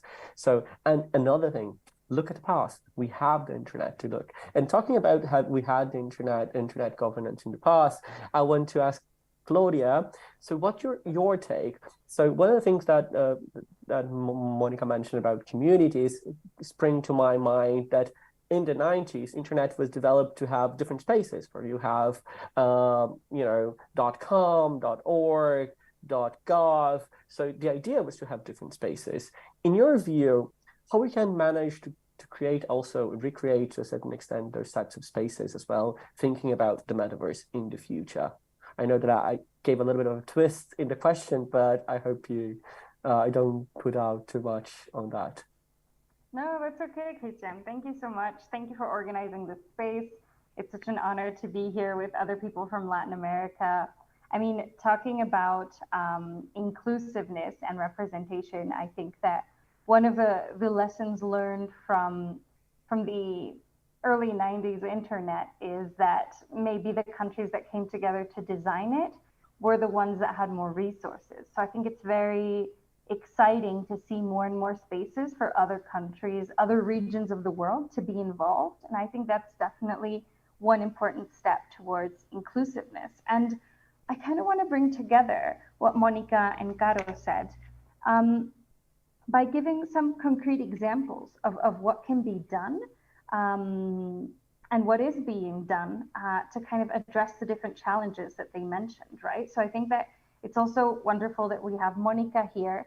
I mean, one of the realities that has come to be around internet governance is that one of the main actors have become these social media platforms, Meta being a very relevant one, and having these conversations without these actors, I think doesn't really make sense anymore. So I'm so happy to see Monica here. And we've been working, so from C-Z on Resilience Lab, we've been working very closely with Meta to explore how we can create an inclusive and safe metaverse. So on the point that Carolina was touching about users, I mean, how can you really ensure that the metaverse is going to be an inclusive space? I think the only way you can do that is, and especially right now, like Monica mentioned, that the metaverse is so incipient. This is the moment to be doing it. This is the moment to be having conversations with different communities, inviting them to the table, sitting them together and saying, okay, what are the challenges to your communities right now? How can the metaverse help? Also, how could the metaverse create new or make the challenges you face bigger? And what solutions or what tools do you recommend from your expertise because you're a representative or leader of that community? So that's something that we've been doing here in Mexico with a number of communities. And we've had some really unexpected and interesting answers. So I think that really reaching out and working with these users via community representatives is going to be more surprising and more exciting than we think. And I'd be happy to delve into that, but I'm just going to move on to the second point for the sake of time. Another point regarding inclusiveness is how can we really create a metaverse that makes sense for different kinds of players?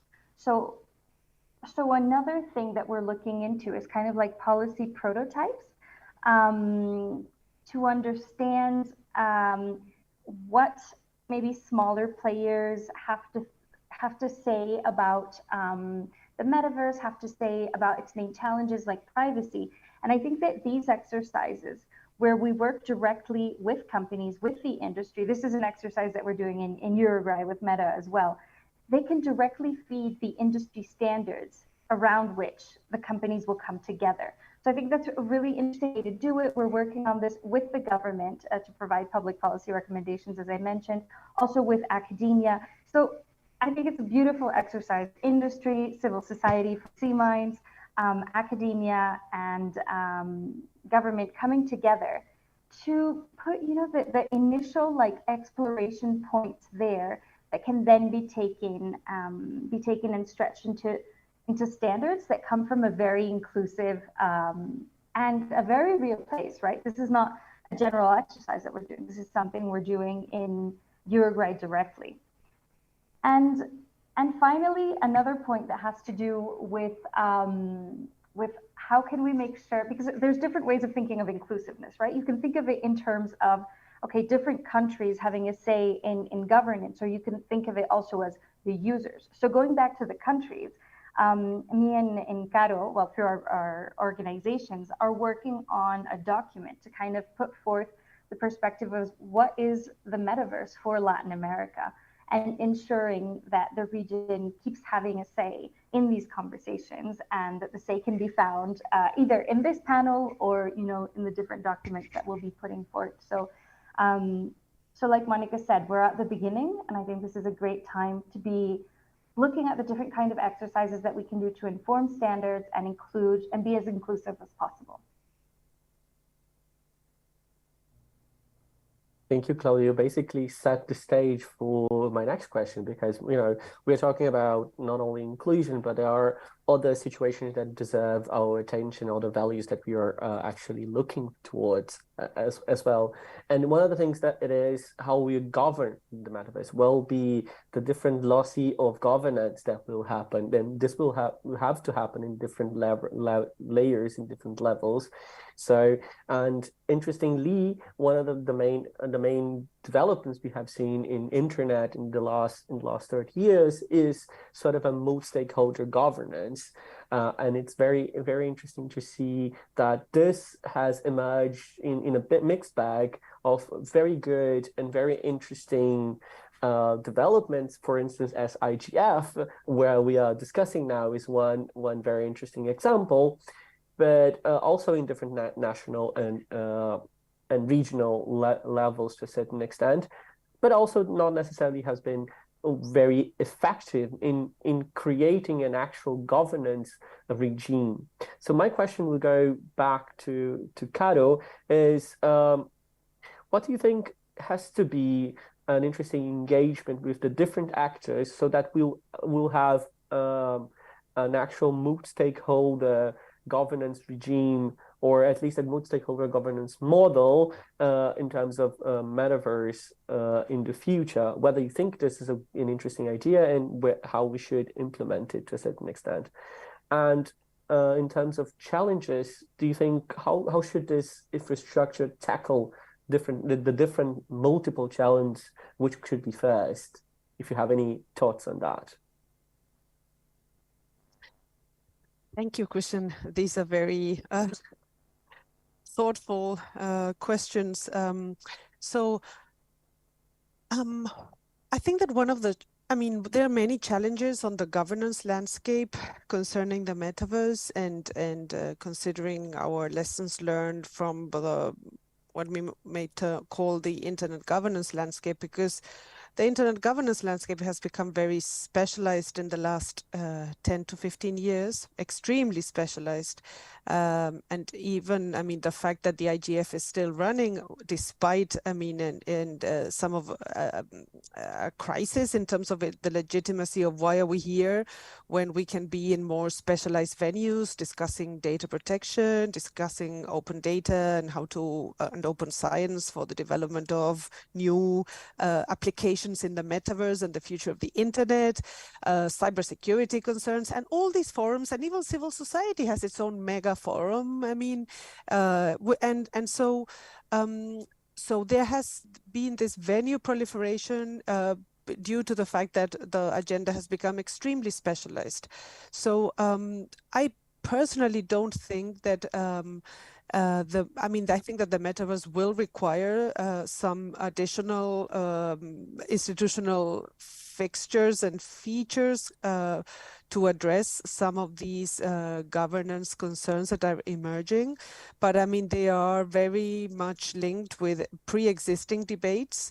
I see it might be very problematic, particularly from a global South perspective, to make additional different venues around the metaverse, which makes it even more difficult for global South participants and organizations to follow in such a diversified environment, when the concerns, if the concerns are about equity, about privacy, about safety, those are the same concerns that we see in the internet these days. So I would not encourage extremely diversifying this scenario, and I will also encourage the metaverse to think about the metaverse players, which is very much about the private sector. So I'm very happy that Monica is here. Poor Monica, I mean, she's one of the few representatives of the private sector in this panel. But I mean, it's the private sector that is leading the technological innovations around the metaverse. And actually, for me, I've become more social technical in my last years.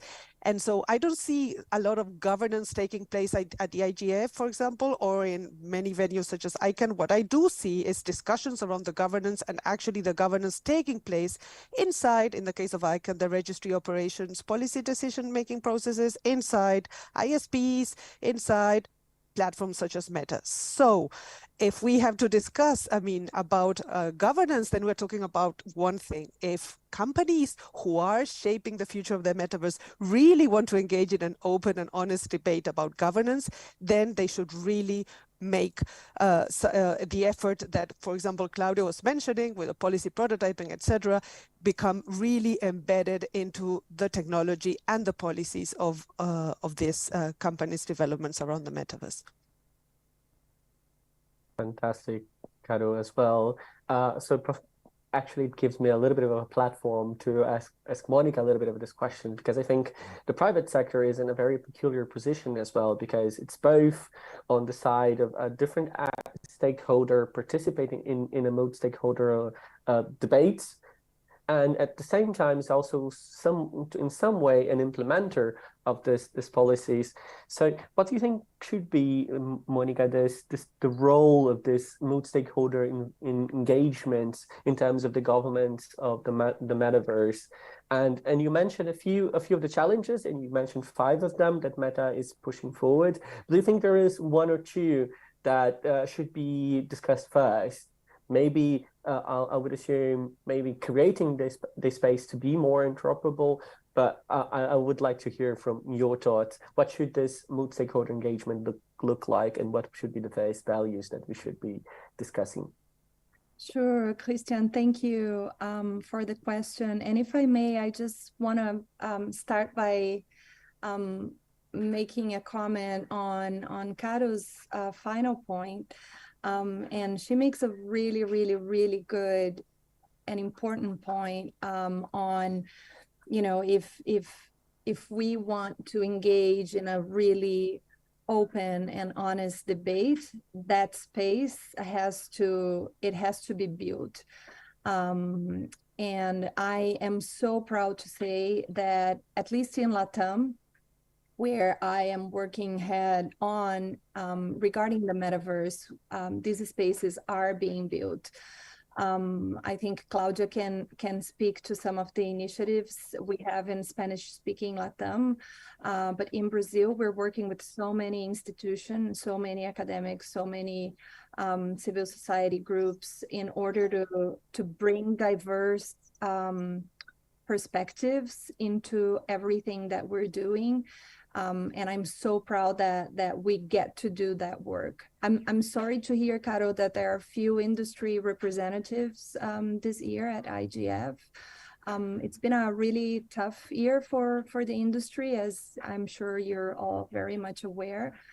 But it's very, very important for me personally to be here and to be able to participate in these debates and to, you know, affirm from the place I'm sitting at the company that yes, it's adamant to us. It's extremely important to us to have this honest, open, transparent conversations. And look, I think regarding multi-stakeholder debate, and we have a really, really good lesson at Meta to draw from, which is the, you know, our external oversight board. You know, that for me has been one of the most challenging but yet rewarding projects I've ever been able to participate working for the private sector. And I mean, you know, we have lessons to draw from. We will love to have, you know, more industry players come and join us in this open, transparent, and inclusive debate. There's no way we're going to be able to build the metaverse if we don't do it together with the people that are actually using it and are being affected by it. And I just want to highlight, look, the metaverse is not a single product in the way that our apps, for instance, Facebook or Instagram or Messenger or WhatsApp are, right?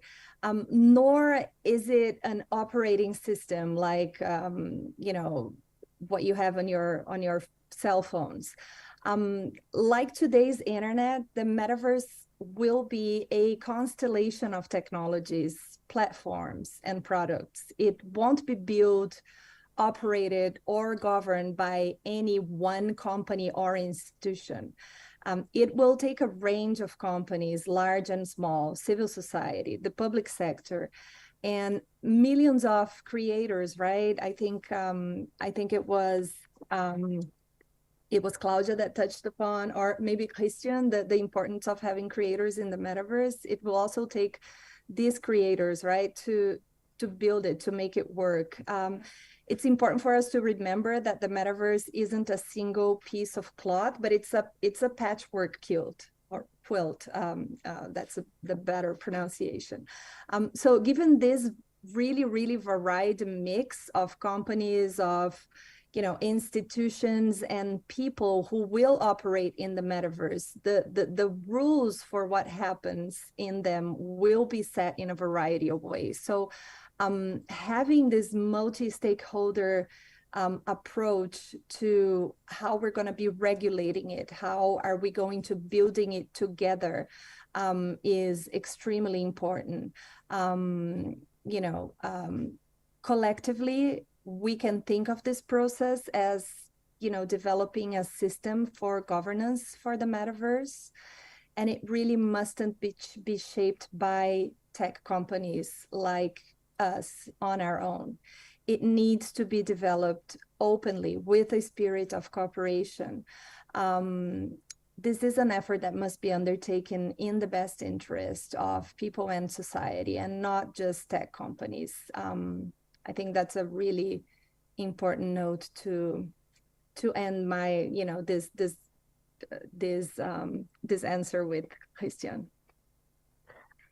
I think it's fantastic, your point of view, and in you mentioning the experience that is the oversight board. I keep thinking that this is something that we'll have to strive on. So in terms of governance, there will be also a discussion on how to deal with different, conflicts of norms and conflicts of, understanding different interests, how to implement, human rights to a certain extent in terms of, overboard metaverse. And maybe the example or the actual institution of the oversight board can be one interesting aspect. But we can go back to that in a bit if we have more time in the end. I really want to ask Claudia what we have already queued in. So Monica mentioned that there is a discussion of developing a very Latin American environment, space for discussion, and she already gave you a little bit of the floor. So I will just go a little bit more and ask, can you explain to us a little bit more on how this is seen as a multi-stakeholder approach, or whether it is seen as a multi-stakeholder approach, and how it may or may not differ from the different initiatives that have been discussed in the past during when we're discussing internet governance. Well, right. Thank you, Christian. So one thing I want to specify before that is, so Monica mentioned the term regulation, and I know that in Latin America, there's, at least with the governments that we've been speaking with from C-Minds, there's this big appetite to say, okay, let's start with metaverse regulation. And one thing that I think it's really important to point out there is, give it a minute. We're only starting to talk about this now. We're only having this governance conversation now. We're only reflecting on the governance of the early internet now, trying to get lessons learned. I think that the metaverse is something that's too far away right now to start regulating, risk stifling innovation. And of course, we don't want to fall into what happened with the internet in its earlier phases, and not so early where, you could just kind of do what you wanted. That's another important lesson.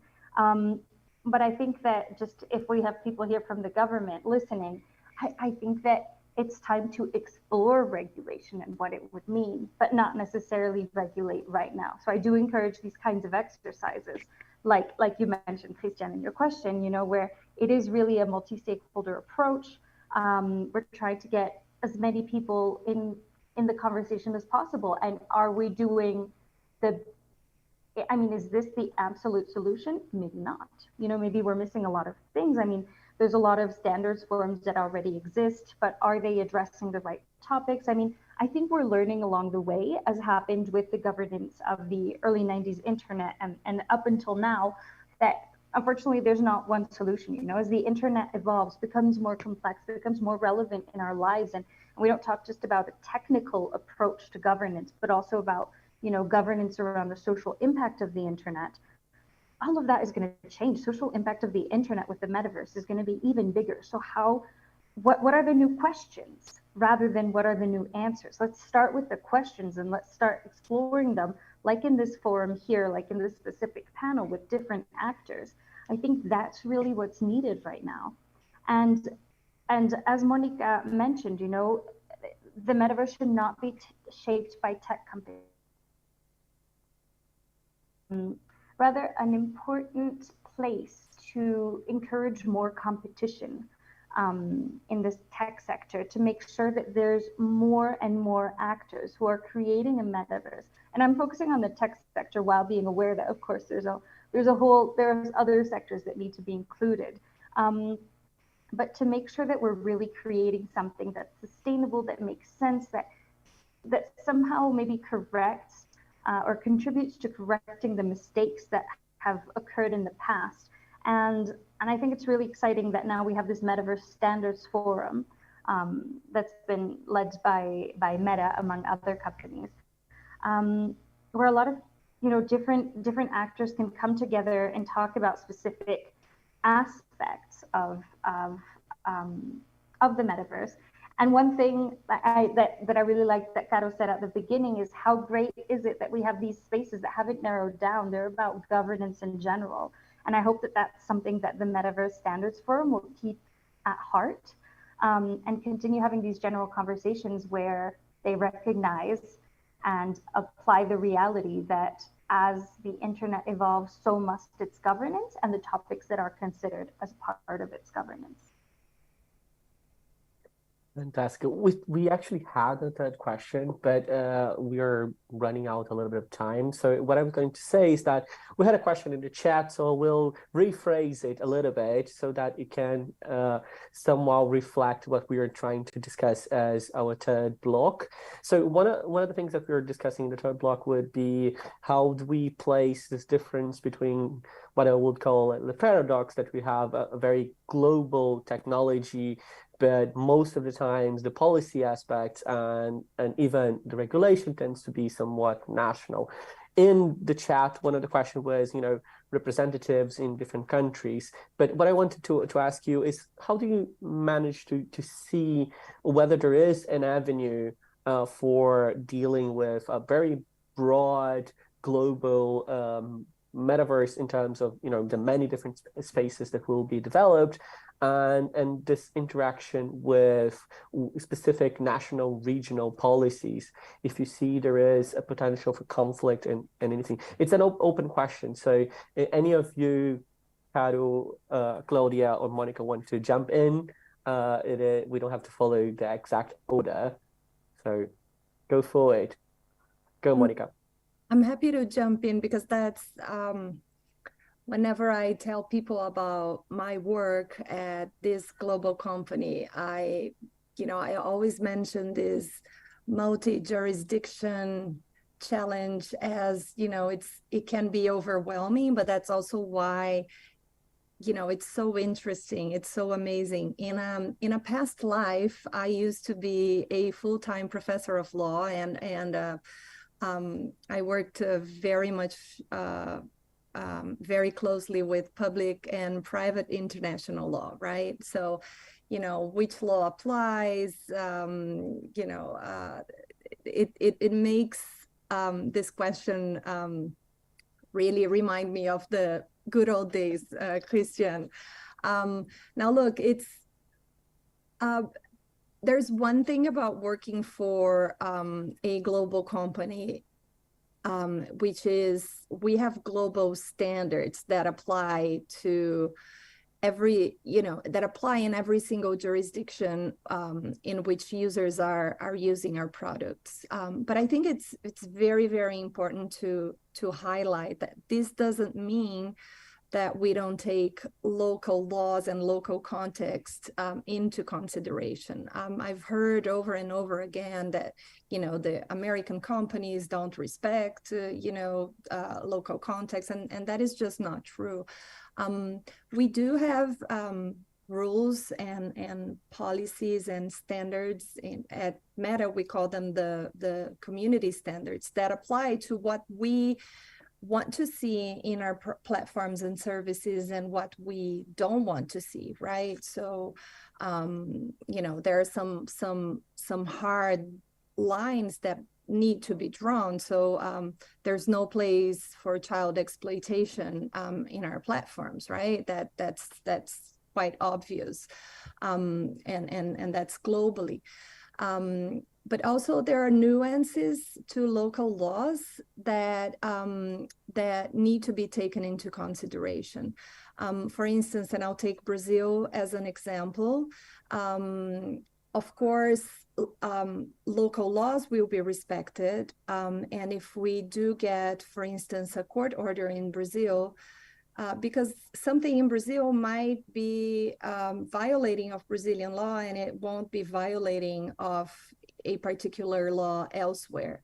And it's important to point out that we do respect the laws of the countries in which we operate in, and we comply with them. And we just came out of a very polarized, difficult election. We had electoral rules in Brazil change overnight so as to be able to accommodate several of the concerns that we were seeing in the country. We had, for instance, the time frame from which we were forced as a company to remove content by the order of a local Brazilian judge, it diminished from 48 to 2 hours. That's huge. That's huge when we're talking about the size of a company that we are. But we worked around the clock and we made every single effort that we could make to make sure that we were complying with these, with these court orders in the time that the Superior Electoral Court demanded of us. So in that sense, yes, we do have global rules, but we are also very respectful of the jurisdictions in which we work in and with the authorities with which we work in. And look, the metaverse is not going to be different in that sense, I believe. In terms of this myriad of laws and local complex and that we're going to be seeing in the metaverse, we already face them as a company operating in so many different countries. So I think we also have a lot of lessons to learn from our experience as well. Thank you, Monica. And I don't know if your good old days is also a little bit about my good old days as well. I really love this types of discussion. So thank you very much for the clarifications. Caro, please go ahead. Keep your comment. Thank you.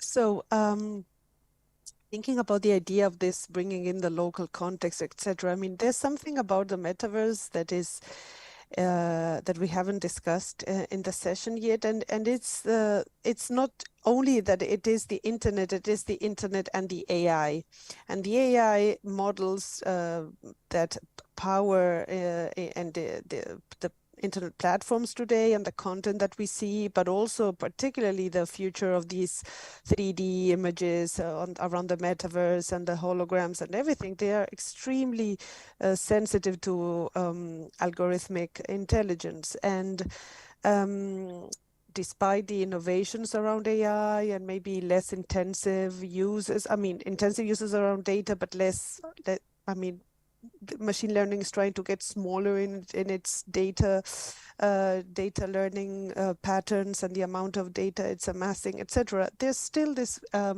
It brings in the flavor and the need for making a meaningful metaverse experience. Become embedded into what the local content and the local context really looks like in terms of the user experience. So I think as we've seen, I mean, training algorithms with not with the people from a particular environment with their ethnical background or with their religious features, etc., is a problem, and I think this will be exacerbated in the metaverse, and for sure there is a need to make the experience and the learning experience for the algorithms, but also for a meaningful experience for users to be very much aware of these local sensitivities, interests, etc. Fantastic, Carol. That's one of the things that I find it fascinating, because the metaverse will create spaces, and this will be one of the challenges we're going to see, because how do you divide the space when you have one law from one country and one types of communities, one local interest, one local specificities that may be impacted, and they're leaving or at least interacting in the same space. And I'll give a little bit more of the floor, but first I want to see whether there are questions from the audience there in Addis. So Jana, our moderator on site, can you give us whether there is a question there? Of course, Chris. Thank you. Thank you for our panelists. I think it's great to take a peek into the future. It's amazing how to wrap it up this week at IGF. So anyone here has a question for our great panelists at this point? Okay, yes, one question. Please, thank you. Okay, my name is Tesfaye Noai. I'm from Ethiopia, from the judiciary, vice president for Federal First Instance Court. And the last 4 days was so short because we were very interested with discussions, with the sessions, and the presentations, the panelists, and the ideas that has been raised was so nice. I want to add something on the internet governance. Maybe it could help how to do such an event in the future. The first one is this harmonization of different laws governing data, governing the privacy in the internet. I think is very important. If different countries have their own laws, it's mandatory to have their own laws, but as the digital age, digital world is becoming converged, then having the basic principles, having the overarching principles that could help to govern this new world is very important. Therefore, harmonizations at the regional level, harmonizations at the global level is also very important. And the second one is the local context matters. If the local context is not incorporated in the global governance of internet, that's going to be a problem, because inclusivity, as has been said again and again, that is very important, and inclusivity will be expressed in different ways: the language, the local context, the culture, and this and other things should also be included.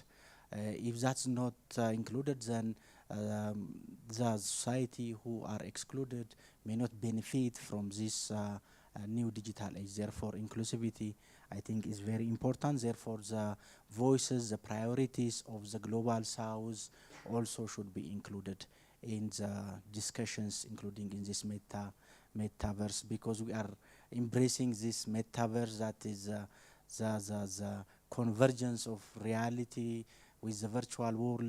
This is a new experience for all of us. Even some countries are so advanced in harnessing this digital world. Some are like in the middle, some are like they don't know about it, as has been expected from them. Therefore, I think we need to be on the same plane in order to get the benefit. Therefore, like, we need to use the motto like no man left behind. Like we need to onboard all of the communities of the world in order to to benefit from this.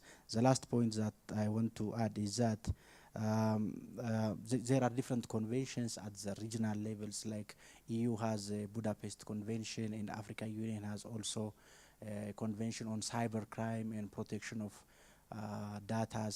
Therefore, the EU should also work to have at least an overarching principles that could tackle the cybercrime. This is what I want to add. Thank you.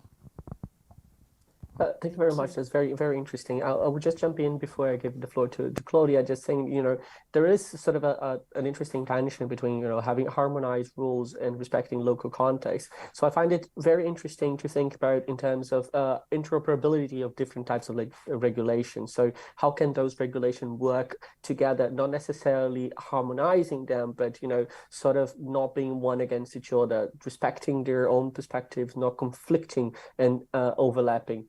Since we do have only 5 minutes, I'll give the floor to Claudia very quickly, and then pass the mic for the other two to give the final words as well. So thank you very much, Claudia.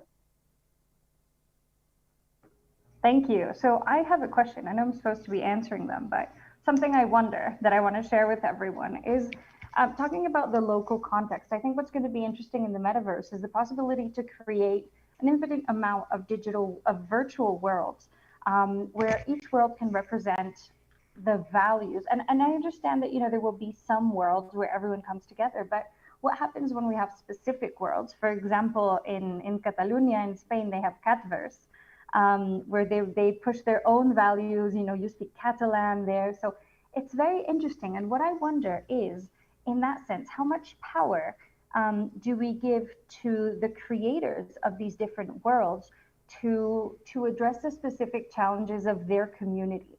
How much power will they have to say, and here linking metaverse governance a lot with AI governance, in an ideal world, would they say, okay, let's, and maybe here I'm not so much speaking about the Catalan, but other marginalized communities that have been impacted quite poorly by algorithms across the world. How do we give them a role and a say, enough power to kind of, I don't know if the word is moderate or filter through, or maybe just simply the word would be have responsible checks in place to make sure that the different tools that are being used in their virtual world are tailored to the needs of the people in their virtual world who can represent real life communities. So that's kind of one of the questions I have that I don't expect an answer. I just want to leave everyone with that question, like, how can we give more power to the local through these communities in the virtual worlds? Thank you. Fantastic, Claudia, and that's a very interesting question. And with that segue, I'll give the floor to Monica for her final remarks. Thank you. I have no final remarks. I have tons of questions actually in place. And I think we're at that stage, right? We're at that amazing stage of the technology in which we have much more questions than answers. I just really want to thank the opportunity to be here today and to share, but mostly to learn from this group, and very much open to keeping this conversation moving forward. Fantastic, Monica. So now cue to you, Caro. So do you have more questions as well for us? Because I do believe I agree with Monica. This is the moment for us to place the questions, and particularly place the hard ones, so that we as a society with different layers can actually go forward and try to answer them, or try to come up with others that will spring even more innovation, more questions, and more future. So Caro, you have the floor. Yes, just 20 seconds. I think that asking the right questions at this moment in time of the evolution, or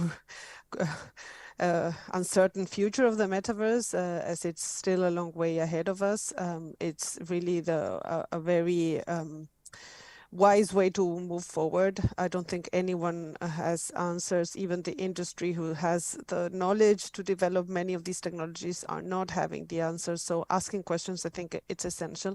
And I also think that it's very important to, as this town hall has tried to address, I mean, that nothing is taking place in a vacuum. I mean, although we acknowledge innovation and all the unforeseen opportunities that we can harness with these technologies, they never occur in a vacuum of past experiences, in a vacuum of past regulatory approaches, in a vacuum of existing global governance tensions and problems. So let's also not try to be naive. I mean, I'm not saying that any one of us here is, but I mean, I'm just saying that fortunately and unfortunately, we have these constraints from history, and that plays a game in how we envisage and use this. I agree. We have got to have this major idea of a clean slate. So we have to find ways to live with the past and build the future. So I think this panel was much about that, you know, understanding the lessons or trying to come up with some sort of the best practice or lessons that we have seen in the past and trying to come up with future questions so that we can build the future together to a certain extent. So just to finish, I'll say that this is not a finish. It's just the beginning of a major, you know, discussion in between. I just wanted for you to leave this town hall with one very interesting idea, is that we have to discuss this question not only from the global north, but also from the global south, particularly from our different experiences. And I'm very, very fortunate to have all this fantastic women around here with me. I feel so blessed of having Monica, Caro, Claudia, Janaina as a moderator, and Nina as well as one of our rapporteurs with us together. And thank you very much from the audience, from people in Addis as well, and people who have joined us from the different parts of the world. This is fantastic, and I hope the IGF continues promoting these opportunities for us in the future. So thank you very much, and hope to see you and continue this discussion offline and online in different parts of the world. Please check our different websites, check ITS as well, a little bit about us, and check everyone else. Let's continue this many different places. Thank you, Cheers, everyone. Thank you for finishing this week in such a high level. Thank you so much. Thank you, everyone. The session is closed. Thank you. Bye. If we can take a slight picture. Well, that was way too fast. I forgot to ask. I caught one, Christian. I'll send it to you. Thank you very much. See you in a bit. No problem. Bye-bye. Bye.